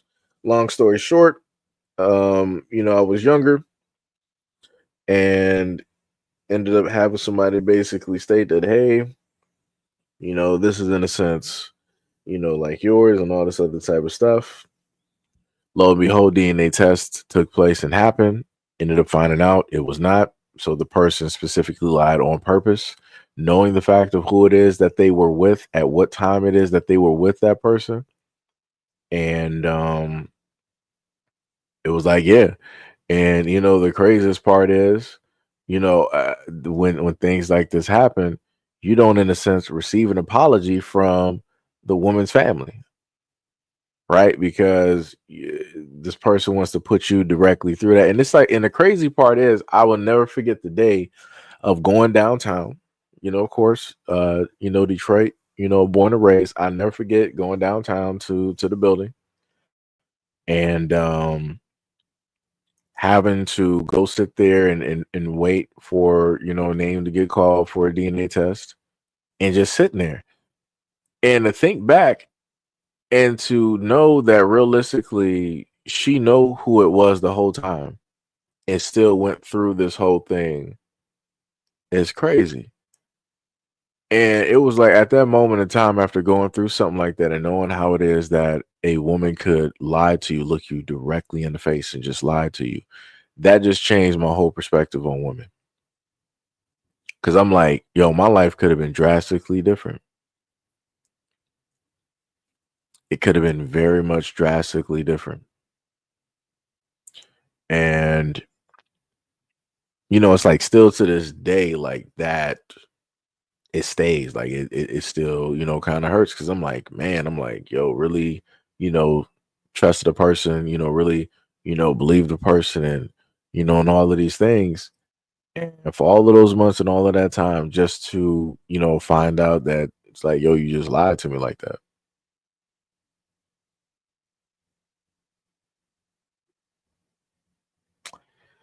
Like I said, it's crazy. Crazy work, man. Like I said, these systems are not they are not built for men to win, or it's not built for it to be equal at all. It's built for, women to succeed in and to even potentially throw dudes in jail, for not being able to pay. And a lot of things like that. Like I said, I remember the dude who came directly, the black guy that came to my house, and he had the papers and he was looking directly for me. I'm like, this is weird. I'm like, I ain't never been in no type of madness, no gang related activity, no nothing. And I got this big black hulking cop serving me papers like, yo, if you don't sit up there and go out there and take this DNA test, we're going to put a bench warrant out and we're going to arrest you. I'm like, wow. I'm like, what did I do in life in order to end up here where I have to literally go through something like this? It's crazy. But yeah, like I said, moments like that will have you looking different at a lot of people. I looked at her differently. I looked at, her family differently. It's crazy. It is crazy. Princess said, I grow and paint my own nails. That is dope. That is dope. That's something that my mom does. Mom does the same thing. Tippy said, how about to avoid child support, don't have sex? I mean, that is very true. I've preached abstinence and different things like that, but it's a little bit different when you are, and again, like I said, this is younger years, so it's vastly different, especially when it's somebody that you consider that you trust, and all of that la la la and whatnot. So Sham said, this is why kids should go to the provider. If she can't provide, then she shouldn't get visitation. Ty said, but also we need to know the situation in terms of how he got put on child support. If she cheated, divorced, dumped him, and decided to just put him on, it's not on him. Cleo said, I'm glad I ain't got no kids yet. Yeah, stay like that. Stay like that for a long time. Stay like that for a long time. Go out there. You can have fun. Be protected. You know, have fun. I would technically really like, let's say if like you're like 18, 19, 20, stuff like that. I would tell you like, yo, just to relax, just cool it, just chill and see the world. Go out there, create something, mess up on creating your own business so you can learn the mistakes early and different stuff like that. I would say take a lot of different other routes because, like I said, I would not want any man out here to go through what it is that I went through and how that just shifts and change your perspective on stuff. Sham said, why can't he get summer custody of the kids? He should have partial custody. No, and it sounds like the state is trying to scam him. Yeah, the state is always trying to scam somebody. Trust and believe. Ty said, but the situation would make him just be like, man, F it, yeah. You can keep the baby. I don't care. Take the money and leave me alone. Yeah. Then that's what a lot of dudes decide to do because the courts are like this. Because nobody's gonna listen to the words of a guy. Ain't nobody about to sit up there and care about that. It's like, yo, are you fulfilling your obligation on giving this money? Because if not, we're going to throw you in jail. That's it. Skid said, this hilariously morbid truth is if you're struggling to pay, they'll revoke your license. Like that helps. Yeah. Yep. 100% they will. Sham stated that state pockets a big portion of the child support. Yeah, they do. They do. Skid said because your father had to foot the bill for the test. Wait, whose father?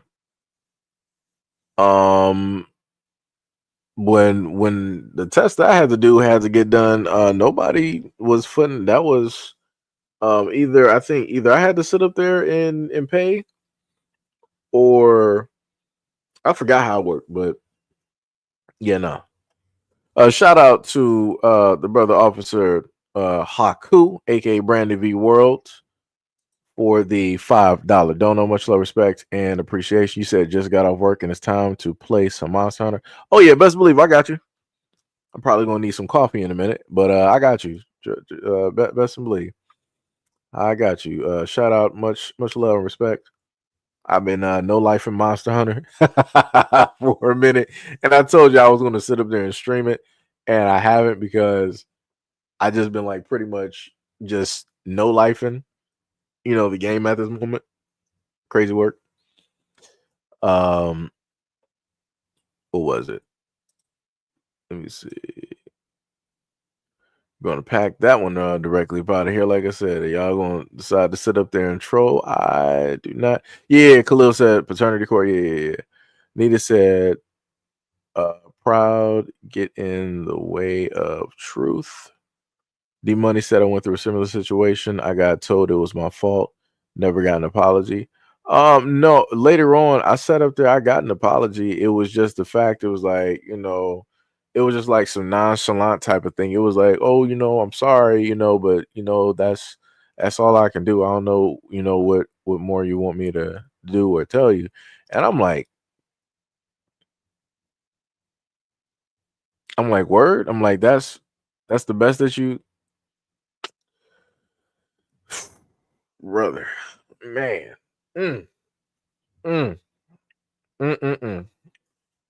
Woo! Let me tell you, my trust started falling down when I fell down. Ooh, because that's what it was. Let me tell you. Tippy said, "Don't have kids if you're not rich. LOL. If you're wealthy, the woman wouldn't divorce you. No, women will still divorce a rich guy. Like, look at a lot of rappers. You got a lot of women that are like just moving from rapper to rapper to rapper and getting pregnant. Look at Dre and Michelle. That's a 40, almost 50-year-old woman sitting up there dating dudes and trying to trap them and they're like 21, like the same age of her son. Like crazy work. Trust me, money is not going to keep a woman around. It's not going to sit up there and do it. If that woman just wants to like dip because she found something else better, she gonna do it. Check out Amber Heard with Elon Musk, where Amber Heard was just like sneaking news directly into the house and whatnot. Crazy work. Diabolical. Diabolical. Princess said, so it wasn't yours. Dang, that's messed up. Yeah. Yep. Trust was short circuited that day. Yeah, let me tell you, that was the start of the anti-hero arc right there. Tippy said, oh yeah. JJ, what is up? Says salute to Israel. That was a real smart move. He showed that it's a way. Wait. It's ways around trying you up, I guess. It's plenty of single women out here that teach their sons how not to get caught up. Yeah, they are. Yeah. And only the real ones will actually sit up there and sit down with their sons and tell them the good, the bad, and the ugly about women. A lot of other women won't do that, which is a shame. And this is how those young men get caught up.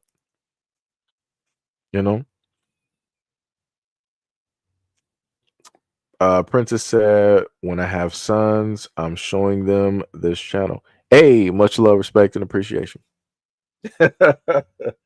Much love, respect, and appreciation. Much love, much love. D Money said, crazy thing is, it's been about 8 years and it still hurts. Yeah. Oh yeah. It's like, dude, that's going to be one of the hardest things to actually get over, because it's going to stay with you for a minute, because it's like you're not going to be able to trust nobody. It's like how a lot of women would sit up there and say like, oh, they don't trust guys, because they got cheated on and stuff. That's the same thing with dudes. How do you think a guy basically feels about women when he goes to get a DNA test? Like everybody has seen Divorce Court and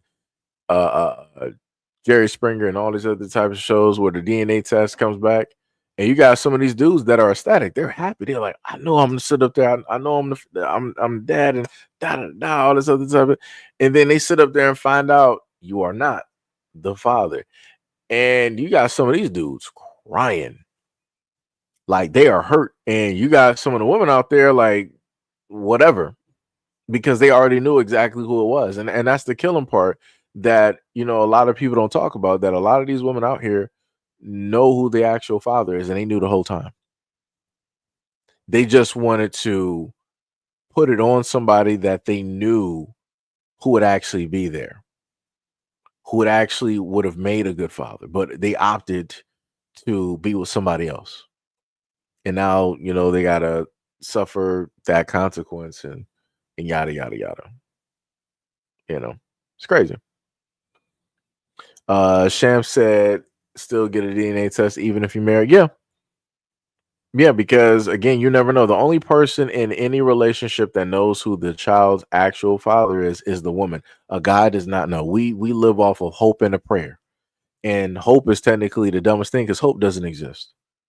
So we're just going off of like some type of blind faith, we're going off of blind faith, thinking that the woman is telling the truth.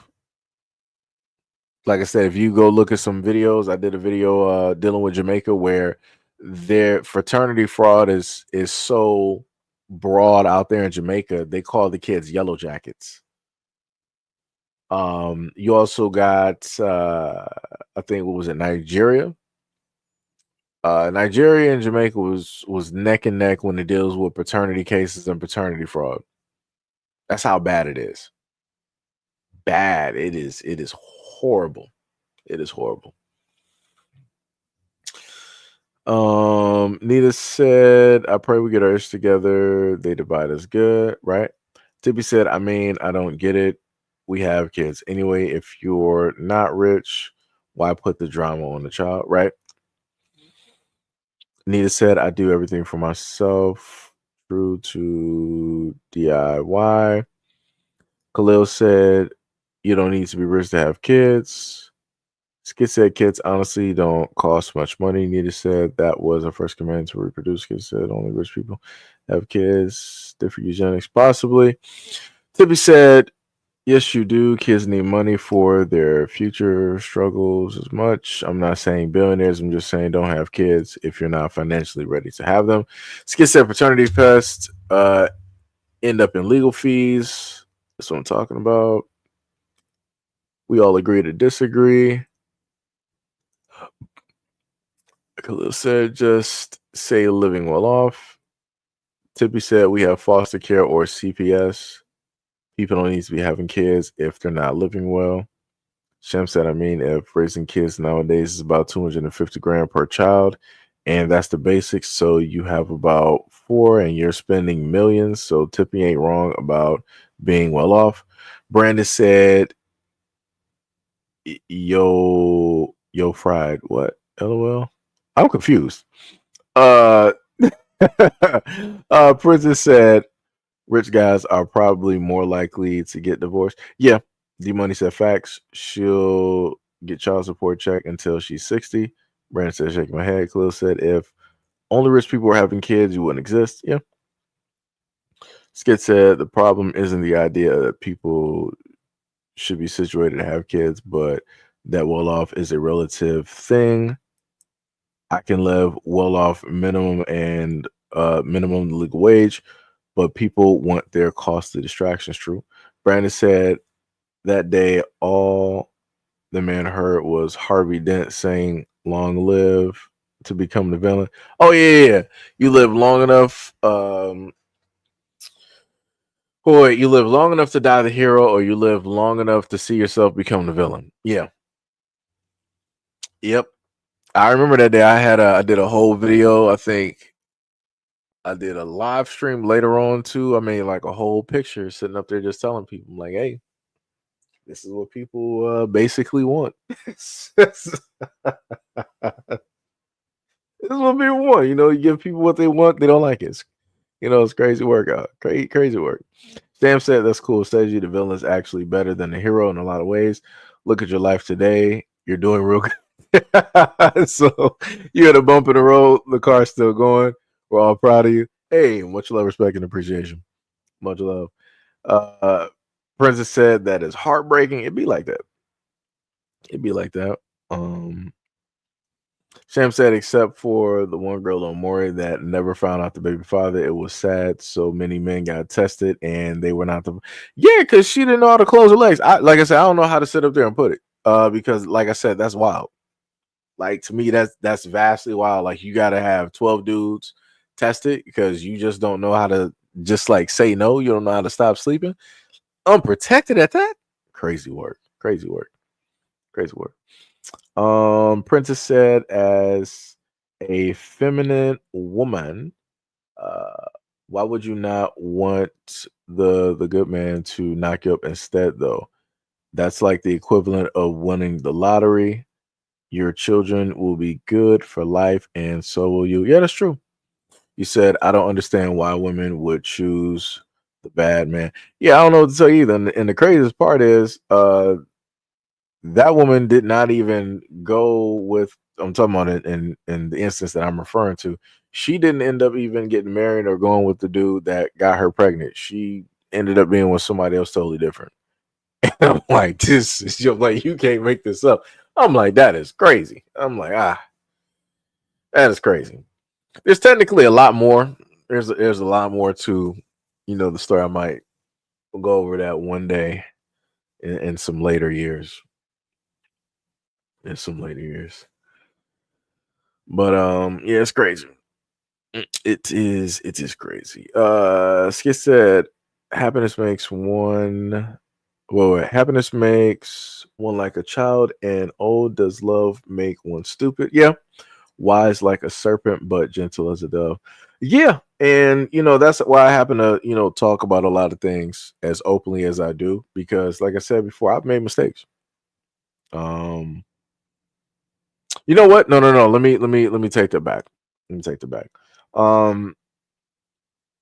I've made choices, and it gets to a point where you have to look at the choices that you've made, and you have to accept, those choices, and you have to sit up there and be honest, and you just got to look yourself in the mirror and be like, yo, you got to do better. You have to, manage things a lot better. You got to pay very close attention, even when you think you might have it figured out, even when things sound okay, they're not. Right? You got to, in a sense, be like Batman. You just got to see it wrong up until, I guess, something is right. Like I said, I don't got a better example for it, but I'm just saying, like, nothing is perfect. Nothing is quote unquote all good, in a sense, and all of that. Princess said, beautifully said. To Skits, it said, people tend to choose their partners based on their parents or childhood experiences, even if the toxic and the absence of it makes them feel abandoned. They rather hurt than feel nothing. Why is my phone going off? Let's see. Okay. So it's food. I got you. D Money said, let me know when we're doing the trauma dump stream. Oh man, I done had a lot of those, let me tell you, but mine have been, more so dealing with rage and just, going off on like a lot of stuff. In a sense, just working through things. Like I said, try to be honest and transparent. Try to be honest and transparent, because realistically, I don't, want people to, in a sense, do what it is that I do. But again, everybody's different. Everybody is directly different. If you probably don't care how people are going to look at you or think of you, then by all means, go ahead and do it. But if you do actually care, then it's a little bit different. You might want to refrain from potentially doing it. You might just want to be in a dark room in a corner, and you might just want to yell a few times and let some stuff out. Shout, let it all out. These are the things I can do without. Come on. I'm talking to you. Tippy said, a lot of people have kids just for a check. Horrible sperm donors out there. Yep. Sperm donors and egg layers. It's bars. Sham said, I don't want no kids at all, though. I'm too childish and like my video games and toys not sharing. Hey, it'd be like that. At least you're honest. At least you are honest when you're saying that type of thing. Skit said, that's petty, not gonna lie. Yeah, it'd be like that. Brandon V. World said this man's motto was, if you go low, we all go to hell. That's facts. That is facts. 100%. 100%. I'm like, yeah, I'm not for that whole thing of like taking a high road. Yeah, I've taken a high road, my whole life. We don't do that. So this is why you see me go in on people when they pull up to the scene in this comment section talking real crazy. I'm like, well, this train is already burning. We're gonna throw this into some lava and see what happens. Like that's that's how I tend to look at stuff. Not saying that is the best outlook for things, but it gets to the point where if you've been positive and nice about a lot of things, and you've realized that, hey, in a lot of instances, especially in relationships, things have been taken for granted. It's like, yeah, we're just going to swap.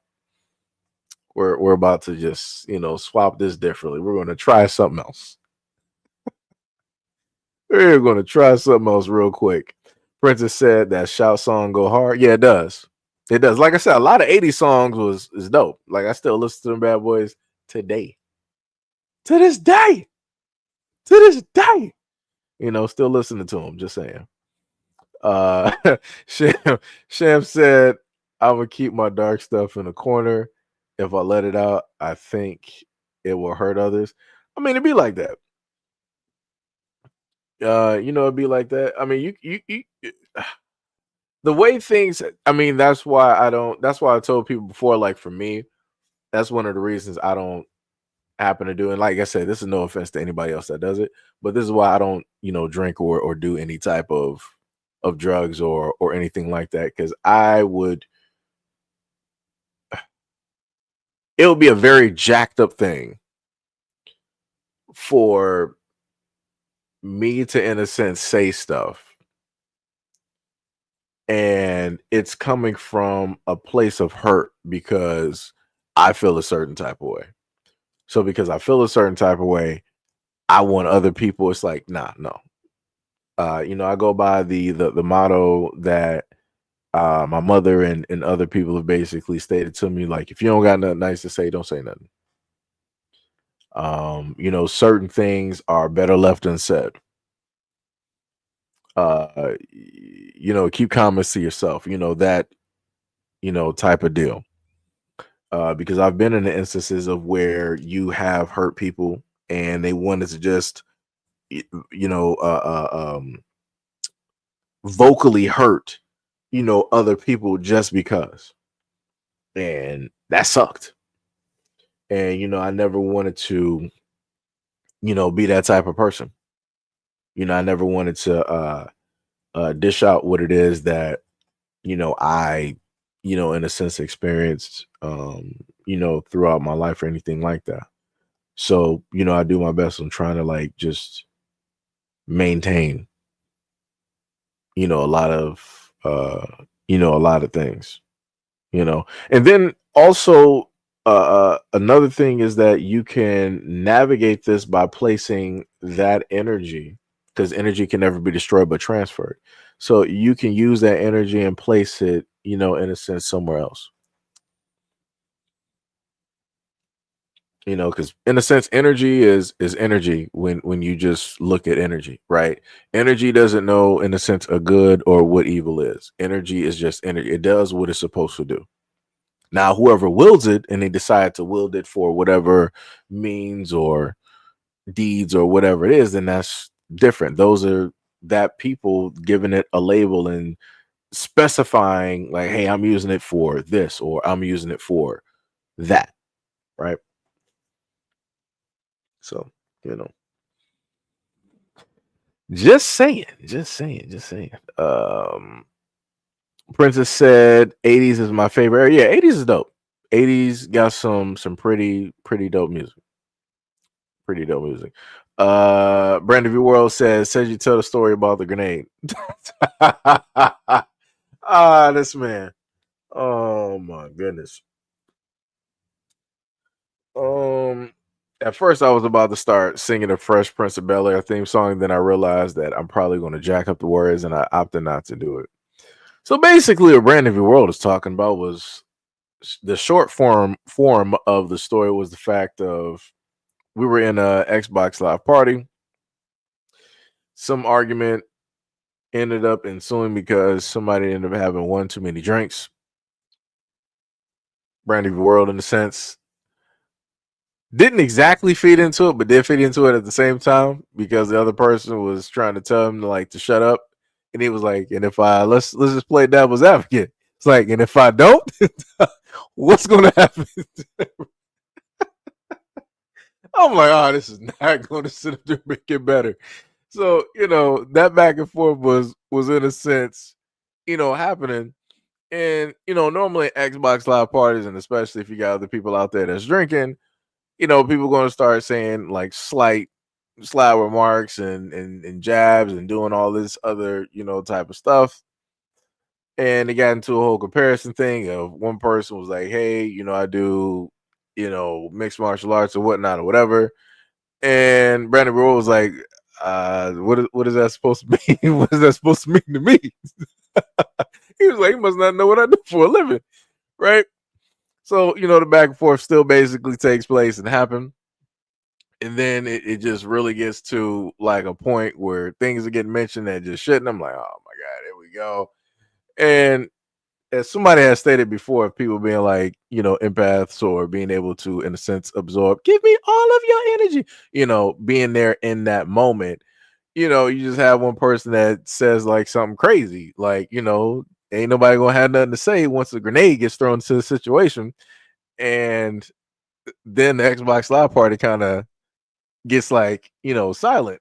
And, people kind of stop talking. I'm like, I didn't know that's, that was going to happen. I'm like, yeah, sort of like the Jack Nicholson thing where he was like, we're going to get crazy. And Michael Keaton was like, let's get nuts. So that's, but then the whole thing swapped on me because I got called broke. And I'm like, what? Oh, I know this motherfucker. I know this man. I'm like, brother. I'm like, bro, you are broke, man. Because I ain't even trying to put other people's business out there like that. And I ain't even gonna do it. I ain't gonna do it. But it's like, man, if you got situations, and Brandon V World know what I'm talking about. Because I'm sitting up there talking to him. Like, I felt like when the other dude said that, I felt like I could just like look at Outlaw directly through like the mic. And I'm like, I know this dude didn't just call me broke. I'm like, this is crazy. I'm like, wow. I'm like, brother. And I'm like, out of all the problems that the other dude was like having that I've heard of that I did not want to even be privy of or even know about. And I'm like, you got no room out here to be calling me broke. I'm like, Jesus Christ, the struggles and everything that I know that you're going through that you willfully just tell people directly about. And you want to sit up there and talk about money and bring that into a situation. That's some crazy work. But like I said before, it is what it is. It is what it is. And like I had told Brandon V World, it was like, a lot of times I happen to, talk to people and whatnot, and I see people in different situations, and I'm like, I wonder if information I can give them could potentially, help them out or whatnot or whatever. And this is why I keep trying to tell people, I'm like, yo, you never know who is, who may want to help you or who may want to try to, look out for you in a variety of ways. But because a lot of people out here got a reckless mouth, it's like, yeah, I'm good. It's like, you got it, coach. You don't need no help from me. I'm broke. I don't know nothing about nothing. I can't do nothing for you. You got it. And like I said, because I knew, that other person, I'm like, if he would have like literally tried to get something started, I would have tried to leverage, whatever light that I have to try to bring awareness to whatever it is that he was doing. If he wanted to, stream games or whatever it was, because it's like beyond that whole situation. It's like when the dude talks and explains certain stuff and stories, like the stuff is like pretty funny. So I'm like, people would actually listen to content if he decided to create it. But like I said before, a lot of people just mess up stuff just talking crazy, just talking straight craziness. But it'd be like that. It'd be like that. It 100% be like that. Tiffy said, honestly, wouldn't y'all be happier if you grew up living that wealthy life, having birthdays on yachts and flying around the world on private jets? Tippy, let me tell you, if that was the life that I had, I'm not even sure if I would even be here. I would probably be worse off as a person. I'm just gonna be honest. I would probably be worse off as a person. I'm just going to be honest, because I don't really see a silver lining or a positive for me having all of that money in a sense.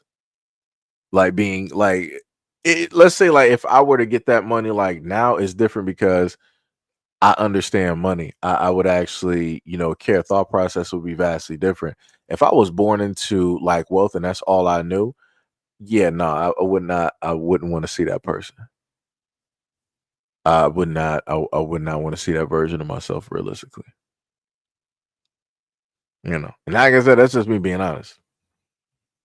That's just me being honest. Sam said, yeah, I transfer my energy into art, which is better at helping me keep them horrible memories in check. Best to keep that bottled up and let me just roam loose for me. Yeah, that's true. That's true. Princess said, I know some rich people that are worse off because they can afford to, I think that's supposed to be to do terrible things. And it's fun for them because being rich is normal. Always be grateful. The grass isn't always. Yeah. Like I said, I am grateful for everything that I got. no matter, you know, even what's happening here directly on this platform, I am happy for what it is that I got, because I could just not have it, you know. Like I said, every day is a blessing. Tippy said, sorry y'all, I'll drop it. Have your beautiful babies and wish you well. Just sick and tired of black people having to struggle staying survival. Tippy be switching up every single time.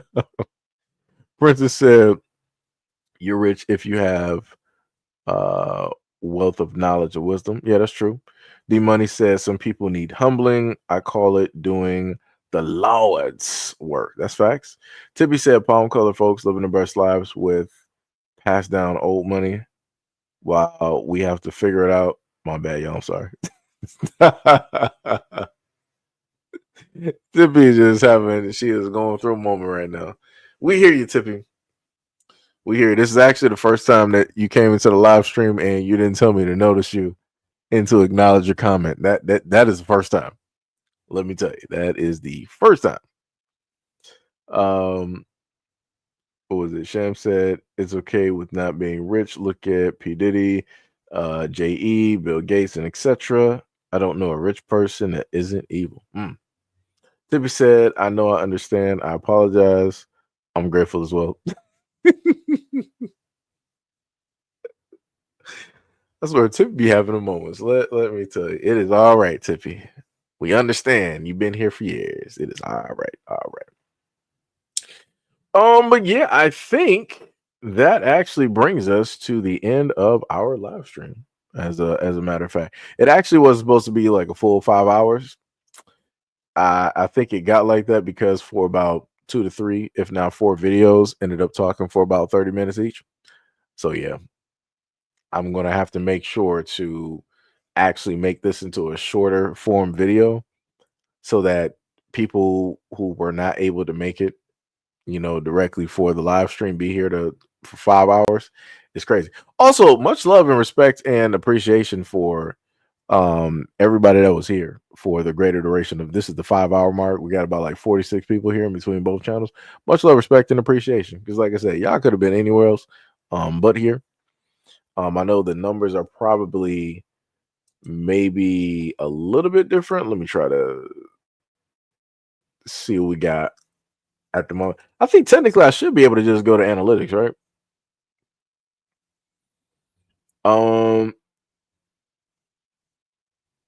So let me see. We started this at 1.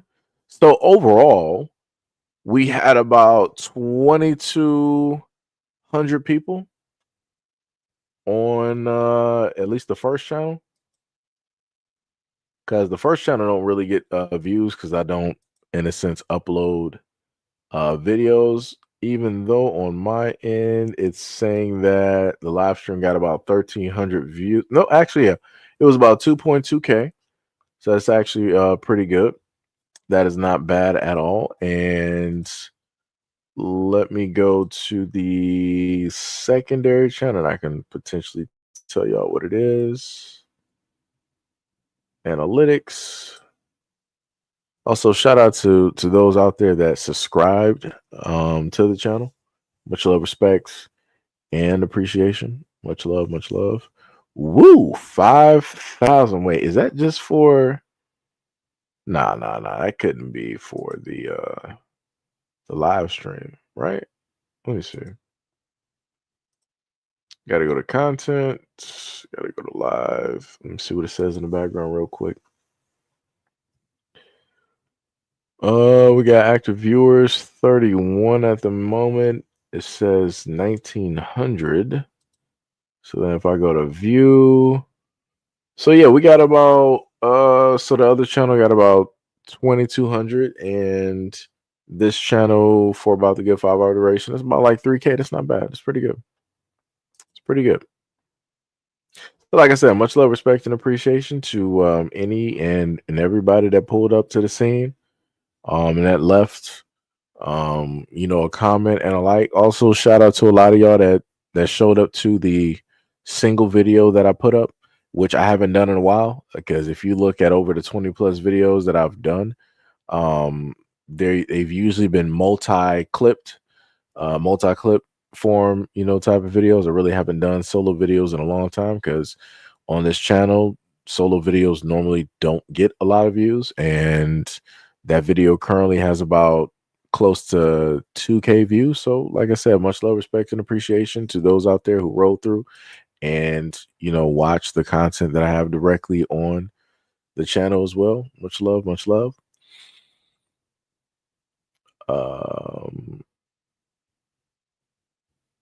I don't think she played Dragon Quest Builder. D Money said that was a good therapy session. Hey, Princess said yes.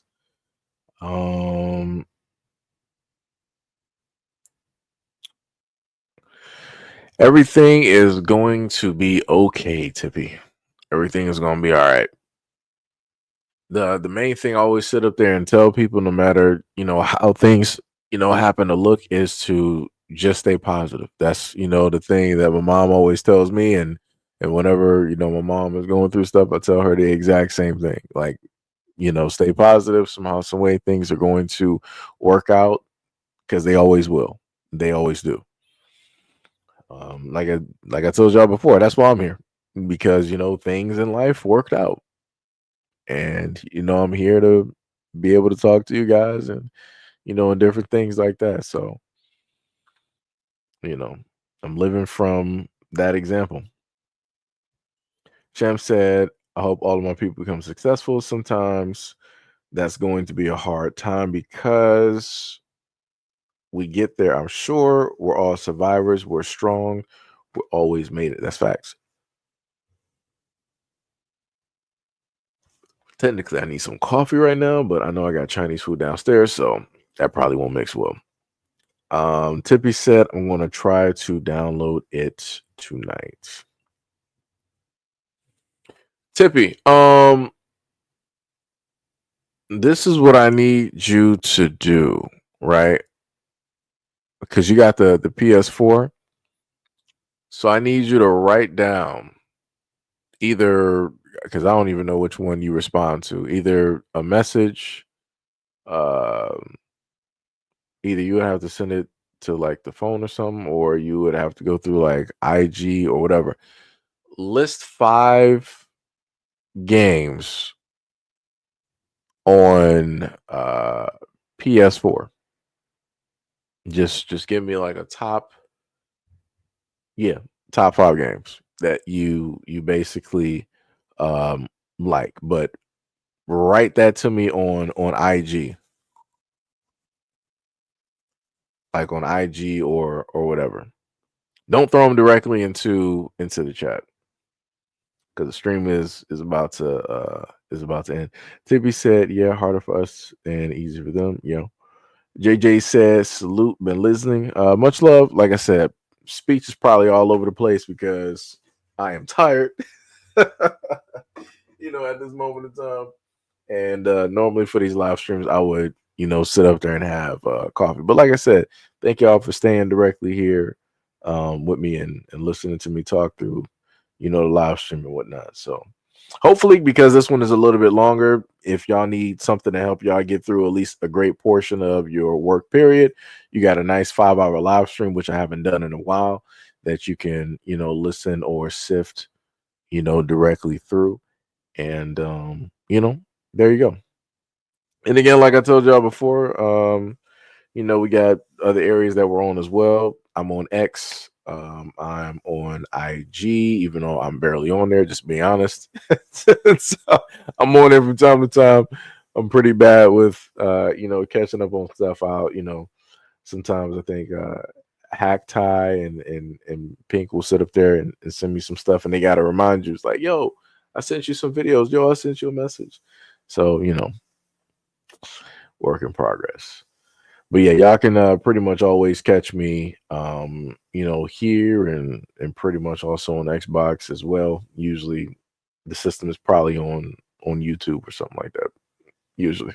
Because I'm usually either working or asleep or something like that. So, but yeah, much love, respect, and appreciation. Go out there and get your feng shui together. Have spend time with your family, significant other. Go out there and order some food on this Tuesday, and have fun. But I will, catch you guys on the next live stream as well. And yeah, that's it. You guys are free. Peace out.